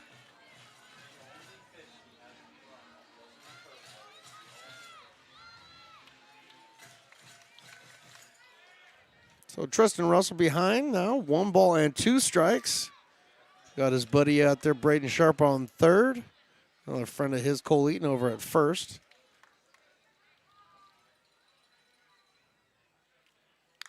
This one's fouled off and out of play. Brady Spencer's delivery is very compact and over the top, so a little bit deceptive, if you will. Hard to pick up whether he's throwing the fastball or the curveball. Right now, Tristan Russell's doing his best to figure him out. Here comes the 1-2.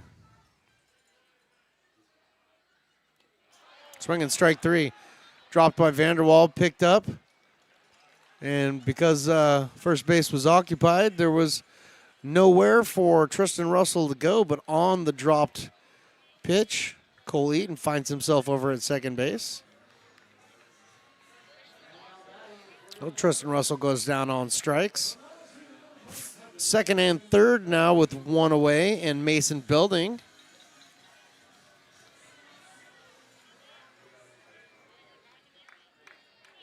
Belding had a sac fly in the 10th to get the Potters their run to extend it to the 11th.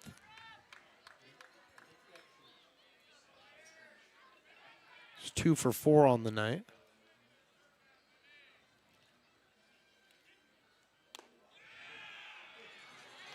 Belding takes a good looking pitch that I think a lot of people thought was a strike, but it was called a ball.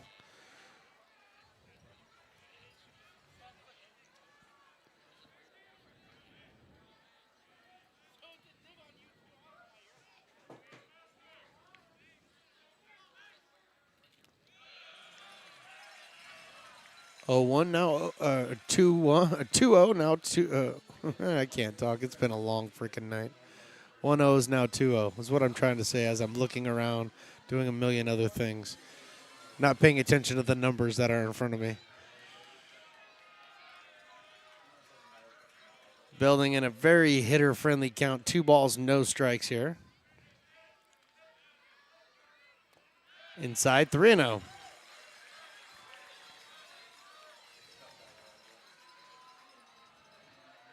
So Belding's got a couple of pitches to play with here. Definitely be sit for something exactly in his zone. He doesn't see it. He doesn't need to swing at it. He's got a couple of pitches. Here comes the 3-0. That's in there for a strike, 3-1. Spinning that 69, 72, 77 mile an hour curveball in there. He's able to get it in. 3-1. Sharp at third, Eaton over at second. Potters trailing by 2. Ground ball to first base, and that's foul.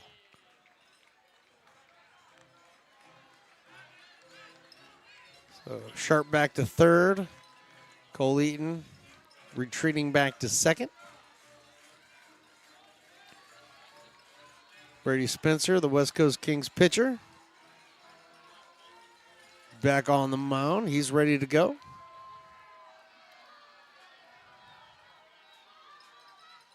Here comes the 3-2. This one's drilled into right field, but that's going to get foul.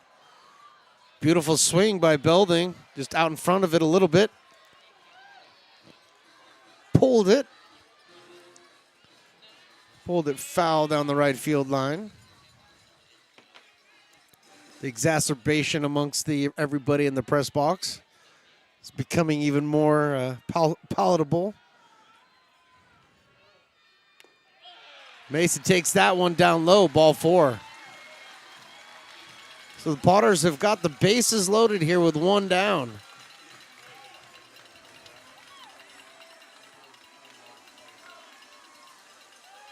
And who does that bring up but a pinch hitter for Kenny Winters? That would be number 35, Everett Johnson.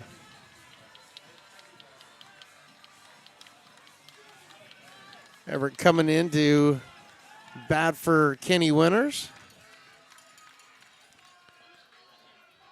Now we got some fans on their feet now.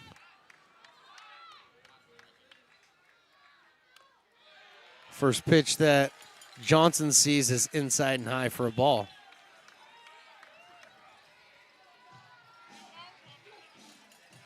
Final from Humboldt. Crabs win it 9-2.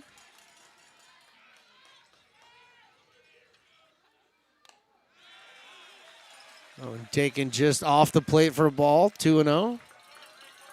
So now the Crabs are a half game behind the Potters right now for the second spot in the PEL.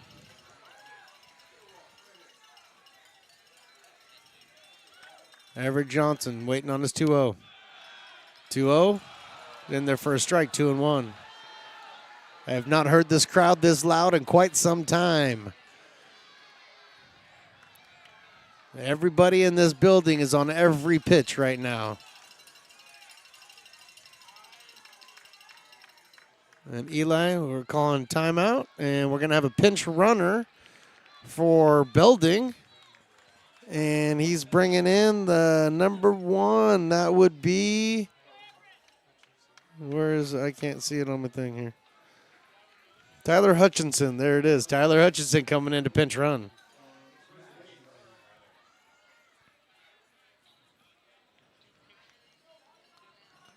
So the speedy pitcher now comes in for Mason Belding. So the Potters are laying it all out here right now. They need 2 to tie, 3 to go home. That's a spinner in there for a strike, 2-2.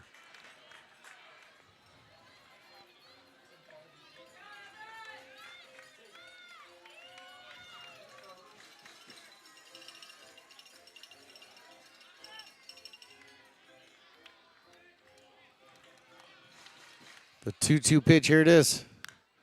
It's fouled off at the plate.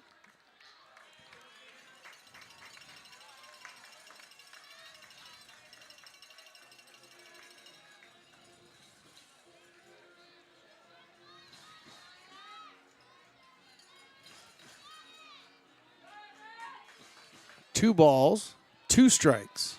1 down here, bottom 12. Kings 9, Potters 7. Strike 3. Everett goes down. That's the second out of the inning. And we got a pinch hitter. Will Lindbergh coming up to pinch hit for Tyler Russell.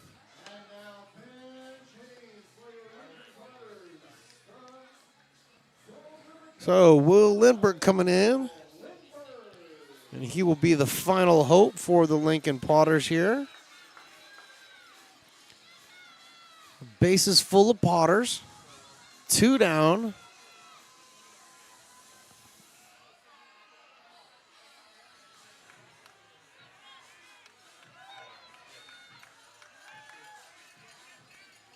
Will Lindbergh, the left-handed batter, coming in for Tyler Russell. It was 0 for 4 on the evening. First pitch that Lindbergh sees is over the outside part of the plate for a strike. 69 miles an hour. Brady Spencer's been spinning this curveball up there quite a bit. And he's finding strike zone with it.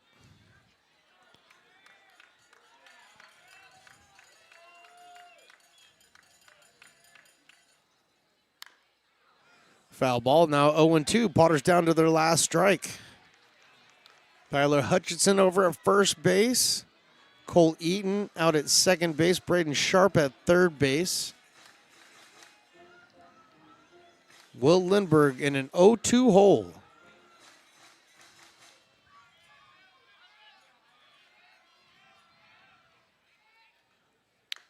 This one's a ground ball over to first base. Coming in to Stewart. Unassisted. Put out. And the Kings get this W. Potters lose 9-7. We'll be back really quick with a post game right after this on the Stones Broadcast Networks. Hey, baseball fans, you may have noticed our scoreboard goes out from time to time. You can help us get a new one. Give $20 and get a chance at winning 2 tickets to some of the region's biggest events, like the Outlaw Festival with Willie Nelson, Bob Dylan, and John Mellencamp, a Sacramento Kings game, or Ringling Brothers Circus. All proceeds benefit the Big Swing Capital Campaign. You can buy now at friendsofmcbean.org.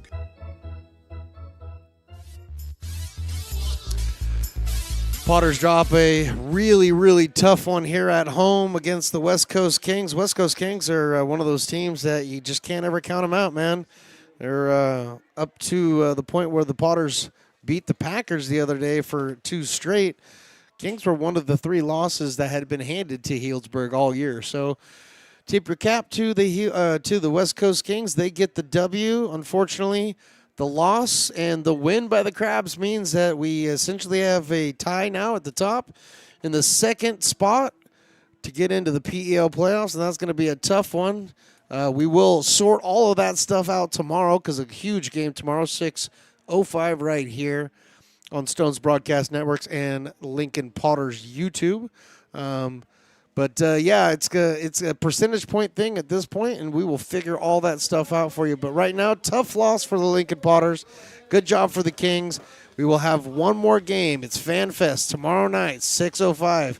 Don't forget to join us right here. For Willie Preston, the best in the business, for Riley the engineer, I'm Stones McCoy saying thank you for watching, thank you for listening, and until next time.